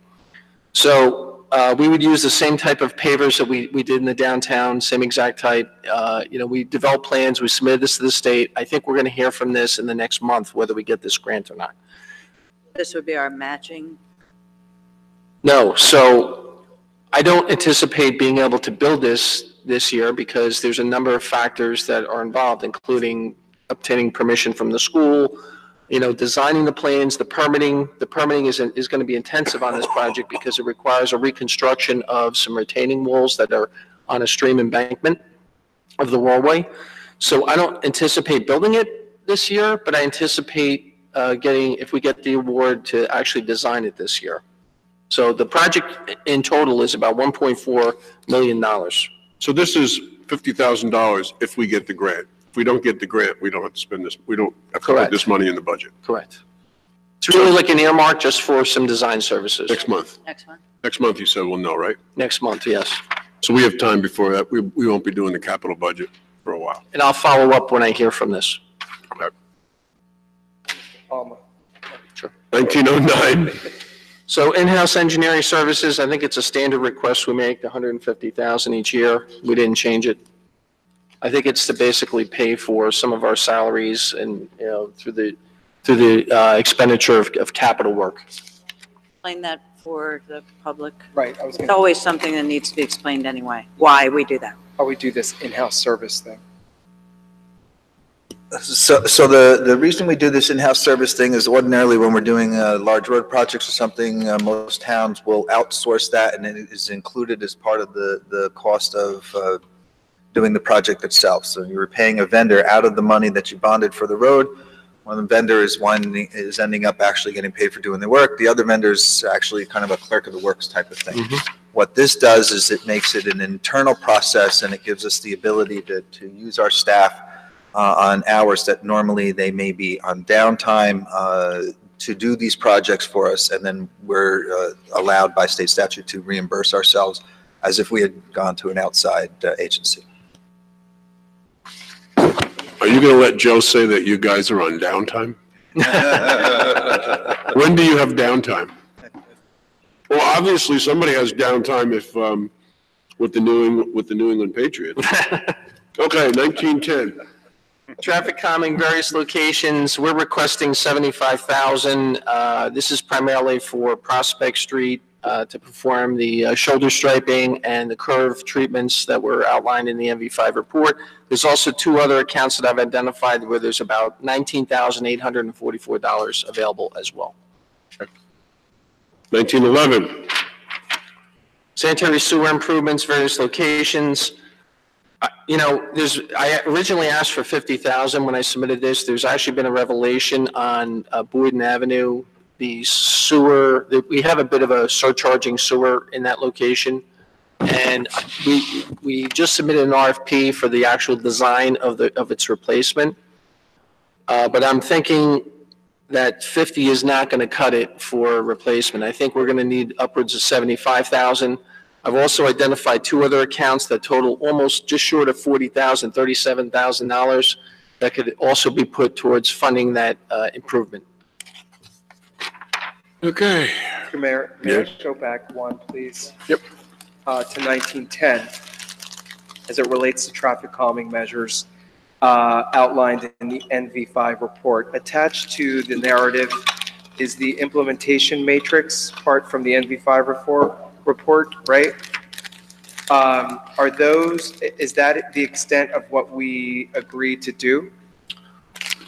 That was outlined in the report as possible improvements. We're not going to implement all of these with the $75,000. It's primarily going to be the curve treatment on Prospect Street, and it's going to be, some striping. We're not going to do all of these improvements. We're going to hand select, and we'll determine what that is. But I don't envision doing all of the improvements, but I envision doing, a good portion of these. Is there a way to send, I know you attempted to do that recently with the CD-ROM. As you know now, that was technically, there were some difficulties there. There wasn't anything on the ROM. Any way that we can get a summary of the recommendations again from the NV5 recommendations? Sure, I'll make sure everybody gets the a whole copy. thing? Yeah. Okay. So the other project is here listed as Burnett Avenue. Two roads that were dealt with NV5 were Burnett Avenue, which we're going for a state aid for. Gotcha. And the second was Prospect Street.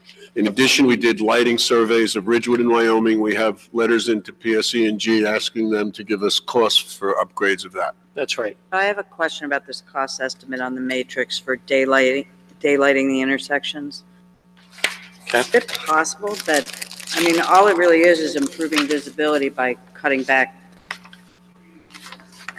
cutting back bushes or, taking parking away from intersections so that there's more, but how is that $5,000 to $85,000? It's also curb extension and No, it's bollards and not. stuff, right? Not daylighting is not curb extension. I think in their reference, they were talking about additional striping treatments, all right, not necessarily curb, but it could be curb, but they were talking about extending the intersections and tightening them up using striping and bollards and different things. I remember seeing in the draft report a picture Yeah, called I remember. daylighting and included Yeah. all those things. Right. Right, but I think that, so I think that's a little over the top. And then, That's why I looked at this estimate and I geared my request based on what I think is practical and what we but can we do. could do so you're not saying we shouldn't implement the 25 feet from, or you're doing that in number one? Which one? No, you're doing that in number one, but not in, you see what I'm saying? So we need to, 25 feet from an intersection restriction of parking should also be done in Prospect north of Springfield Ave. Right, yes. I think Ms. Adams brings us some good points. We private or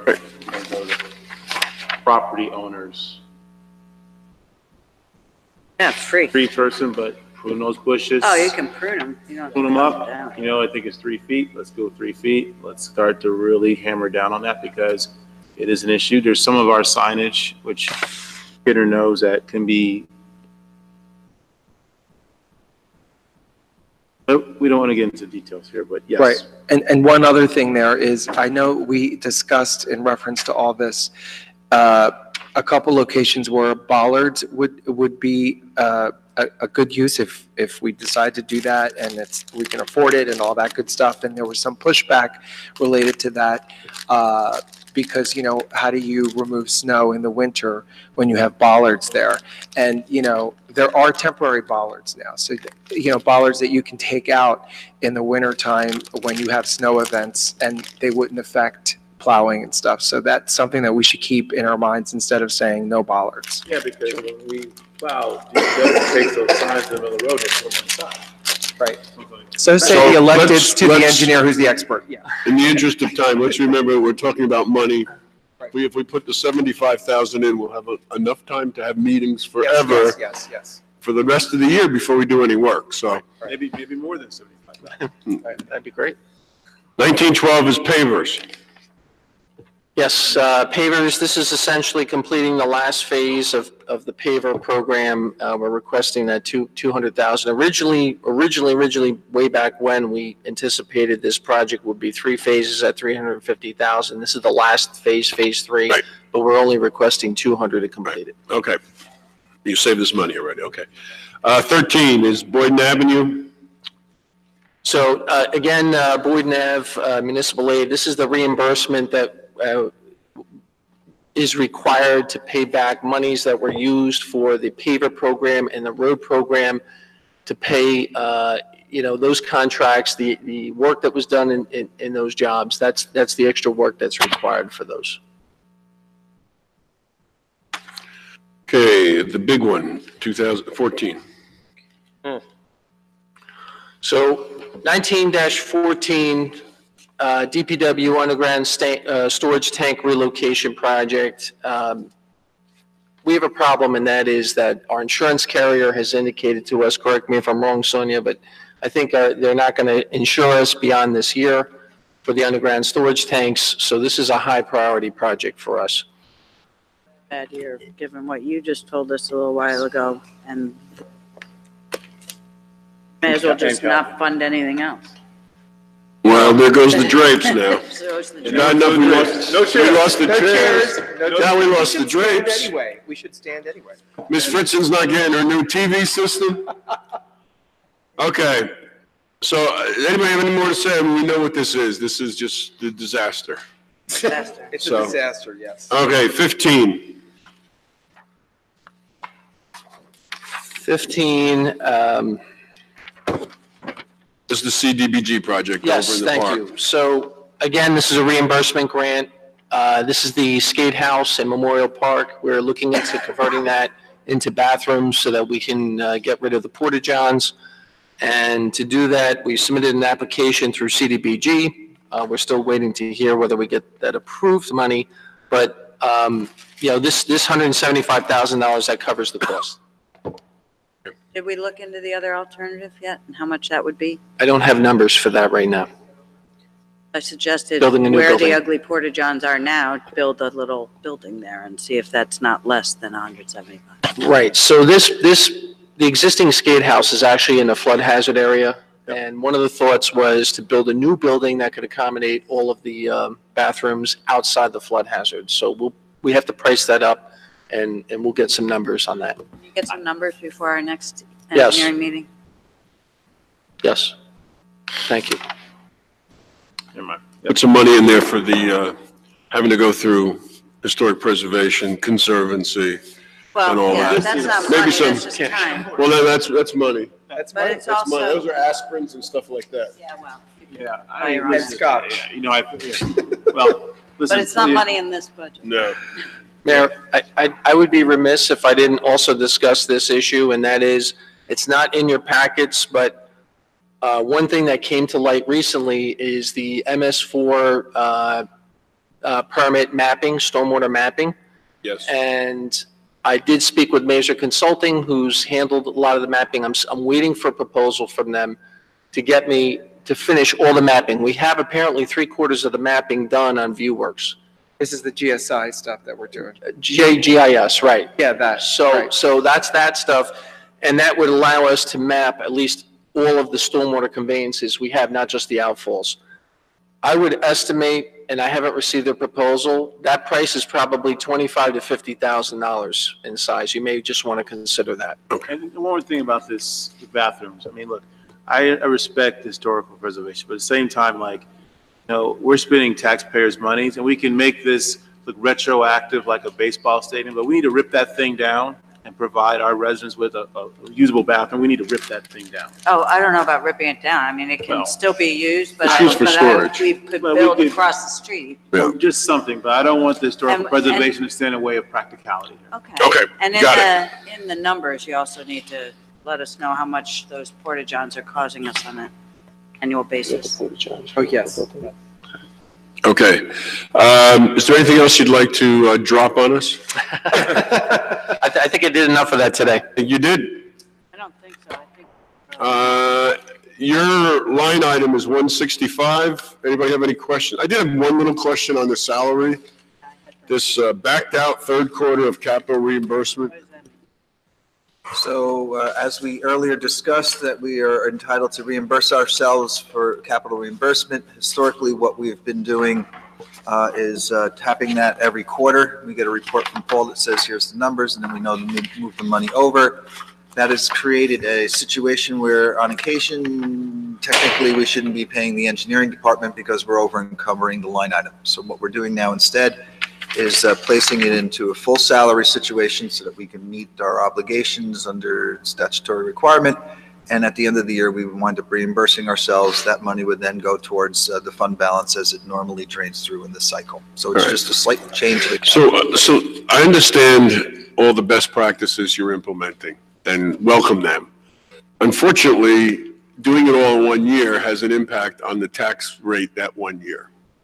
Absolutely. So as we leave here today, I just would like you to think about, are there half measures or that we can work towards this as opposed to doing it all in 1 year and having this huge jump? And that's part of the reason why we've put everything in front of the township committee. At the end of the day, it's these 5 people on the dais who vote for it. It's your budget. We just implement your budget. So if any of these things that have been presented before you that are a change, that is something that you don't want to do this year, you tell us, and we will enthusiastically enforce it and pitch it again in the following year. Okay. And by the way, we tell people it's your budget, so we say, the CFO brought it to us. especially Mr. Medidi, he'll be saying it's. Anything else for the engineering? Oh. Okay. Mr. Mayor, I'd like to make a motion for a 5-minute bio Yes, break. that's please. good. Second. You know, you kind of like get blamed for all these other departments, like DPW and Woodland, Recreation, they're all in your kind of bailiwick. So we understand that. It's not, you're not driving this as much as like. Oh, no. The gas, the tanks at DPW are not even your. I understand. Sure, I appreciate that. That's what happens. Engineering. Like the pavers and stuff like that. No That's problem. happened, so. That's Well, what one we're here question about the pavers.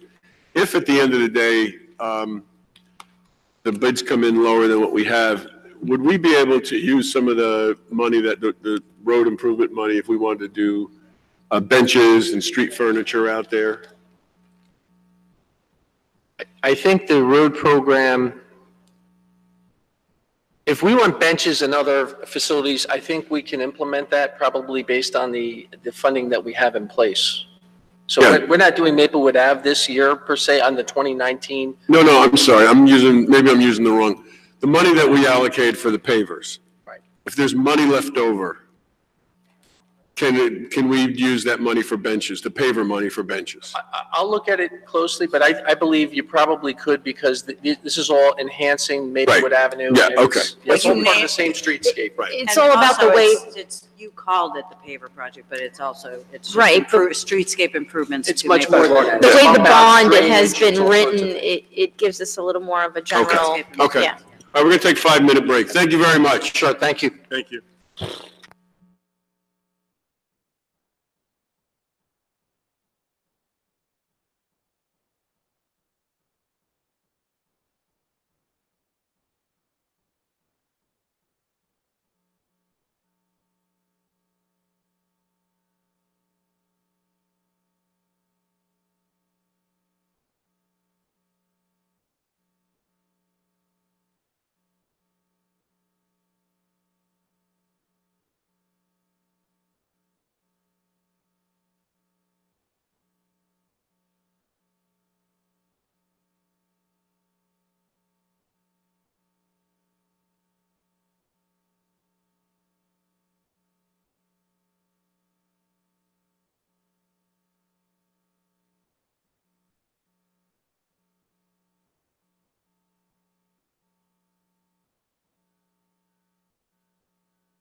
Abdi, you have all of about a page and a half of information for us, real quick. Real quick, here you go. Real quick. Thank you. Thank you. Famous last words. Real quick. Page and a paragraph. Wait, what page are we on? We're in tab D. Did you put our mics on? Yes, you did. Thank you.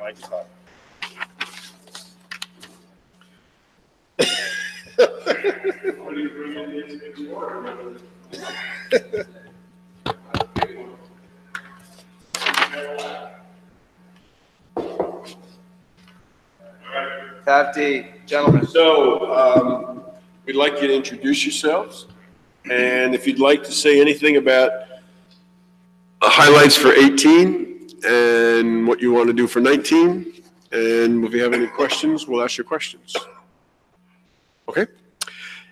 Ed Galante, Tax Assessor, Township of Maplewood. Chris Murray, Deputy Tax Assessor. Good afternoon, everybody. Good afternoon. Good afternoon. Some of our highlights from last year were basically, I think, a record-breaking added assessment list and changes for the following year. So I'm sorry, could you just explain, just because we like to have things explained, could you talk about what an added assessment means? Sure. Whenever someone builds an improvement to their property, well, if it increases the value of the property, there's an added assessment associated with that improvement. We levy that. It's due in November 1st, third quarter tax bill. And changes for the following year, of course, would be improvements that don't make it onto the added list, so we just change it for the following year.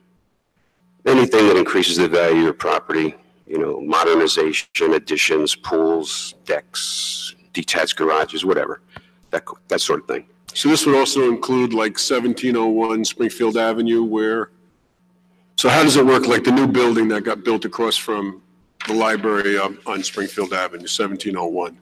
So they were... The apartment building? Yeah, that was opened in, say, the summer. It was after you submitted the assessment list to the county. So how does that, is that considered an added assessment? I don't, was that, we did an added on that for, prorated for, I don't know how many months, but Yeah, 4 months, yeah. So that could be why it's so high, right? Some of the, because the other stuff is like homes, when people are doing homes. Well, yes, if you want to compare the increases in value for residential improvements compared to brand new commercial properties, there's going to be a huge difference in that assessment. It was very helpful this year to have all those new apartments built for the town. It's increased the revenue quite a bit. So at the same time, we had about $10 million in appeals? Approximately, yeah. We generated about 34 million in assessment. We gave back about 10 through mostly the tax court. And so we're up about 22 million. And it just, again, we have the county tax board, tax court. County tax board is where you would go first, unless your assessment exceeds 750,000. Then you can file directly to the tax court in New Jersey. It's a lot more formal there. Judges, robes, the whole bit. Where the county board is a little more laid back. Mostly, you would go there with a dispute on your residential assessment. At the county tax board? Yes. County tax court is mostly commercial? State tax court is probably mostly commercial. You do find some houses there once in a while. And do we do better in either venue? That depends on the year and the ratio and what's going on. Last year at the county board, I think we only lost a few. We stipulated to a lot more than that only because these properties were estimated. They didn't let us in during the reval. When they finally woke up, called us and we go out and take a look and change the assessment, and whatever that change is, we stipulate to that number, and that's the end of it. So it's not a loss, but it's where it should be. Can you tell us again how much we made, how much we lost in appeals? You broke it down in the beginning. Yeah, we had an increase of about 34 million. We lost about 10 through appeals. So what's left is 22 million. The appeals process, settle a lot of those, right? How does that work? Well, Settle instead of, you know, the problem with commercial appeals, our ratio is driven by the residential market here in Maplewood. And that market has been going up since we did our last reassessment. So now the ratio is coming down. In other words, the percentage of the assessed value versus the real market value is sinking. And when you apply that lower ratio to a commercial assessment, the indicated value is higher, but it isn't because the commercials aren't going up. So we take a look at that and we try to work out a deal and settle the case for as little cost as possible. You don't want to take these to the court because it costs so much money to try a case these days and only to wind up in the same place. It just doesn't seem logical to me. so it's almost beneficial for a commercial property owner to just appeal their taxes by route. They do. It's just part of the routine. Yeah, we get, some do it every year. Sure.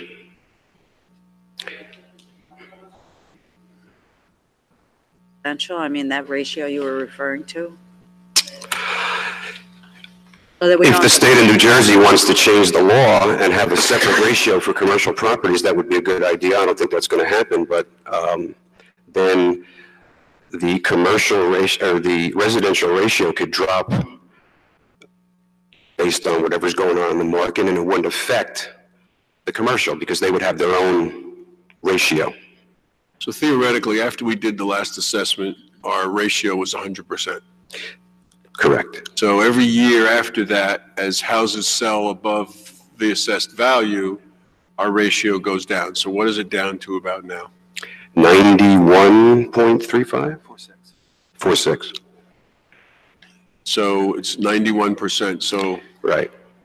So to translate that for the general public, that means that the assessment is 91% of the real value.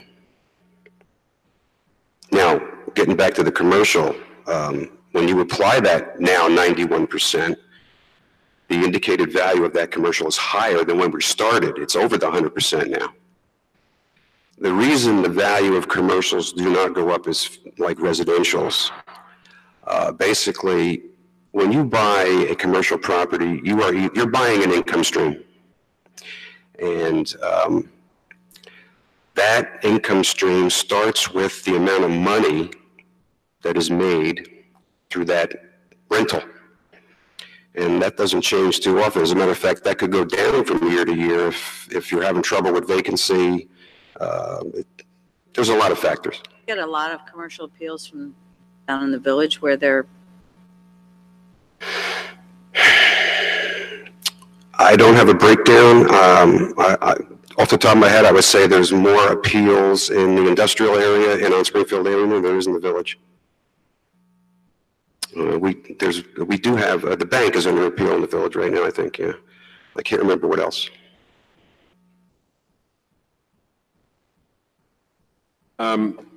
So we've also had some conversations about transitions at the assessor's office. Now the assessor's office is under the CFO, and we've had some conversations with the two of you about looking to make the position of a tax assessor full-time next year. So could you talk about how you are working in that transition this year? Well, the only thing I really wanted to focus on was to have our deputy get a little more familiar with testifying at the county board, and just work on getting a little better with the commercial aspect of everything. But he does a good job residentially. The township residents are very familiar with Mr. Murray, and I don't think there'll be any issues. Are you seeing anything that we should be worried about as far as future revaluations or reassessments? We're okay? Well, there's, how far out? Not this year, not next year probably, but, Well, what would you say? How far? I would say when our ratio gets down to about 85, the county tax board administrator is going to order us to do it again. What was it before that? Because this used to be something, what is the law on, I know the county tax board can direct one, but other counties, and so they're, I mean, an competitive factor, you know, if our property taxes, we keep getting rebound, so we're sort of on an uneven playing field. Is there any state mandate that the county tax boards are supposed to be following? In general, I would say no.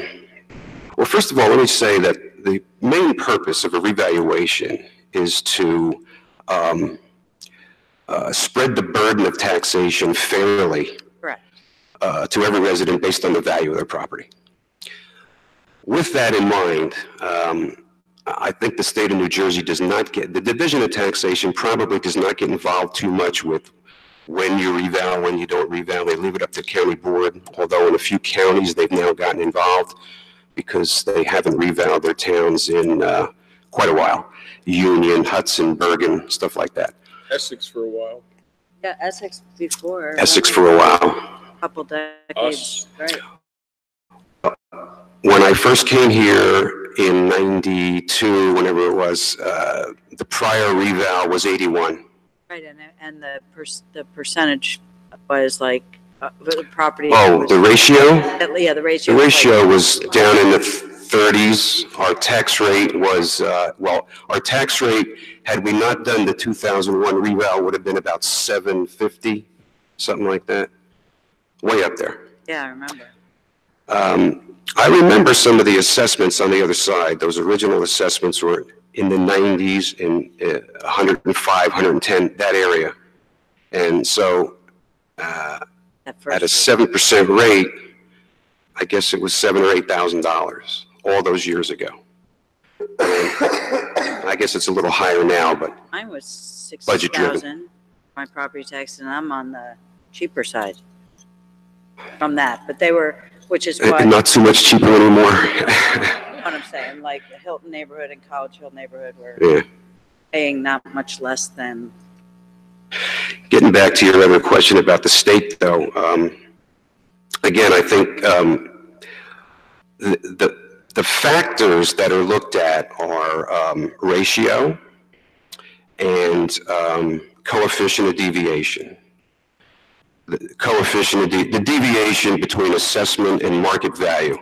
There's a, it's the coefficient of deviation basically shows that deviation in a percentage. I don't know what our deviation is this year, but it's probably somewhere around 94, 93, something like that. But every time there's a sale, if our ratio is 90 and the sale ratio is at 85, the deviation is 5. And then every sale that we have throughout the year, the state does these calculations to determine what the average deviation is. So that's another thing they look at. When that deviation goes beyond 15%, which has to do with the Chapter 123 corridor, where an assessment can be deemed correct up to plus or minus 15%. So that's where that comes in. So there is some guidelines that the state follows and the county follows to do revaluations at a specific time before it gets too troubling. Anything else? Thank you. Thank you. Thank you very much. Okay. Keep adding those add-ons. Right. So one other thing about the add-ons is this is 100% to us. And it sort of balances off because when there's a tax appeal, that 100% comes from us. We don't go to the school and get. Right. But we do get a credit. $1 million that we gave away, we didn't take any. We get a credit from the county. We didn't get anything from the school though. No, they keep that. We have to eat that. We eat that. Yeah. We don't eat the county portion. No. No, we get a credit, you said. We get a credit. Okay. The added assessments that are generated, the school does not receive any of that money. We keep all of it except for the county portion. Right. And if there's a loss of assessment based on an appeal, whether it's at the county board or the state tax court, we also get a credit towards that, towards our next bill. For the county? From the county, not from the school. Okay, thank you. Okay. Add-ons kind of go away though in the rebound. Oh, even the next year, because it gets built into the next year. Right. But it increases your overall assessment. This is good because last year we had a reduction of $5 million in total. It's tough. All right, next up is, Capital. Capital. Capital. I feel like we've been discussing capital quite often. Yeah. Yes. So, the bottom line here is that we have a capital total of $7 million. I guess the good news is that our debt now is higher, our capital debt, so we're retiring more debt so we can take on more capital, right? Yeah. That was the other good thing about keeping it at $4 million, is we knew what we were going to spend in capital. Yes. So, there's a lot to think about with this capital. Yeah. And we had tentatively budgeted, we have tentatively allocated the 23rd of February for another Saturday meeting. Yes. I think we're going to need it. And I think that we should have a discussion now, but I do think that we're probably going to need a couple hours on the 23rd to make some final decisions about this, because we can't do anything near this $7 million. And you, Ms. Viveros, you haven't given us your recommendations yet, right? No, Not on capital. that usually gets worked. in That gets between. worked into like the final budget, Yeah, we right? get worked in between and have a few discussions even in between that. Yeah. So why don't we just go down the list just to make sure we're all clear about what Everything is. we have. And we got some changes today, right? So we don't need to deal with the changes so much, but we know there are some mandatory things, like we know we have to put money in for 1901, the improvements of the environment stuff. We always put some money in for road repairs. That's just what we, just in case we have some issues. 1903, this is actually lower than last year. Last year we put $1 million in. I happen to think this is low. I'm really concerned about the condition of our roads. I am, but I would say that because we didn't. Use the mic. Because we didn't finish at least 2 or 3 from last year, I think let's try. There's a capacity Yeah, let's issue. not handle more than what, Okay. I think we now have, we put 1904 and 1905 together, which makes sense. I think 75,000 for the buildings. As we look at the water leakage here, and we know, I'm talking about other buildings, we've got issues. I think we need to have some money there. These are killers, these big projects which are reimbursable, because we have to put the money out. Mr. Clozier, there's no other way to deal with this, right? Like this 1906, $500,000 for The ones we're municipal getting. aid that we're getting. We're not in position to do it any other way, correct? Okay. Do you think by then we would hear? Do you think by then we would hear what we'd receive before we pass any sort of ordinance? Would that help? We would. I think we might. I think we might also, part of our past practice, which has gotten us into a little bit of issue, is when we put forward a bond ordinance, we counted revenue to offset the amount of money that we were allowed to borrow. So in the 2018 bond ordinance, the governing body approved, I'm going to say it was like a $4 million bond, and gave us permission to borrow $3.3 million because we anticipated $700,000 coming in as grant funding. But as Mr. Kittner had pointed out, a lot of the grant funding winds up being reimbursable stuff.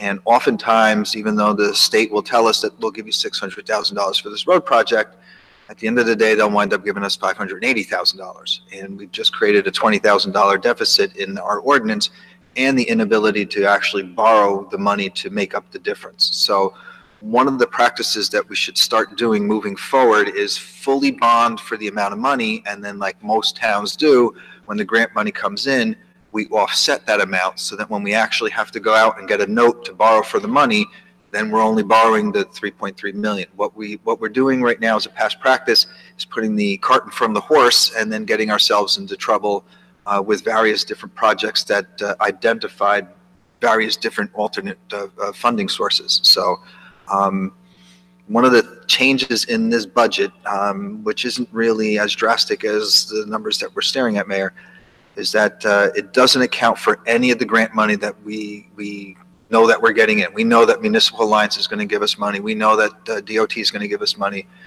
We know that we're going to get drunk driving enforcement money. And in previous budgets, that was always accounted for. And it's sort of a wash, because if I count it as a revenue and as a grant resource, I have to create an equal reserve for it. So it winds up zeroing itself out. Where we run into problems is when we don't get the full grant amount, but we spend the full reserve amount. So what we're going to do this year moving forward, if the governing body approves it, is that we will treat all grants as a Chapter 159. So as we get awarded the grant, you will get a resolution that you need to adopt, and then it will get added into the budget as we go forward. So this $46 million budget is really not showing roughly $2 million worth of grant money and alternate sources that we had in previous years. So we're really looking at like a $48 million budget had we included it in. Again, from an accounting perspective, it's a wash, because, you know, it's got the revenue on the one side, it's got the credit on the one side and the debit on the other side, and it really doesn't matter. How we add it in is added the same exact way, but then it's easier for us to track. And then at the end of the day, whatever we put into the budget, we're able to fully fund, so that if we didn't get the full amount of grant money, it would be reflected and we'd still be able to move forward with the project. We've been running into trouble where we're now looking at an ordinance where we can move money from different line items because we're allowed to, the way the bond ordinance was written. But then we wind up being short in one item, and then we wind up trying to shake the couch cushions to try and figure out how to finish the stuff. So that's part of what we're doing, or would like to do here with this budget. The only thing that this really hurts us, we just have to have a higher down payment. Even though, because if we do get the grant, then we wouldn't go out, as you say, we would apply it to the project. We wouldn't have to go out and actually borrow the money. But for our capital ordinance, we'd have to put that 5% in. Right. So it's. So it looks worse than it is. But by the time we go out, and by the time we do resolutions on all this, we keep the kind of money we're getting. Yeah. Yes. On most of it, yeah. So in here, when I put out my recommendations, I could essentially, just so you could see what it would actually cost with these grants. Yeah, it would be good. I think it would be better. That would be helpful. Well, there's the column for grants. We usually have a subtraction, you know. We do. It's in here, but because of the way we proposed the budget, we just wanted to reflect that. But Okay. we'll work All on right, that. so we did the Burnett Avenue, same thing, local aid, Franklin Avenue, transportation alternatives, those are all on grants. In-house engineering services, the traffic calming, sanitary sewer. Can it be more? Can we go back to 1908?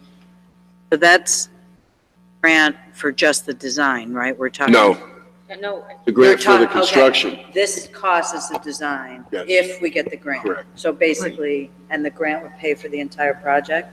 Okay. It would be like 500,000. $50,000. So it'd be every dollar we spend, we get 10. Yeah, okay. And, you know, that is part of the part of that, and we should remember this, we do have the ability in Maplewood Village or in the Special Improvement District to borrow that up to $600,000, no interest, from community development, or from the Department of Community Affairs. Yeah, he told us about it. What's that, the They CB something? have a No, program that's- that you can borrow up to $600,000 for capital within a special improvement district. There's no interest. It's no interest loans. SID loan that they did, basically. Oh, it's SID loan. right. Jeff told us about that. They did that Yes. years ago, like,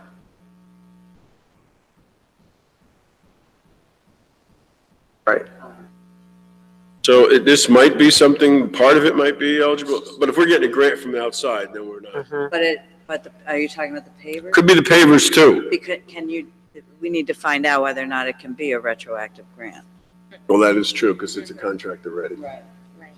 Unless are we doing a separate contract? We still have some sections to go, right? Very Or- minimal. Yeah, So this is more of a cushion, to be quite honest. okay. Okay. Timing is everything. Boynton Avenue, again, that's contingent on a grant. Okay, so the underground storage tank. So let's talk about that a little bit. Now, I know we've gotten letters, I know we've gotten notices. What's the wiggle room, if any? This is the last year. So that means get the actual funding, get the design done, and actually do it. So there was an, 2020 or 2019? Like get everything designed and everything in 2019 and then do it in 2020? I'd have to find out. I wanted just to make sure. I don't want to. Let's check it out, because if we could spread this over 2 years, it just helps a little bit. I didn't think we could, but I'm going to check on.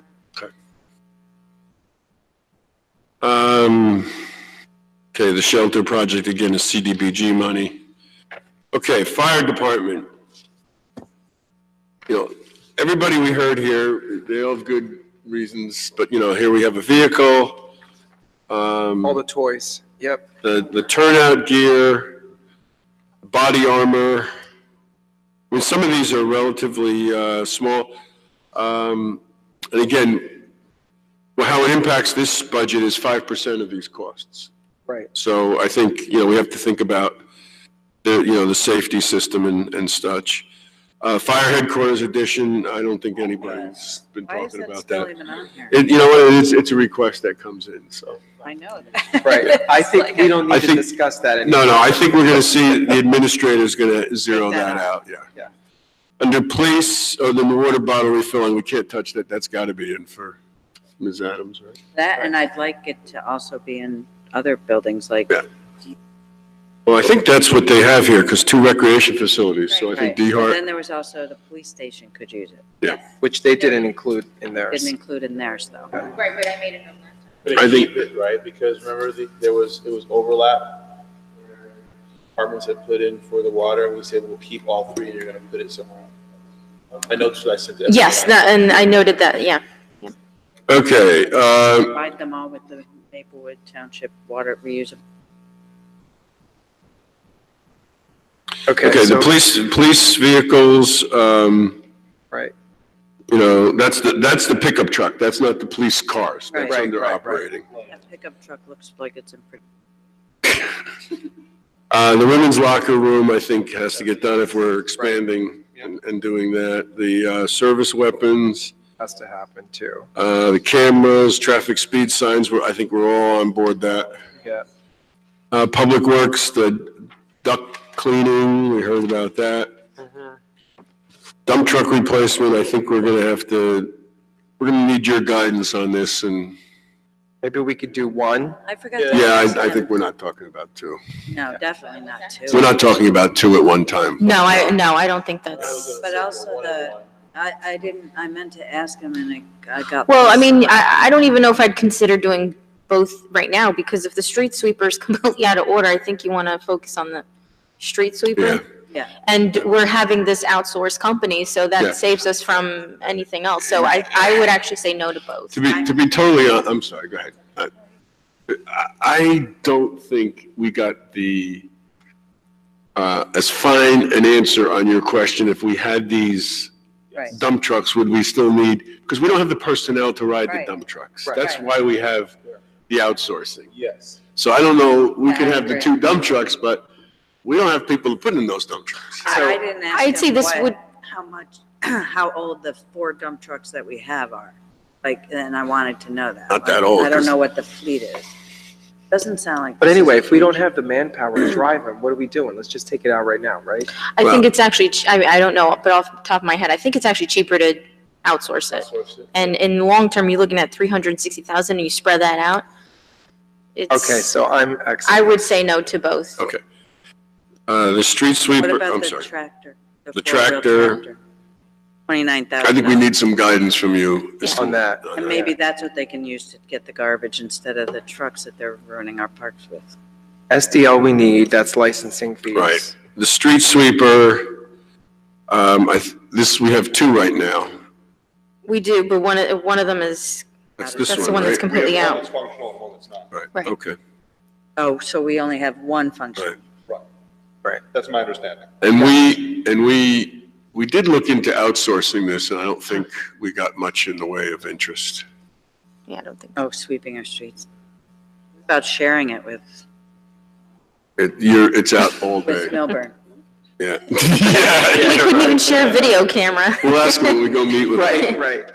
Well, I mean, can you give us further advice on that? Because, I mean, how much can we do with what we have right now? Like, how far behind is that putting us? Right.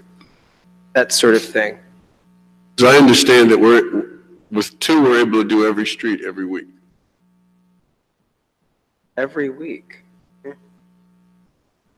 I mean, they're in early and then they're out late, so from what I understand. Yeah, so the one find out person that does it. what that means with one. Does it Mhm. literally mean we're only doing half the town once a week? And what is the requirement? Every street once a week? Find out what the actual, ask engineering. Well, some streets, yes. I mean, I think there can be Of course, but some, because we get complaints sometimes that people say their street is never swept, Right. so. But if you could find out, like from engineering as well, like how is this part of the, catch basins and the whole underground system is. Is the life expectancy of these vehicles are Yeah. 15 years about? He said 7. Yeah, He said this 7. is out so much, they don't last that long. The dump trucks are better because you can actually replace parts of them. The street sweeper is an integrated system. It's hard to replace. You can replace the sweeper. Right. But the other stuff is just hard to, and it's such a specialized thing too. Mr. Koji said, rates are going to be going up soon too, so we got. Yes, sir. But if they should make big, The exchange upgrade, IT life cycle. One thing I think you have to add here is the participatory democracy. It's not on the capital budget. It should be coming in your section there. did we talk about the duct cleaning at the top of, Oh, yeah, the duct Very cleaning. tough. Yeah. is that a yes? Well, do for I think- now, I we're think- going to talk about it on Saturday Yeah. further, but I'm not inclined to say no to that right I think we have to get, yeah. Let's get our administrator, because this is a workplace issue. Yeah, you don't want to. The duct cleaning. Oh, right. And No, it was something that was neglected for a while, so getting this service is actually really important. Respiratory things, guys. Right. That's a Yeah, no, yes. I'm not trying to like make.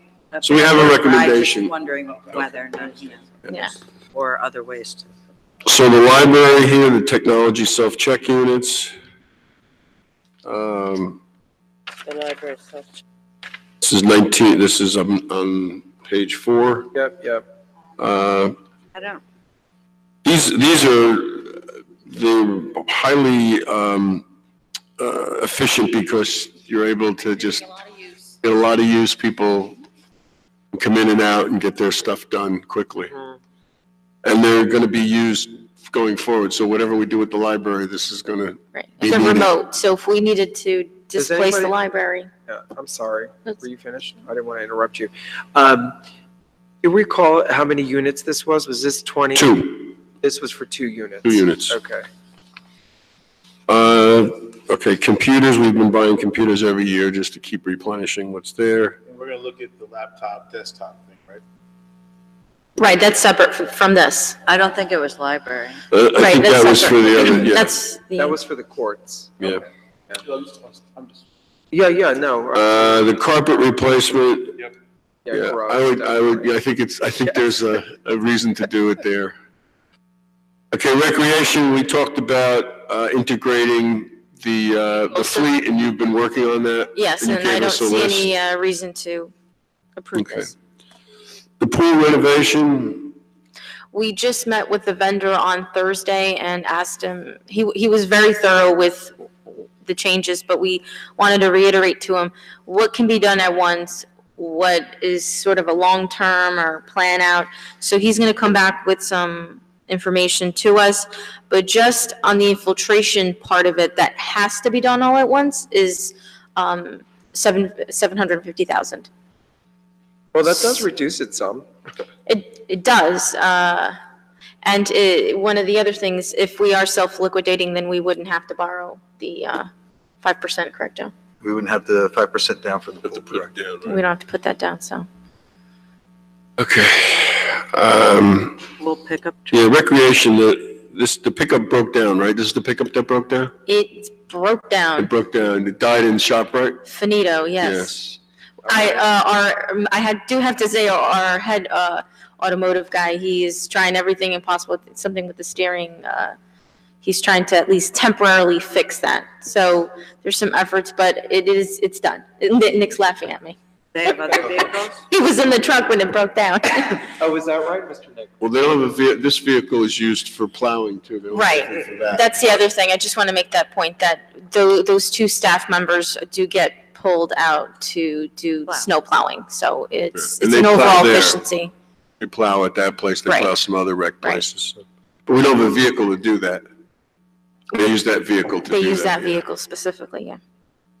But we need to have needs to have some kind of pickup truck to move things around. Yes, I mean, all of the plants are here right now in the greenhouses, and then they get put out into the pool every year. So there's a lot of going around. Woodland, I think we need to take a break here. Yeah, I think 40,000 is probably too much. I do think we need to have working bathrooms up there. Yes. I agree, but with Paul's budget, he also, I believe, has 40,000. No. No, he had 20. He had Yeah, 20. 25, and we merged that with the 50 to make 75, but, Yeah. I mean, I don't know what, I think the only thing is get them together and say, what can we get those bathrooms working? Done with that. I wouldn't be proposed to adding more Right. It was on 10 here. for the floors and 10 for some walls and 20. So let's just this take is- so this is- So just come back with us with what you think is a recommended amount. PC replacement, we talked about that. That's where the laptops come in. Broadcast equipment, this is Ms. Fritzen. And then the chairs and drapes. Absolutely a Change the priority. drapes. Absolutely a to priority. Shades. Yeah, let's take. Shades, I told you. Absolutely a priority. And change the drapes, and add a dishwasher. Yeah, okay, maybe we just buy pillows. And Mayor, in addition to these, I think, we also have to consider for capital the proposals that were made to OSTF, but we're not going to be able to fund out of OSTF. Right. Oh, yeah. Tennis and the basketball. The tennis at Maple Crest and then tennis and basketball at D-Hart. Let's talk a little bit about that. So, we do have some money in open space. And, I think that if we're all on board to do the basketball courts, we ought to do them. And I actually think that that's a perfect thing because it's a new thing. Yeah. That's what the Open Space Trust Fund is. I agree. I think there's sufficient savings. I mean, 10% doesn't sound a lot, but $50,000 sounds a lot to do them together. So it's probably makes sense to do them together. I guess I would put off the Maple Crest tennis courts until the next year. I can agree with that. Yeah. And what is that minus how much? You're looking at it? 230 or something like that? I think it was 230 or But 235. they weren't, but OSTF wasn't. Yeah, OSTF hadn't recommended. No, I'm just asking what the number was. Yeah. So we need about 400,000, probably So, if Paul gets into it, you're talking about $500,000 when Paul's gonna wanna add in something. So you need about $500,000. Yeah. And you have probably 400,000 in here left. Is that what we come up with, 230 and 190? What's the bottom, you have that in front of you? I thought it was like 154. Yeah, plus, I'm sorry, yes, plus 190. Yeah. So, okay, so that's what, 340? 340. So if you had 500, we could allocate 3 from there? I just want to make sure that the expenditures approved by OSTF include what we have to pay for 106 Burnett. Yes. Yes. And, because that's not in his. It is in here. It's Oh, up in the was it? top. Okay. Yeah. It says, I just wanted to make legacy or sure that something. was, I know it's, legacy one. So how would that work if we would just have a project, say $500,000 and 300 would come out of Open Space Trust and we would go out and bond for the other 2? Maybe we could just sort of do that. Do it like that?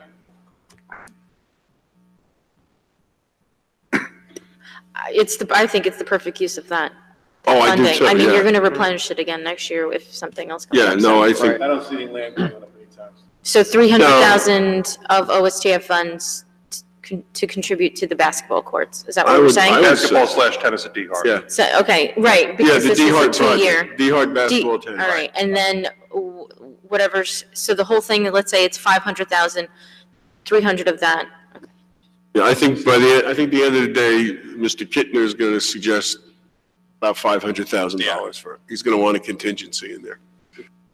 So, yeah, if we take 300 out of that and 200, that covers that. And I think that's the priority there. So so everything else they approved, we're okay with? Well, I'm okay with it. I mean, I'm sort of with you that I continue to be uncomfortable with paying the park attendant out of the OSTF budget versus out of the rec budget, but. Yeah, I mean, Well, you know, it's not a huge line, but it's not a a huge huge line of OSTF if we're trying to squeeze money out for the. 22K for 3 people, right? 22. 18.5. Yeah, 18.5. 18.5. And 22. That's the intern. No, That's- that we definitely. Yeah, that's a whole different thing The because horticulture and. that's somebody's, intern, yeah, that's like an investment, somebody going around and That's a figuring out. consultancy and So it's we're only a talking about that one of those. Those are all employee situations. I'm only the one, intern or not, still you're paying a person. Yeah. It's 18.5, but I Yeah. tell you, the benefit, I know. and the. I'm not saying we parks- shouldn't have it. I'm just Yeah. saying the source of the funding. Yeah, we talked about before, doing that, like in a year or two, into the recreation cultural affairs budget instead of. Which you can, I mean, we can certainly do that, absolutely. If the governing body's comfortable with the fact of they're going to be raising taxes on the operating side of the budget by whatever this portion is. Yeah, Because somebody right now, pays for it. Yeah, I know. we tax a penny on open space and we're taking a piece of that penny in order to pay that attendant. So if we're going to not take anything out of that penny tax that we're charging, it's going to have to come up on the other side unless you eliminate the position. And we had, move the organic field in with all field maintenance. Yeah, that makes sense. So everybody at OSTF used to just get mad at the whole organic field maintenance thing. So the folks, you know, our taxpayers are paying taxes, whether it's the open space trust fund or Right. the regular tax. That's left pocket or right Yeah. pocket, correct, Mayor? So, Yes, yes. but the thing is that if we didn't spend the 18.5 on the seasonal park attendant, what would we spend it on? It'll just go into the unallocated, unencumbered. As long as the numbers Then we work. contribute 318.5. We could, no, we could do that. No, you're actually right. I mean, that's just how math works, but. Yeah, we could do that. And Could then, allocate more. I mean, I would just suggest if we're going to move it, then I think we should spend more out of the open space for the basketball. No, I agree. I mean, it's not that like I said, it's not that I think we shouldn't have it and we're gonna have to pay for it out of one pocket or another. But that's the only other item that I had a question about. Otherwise, I'm fine with everything they approved. Can we just accept what they approved and leave it in there this year so we don't have to? Yes. Yes, as long as we're getting the basketball court at D-Hart, then yes. But can you do this over again? Give us your recommendations and also give us another line that talks about open space trust funds or so that we're clear about the whole capital open space trust fund. You want the separate OSTF? Or you want it included in I here? just want it all in one document. Oh, you want it in one, oh, that's fine, yeah, yeah. Yeah. and doesn't the D-Hart basketball tennis balance go into another capital request then under engineering? That's what I will. Yeah. Yeah. Yeah, well, that's why I brought it up as part of capital, because. And don't forget, Paul gave us something else at the end. I can't even remember what it was. What was the thing? Yeah, my eyes glazed over. Yeah. Oh, the, Sorry, Paul, if you're watching. Yeah, the GIS mapping. Yeah. The mapping. Yeah, you should remember The mapping. I should remember this. The continued GIS mapping that we're doing. Yeah, so make sure that gets. But includes now those things, since we're doing it. But you know what? A quick and dirty means that we've already erased 1275. Yeah. 1,275,000. Are you counting the grant, you're counting the grant money or not? I'm not. So that's almost another $1 million. Wait, what was that? The grant money is almost another, Right, that's another. So are you counting the money we put in for the basketball court? Because we added. No, no, Okay. no. I took out some of the things we were definitely like not, no, Okay, like okay. fire headquarters and Two out of stuff. seven. Yeah, I mean, Well, look, I think at the end of the day, we're all going to look back and say, did you make the investment in our community? And right. that's what counts. In some of these things, I realize we're all in agreement, so I won't belabor the point, but some of these things are also the kind of things that we're actually going to be able to show residents and say, this is something that you're getting. Right, like a street sweeper. Listen, let me tell you, absolutely. If you could make sure that people's streets are being swept, That's they love it. Yep. That's the one thing they see every day. Absolutely. Right. Well, and also, but the Open Space Trust Fund, people contribute to that every year, and they say, what do I get? And we say, well, there's a horticultural intern, and there's a park attendant. But if we can say, you got a basketball court, and you got a new tennis court, like that's something tangible that people will appreciate. Look at Maple Crest Tennis Court next year.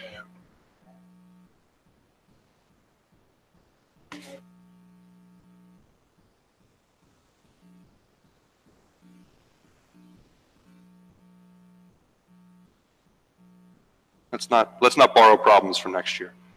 All right, No, I'm just saying it would make it. Next, let's talk about revenue. revenues. What document are we looking at? The thinnest one. The latest. Yes, Exactly. the thinnest one, exactly. Oh my God, I know, what a difference, right? Yeah. And, one other thing is, at one of our meetings in close, we're going to have to talk about all these personnel merit increases. And I've made my, You have given us my recommendations. recommendations. And you haven't changed any, right? I have not changed. Okay. There is, It's in the document. It's in the- This in the- The document. original. This document. It's on the side of your folder. It came on this, in the folder here. Here. It says 2019 personnel requests. And it has recommendations. okay, so are we looking at Well, we're this not gonna sheet? look at it now, but No, we're looking at this one, right? The this revenue. new one, Oh, new one that came out, that okay. doesn't have the colors. Right. It's colorless. Yesterday. This one? I'm not sure how much help the color would help you, to be quite honest, I because know, I'm just joking. Yeah. there was color. At this point, we're just giddy, But, you know? I don't seem to have the personnel. You can, we can make you a copy before we leave. Because we're not gonna talk about that right now. Glenn, can you make a copy of this for Nancy? I actually, That's even better. Personnel. Personnel. yeah, I think it. Okay. So we have the revenue, it's this one. Yep. Mr. Cloget, you gonna go through this with us? Yes, if I can give you a brief overview of the revenue so that you can understand how we balanced our budget from the expenditure side that thus far we've been paying attention to. Starting at the top line where it says amount to be raised by taxes, that is automatically going up $42,000 as our third of a mil requirement to the library. I'm sorry, say that again? That's what? Yeah, put it a little closer to you. I'm sorry. So statutorily, the library is entitled to a third of a mil, it's called. It's based on the actual assessment of the property. They get 1/3 of the tax that goes into funding a public library. So their funding will go up and down in any given year based on where our assessments are. So if it was a year where it was awful and we had a lot of tax appeals and our assessment actually went down, the library would see their funding cut. In this particular case, as Mr. Galante had pointed out, our assessments went up this year, and so with that, so does the amount to be raised by taxes for the library also go up to the tune of about $42,000. Most of our miscellaneous revenue anticipated underperformed in 2018. Probably our bright star was the recreation department. They were very successful last year, either through new programs or larger enrollment. They did much better than we had anticipated when we put together the 2018 budget. The other bright spot was the interest on investments, which is largely due to the fact that interest rates have been rising. From a revenue perspective, municipal court was down, building department was significantly down. all said and done, when we take a look at the winners and losers in terms of what we anticipated in the budget, it wound up being roughly a wash in terms of what we anticipated. So there's no growth in miscellaneous revenue anticipated for us in the 2019 budget. The pilot line items are going to be slightly down in the 2019 budget. Part of the issue is on pilots, the county is entitled to 5% as their cut of the pilot program. What we have done there's two ways to handle that, and the way that we've been handling it is when we go to send the county their 5%, we just back charge it out of the revenue line item, and that's how we cut the check to the county. The problem is we've been anticipating and plugging up our budget as if we had 100% of that revenue, and then during the year, we would send 5% over to the county and wind up with a shortfall in revenue. So this budget reflects the fact that we need to send 5% of our pilots over to the county. So I'm gonna come back to that, but let you do the whole thing first. I'm almost finished, Mayor. Hopefully, state aid will remain flat, and that's what we've plugged into the budget. That's historically what's been going on for the past few years. Generally speaking, we all sweat out whether or not come June, if they're going to be able to balance their state budget, and whether or not this is going to negatively impact the state aid that they send to us. This particular budget maximizes the amount of miscellaneous revenue anticipated. It's not a practice that I'm in favor of, but in this particular year, given the challenges that we're facing with this budget, I'm recommending that we do so. Maximize the revenue. So typically when it comes to miscellaneous revenue, because we're on a cash basis of accounting, we are allowed to budget in the following year whatever we collected in the previous year. So if we collected $100,000 for interest on investments in 2018, we can budget up to $100,000 in 2019. Normally, what you would do is maybe anticipate 85,000, and leave yourself some wiggle room if you do underperform in your budget.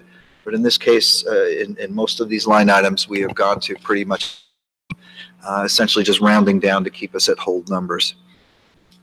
We are not, and this page will not show it, but two of the other things that we are not doing in terms of revenue at this point in time is we eliminated the acceleration of the cancellation of appropriation reserves as a way of plugging the budget.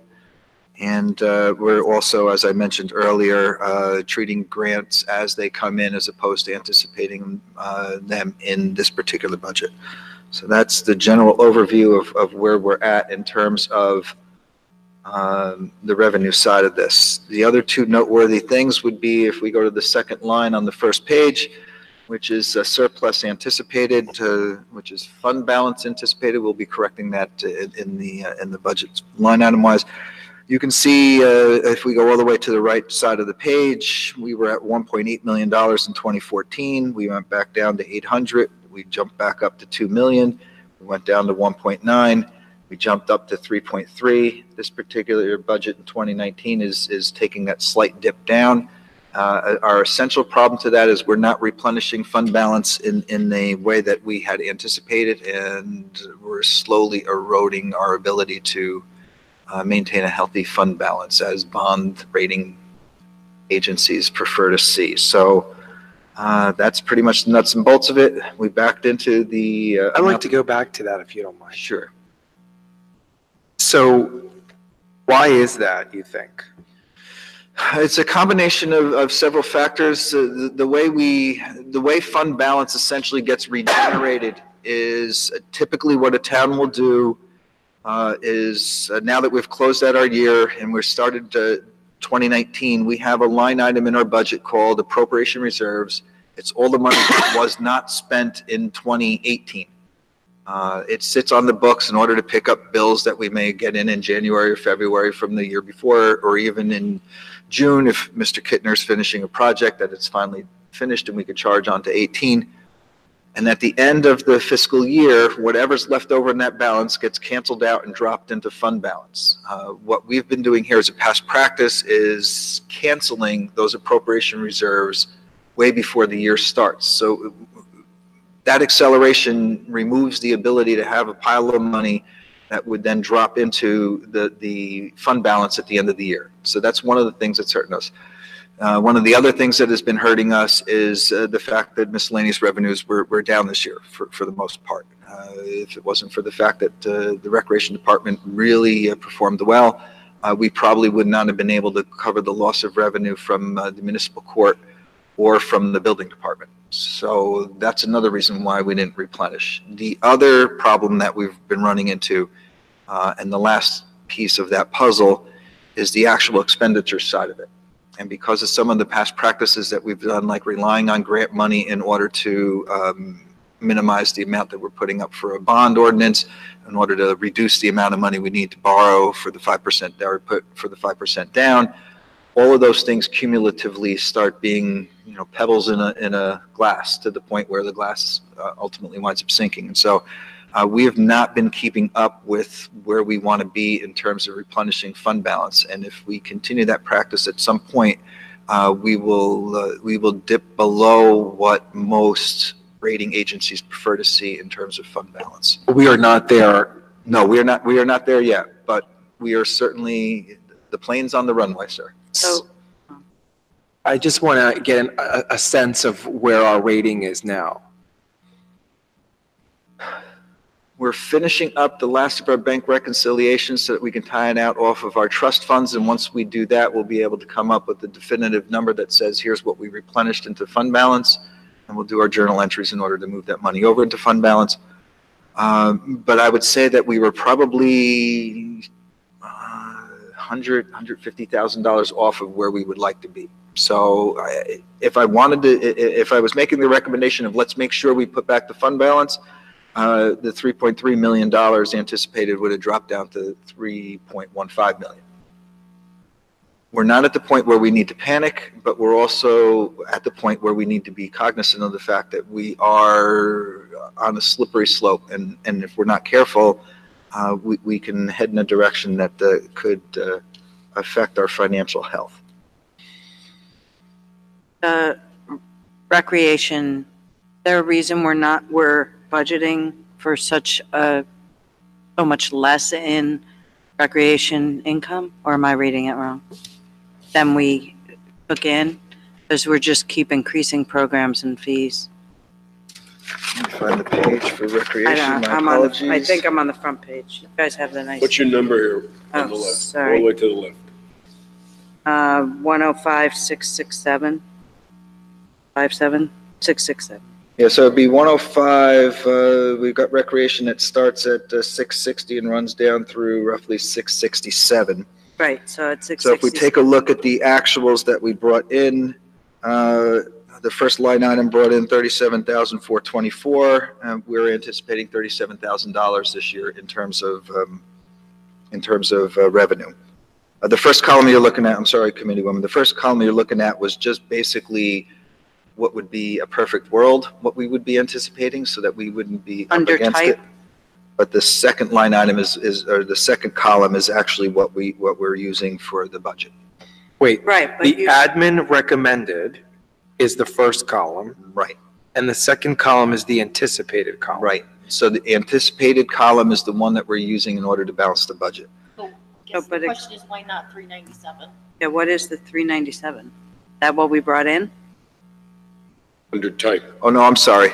Those were, I probably should have hit those cells. Yeah, those you probably should have. Those were just me doing math in order to figure out where they were. So 397 was essentially the total of what they brought in. Oh, the entire. And if we added all those line items together, 35, 18, Okay. 200, it would come out to All roughly right, I thought 397. we brought in 397 on that line item, Right. and you're Yeah, only budgeting 100. I will hide that cell next time. My apologies. So I'll have a couple of things on the second page. So the first is 118,606, the Claris. So the 54,000 represents the first pilot, is the first year of the pilot. Is that correct? You got that 118,606? Yes, so Okay. 57,153 was what we actually billed the Claris based on the agreement, the pilot agreement we have with them. So second then, column is what we're using for the budget, Mayor, and Yeah. that's a 5% reduction to give the county. right, their cut. okay. So the 118, 112 Avalon Bay. So they provided an email to Ms. Viveros last week. They provided a projected revenue stream for 2019 of $620 million. $6,220,000. Let's just say $6.2 million. So they have to pay 10% of that. So that's $620,000. So for 2019, it's 620 minus whatever they paid in the land tax. And then the 5% to the county. So I think we can boost up the Avalon Bay pilot communities for 2019 based on our agreement with them and their representation of what their estimated gross revenue will be. I will speak with our township attorney next week to find out, because the numbers that we have in the budget and that we billed, this is the amount that we actually billed, came in from the numbers that the township attorney received. So yeah, but I think that was for last year. So the way that structure works is they're supposed to pay 10% of their gross income. We missed billing them last year, Mayor? No, they weren't open the whole year. Okay. So they were only, their estimate of last year was, no, they estimated their 2000 revenue for last year was 4.7 million. So it's 10%, and then you have to deduct whatever land tax they paid. So this year, there's a new number because they're open the full year and they've rented all the units. So would you make sure that Joe gets this? We all did. Okay, so this, I think, is the basis upon which we can determine the tax for this year, okay? Can we go over that one Mr. time Mayor, so can I'm you- clear? Yeah. So I have 6 million in terms of estimated So- revenue, 10%, 600K. The land tax, just give me, just let's pretend, let's say it's 100K. So then it's 500 difference, and then that's what we're gonna get, 500K from that? That's what we would bill out there. Well, hold on. Theoretically. The land tax is, I can tell you, the land tax is about, it's 300,000, it's $3 million, I think, is the assessment. So what's that? No. What's our tax rate? $4? Let's just look at it from a municipal perspective. So you have to look at the whole thing. Because they deduct the whole thing. They deduct the whole total land tax. Oh, they deduct the school tax as well. Deduct the whole land tax. Oof, okay. So if it's $3 million, what's our tax rate? $3.50, $4? About a little under 4, right? Let's just say 4, so 3 million would be $120,000? Yes, sir. So, yeah. So they would have to, they're supposed to pay us $620,000 minus the 120? 120, that's 500. It's 500,000. And then 5% goes to the county. And 5% of that would go to the county, correct? So that's a number that we can plug in here. Or 228. So our estimate, the annual number was about $6 million in their revenue, and then there's also a fee involved, there's an administrative fee involved and all that, so let's make sure we're capturing all that in the budget, because that's the reason we let these people build stuff, is it would generate some more money for our. Right. Real quick, some And- clarification. Yeah, and on that, so they're going to be on a 20% now, right? It's 10, No. 20. No, that's the Claris. That's the Claris. There's the way, there's 3 tax abatements, and they're all different. Maplewood Crossing here, which is, I don't know where it is here. Oh, 92, 94 Burnett. That's a stable number because they paid 2% of construction cost. Okay. So for 30 years, it's a stable number. It goes up 2% every year or something like that. Right. What was Avalon Bay?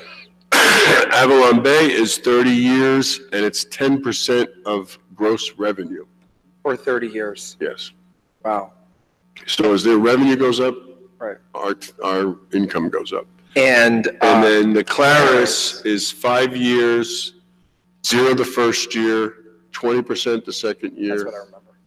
40, 60, 80. So the 54,000 represents the 20% the first year. And then that would double next year to another. Thank you.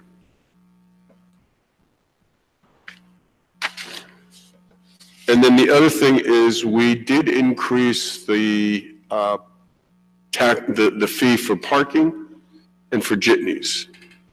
So those parking permits and jitneys. So those numbers, these should be reflected a little bit higher that we have here.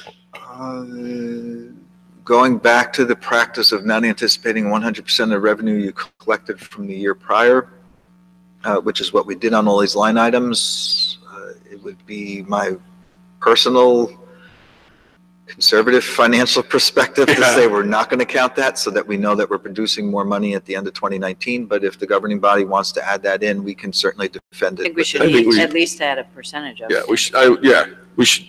We're. Because we're planning on raising them over 2 years. I would. Right. Can you put that like in a type, like your point, we'll add a percentage, but then if you're going to be conservative, have that in that type column so I can see you're really recognizing as actual versus the percentage. I'm saying, yeah, that way we can have our, accountant, worst case, Okay, that's easy enough to do. Anything else? So, go ahead. I did, just generally, and it's possible that I did not hear you correctly at the beginning when you were talking about your doom and gloom. Total downer you are at the end of our day. But you should be, because you're the CFO and you should be conservative and we should be conservative and we are and all that good stuff. So as generally you spoke, you didn't go item by item, but generally you picked out a couple of these things in this revenue sheet and you said, we didn't meet the expectation, right? The first column admin recommended, and then the second column anticipated what we expect to come in. And again, maybe I misheard you or you flipped them inadvertently, but as I look down, most of them we are coming out slightly over than what was recommended. Yes, if we start at the beginning of the column, let's see, we can certainly run down the line items and see that we're slightly up on other licenses from the Board of Health. The next couple are up, the next one's down, the next one's up significant. Wait, slow down a little. The I next think one's we're just down. trying to get an idea of, so Well, one line. why are you doing that compared to administrative recommendations? Shouldn't you be looking at the 2018 numbers? He's just trying to understand what. Yeah, you would need to go over 2 more columns. No, I understand, but I'm just trying to understand what you said earlier. So overall, comparing these 2 columns. Overall, what we're seeing is we're seeing winners on the line items where we anticipated $300 in revenue and we collected $320 in revenue. That's awesome. And then we've got a line item where we anticipated $15,000 in revenue and only brought in $7,000. So when we compare the winners to the losers, It's a wash. That's where you said it's a wash. Correct. Okay, thank you. So if you do look at the very top number, 190,601, amount to be raised, that's the amount to be raised by taxation. Yeah. If you look at the 2018 number, that's $30,181,000, correct? Yep. That's what we raised in 2018? Yep. Is that correct? Yeah. Yes. Okay, and the anticipated in 2019, $31,568,359, which is an increase of $1,387,359, or 4.6% increase So of it's the not taxes. so doom and gloom is why I was. Well, it's that's it's a little more gloomy than It's a little more doomy than. it's both. It's doomy and gloomy. Yeah, I guess it is. That's a lot of money to raise in increase in It taxes. certainly is, but as we were discussing earlier when we were on the expenditure side of the budget, a lot of that driver is things that are outside of our control, like debt service, like pension payments, like health costs. And if we back out those numbers, then we're really looking at, I think, yeah. 1.15, I saw that. But still, although I agree with that, perception in our public. Well, is gonna no, be- Hammer time. It's doom and gloom. This is where I still don't get this is where I have the disconnect, and I had it from the very beginning. I don't know what the total is of these revenue sources. What's the total? I look on page 3 and I see a little box here. It says current fund revenue. Oh, I see what you're saying, yeah. What does that mean? That's, Oh, that little box, the administrator and I, yesterday afternoon, we're crunching through the numbers to try and figure out just how doom and gloomy it was. So here's the thing, is that in this thing that you gave us, this nice little color-coded thing, the bottom line number comes to $49 million. No, it's that thing. That thing is not right. it's because of the columns, the formulas and some of the. No, but this is the new one you gave us. No, he's talking about this. Talking about this. What is it? No, he's talking about this one. 46 million. Talking about today's. You said 46. Well, no, it's 45. 45 and change. 45 and change, Well, it says 46 and it says less pool. less the pool, right? Okay, so it's a 46. Right. Okay, so that's current fund? 46 was the current fund because Okay. we backed out. So your current fund revenue is 45? Correct, because our budget's 45. Yeah. The total part of the budget that we see based on. Okay, 45, 46,000 less and the whatever, pool. but we need to back out almost $1 million for the pool, and Got so it. our current Oh, budget's got it. 45 million. Okay. Got it. Thank you. All right. That makes me feel better, but not too much. Please get rid of that sheet. Yeah, I got it. I did, I folded it up already. So that, that's a very significant tax increase. Yes, it is. And I know it's going to be spread out a little different because we have, as we heard from our assessor, we're going to have $22 million more in the base. So the tax rate's going to fluctuate a little different. Correct. But even $22 million at $1.00 for local taxes is still 2 million. 220,000. That's what it comes out to be. It's $1,000, I'm sorry. So, I think we have to take another look at this spending Expenses gotta be cut. and somewhere. We're gonna have to cut some. I agree with the mayor. I think I'll look at this later on this week. I think we gotta look at some of them that we've traditionally had just said, okay, and the actually came in less than anticipated, just cut them and deal with them later. I'm having a hard time trying to figure out how much the total OE is going up. 1.15. And how much of that is, It's broken down in the last sheet. Of that, 4.21 is non-discretionary statutory. That's where that debt service, health benefits, and pensions. So the OE is 1.15%.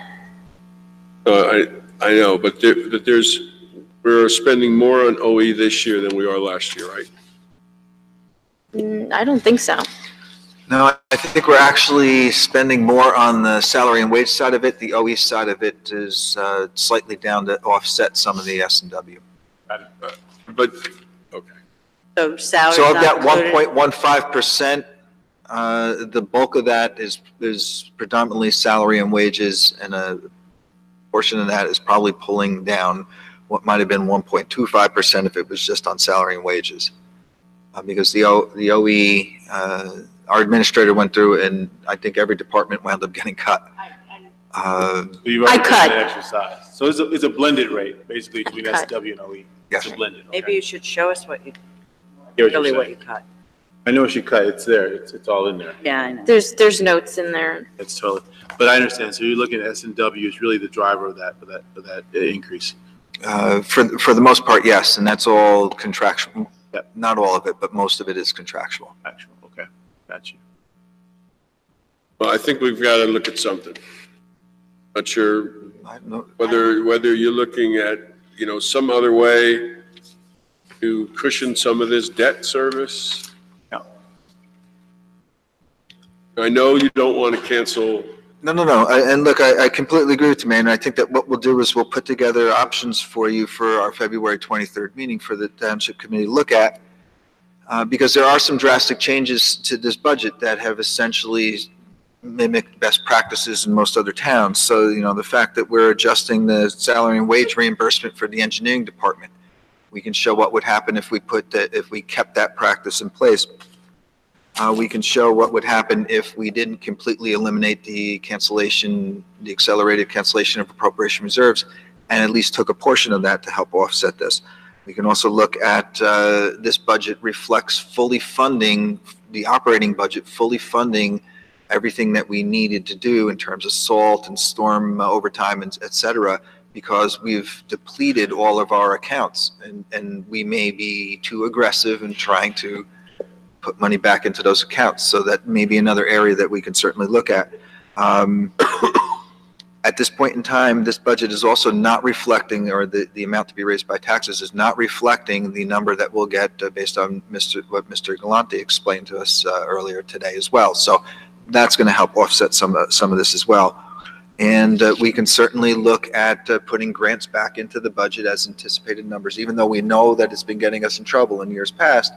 This may not be the year to clean it up. So, Mr. Koji, to your point, you just mentioned 3 to 4, several scenarios, right? Yes. So it would be helpful, at least for my edification, if we had likelihood of these scenarios and then the subsequent impact it would have on the P. So I think that's exactly what we'll prepare for the governing body on the 23rd, is that we'll have this a la carte menu where you can make your priorities and decisions based on where you feel comfortable with the tax rate, recognizing that our taxes are essentially driven by 3 elements that are completely out of our control. But that doesn't make the pain any less real to our residents. And so, some sort of combination of not going cold turkey may be the way we need to move forward. But to that point, and appreciating that you're fixing some historical issues, I don't want you to lighten up. I want you to bring us your expertise and show us, even if it's doomsday or not, show us is the best way to get us fiscally solid as we move forward. I'm not afraid of that. I want to make sure that you don't soften up on this. Now, I appreciate that comment, because I have a tendency of telling people what they need to hear as opposed to what they want to hear. That usually gets me in trouble. But based on your comment, I'm hearing a body that says we want to hear what we need. Like you, we need to hear this. We Yeah, want to hear what and we need to hear. I echo that too. I think we all feel that way. But we also need, like the mayor said before, if we can try to see if we can spread it out, spread the pain out over, especially if the school district goes through with their bond, that's going to be a chunk of money on each. They are going to go through it. I know, but I'm just. And I certainly agree. The truth is that these are things that need to be corrected that didn't happen in a year. And so trying to correct them in a year is also not the way to go. So message received. Okay. So on the 23rd, we need a couple of hours. Do you want to go like 10 to 12? Well, aren't we going to cover this plus personnel enclosed then, or? No, we're not going to cover this in closed. This is going to be all in open. No, personnel separately. It's in closed. It's going to hopefully before that 23rd. Okay. Yeah, maybe on the 19th. And if it's just this, we only need a couple hours. Yeah. Well, it's going to be capital in this. Yeah. But yeah, we have a couple hours. Okay, so 10 to 12, no, this is where we get out of here, no, 9 to 11, no, I don't care. 9 to 11. I'd like to go to 12. Let's go 9 to 12 if we don't need it. 9 to 12. I don't want to be like rushing like All right. a little bit this afternoon. 9 to 12. 9 to 12 on the 23rd. Right. Okay, move to adjourn. Anybody moving to adjourn? Second. All right. All in favor? All right. See you.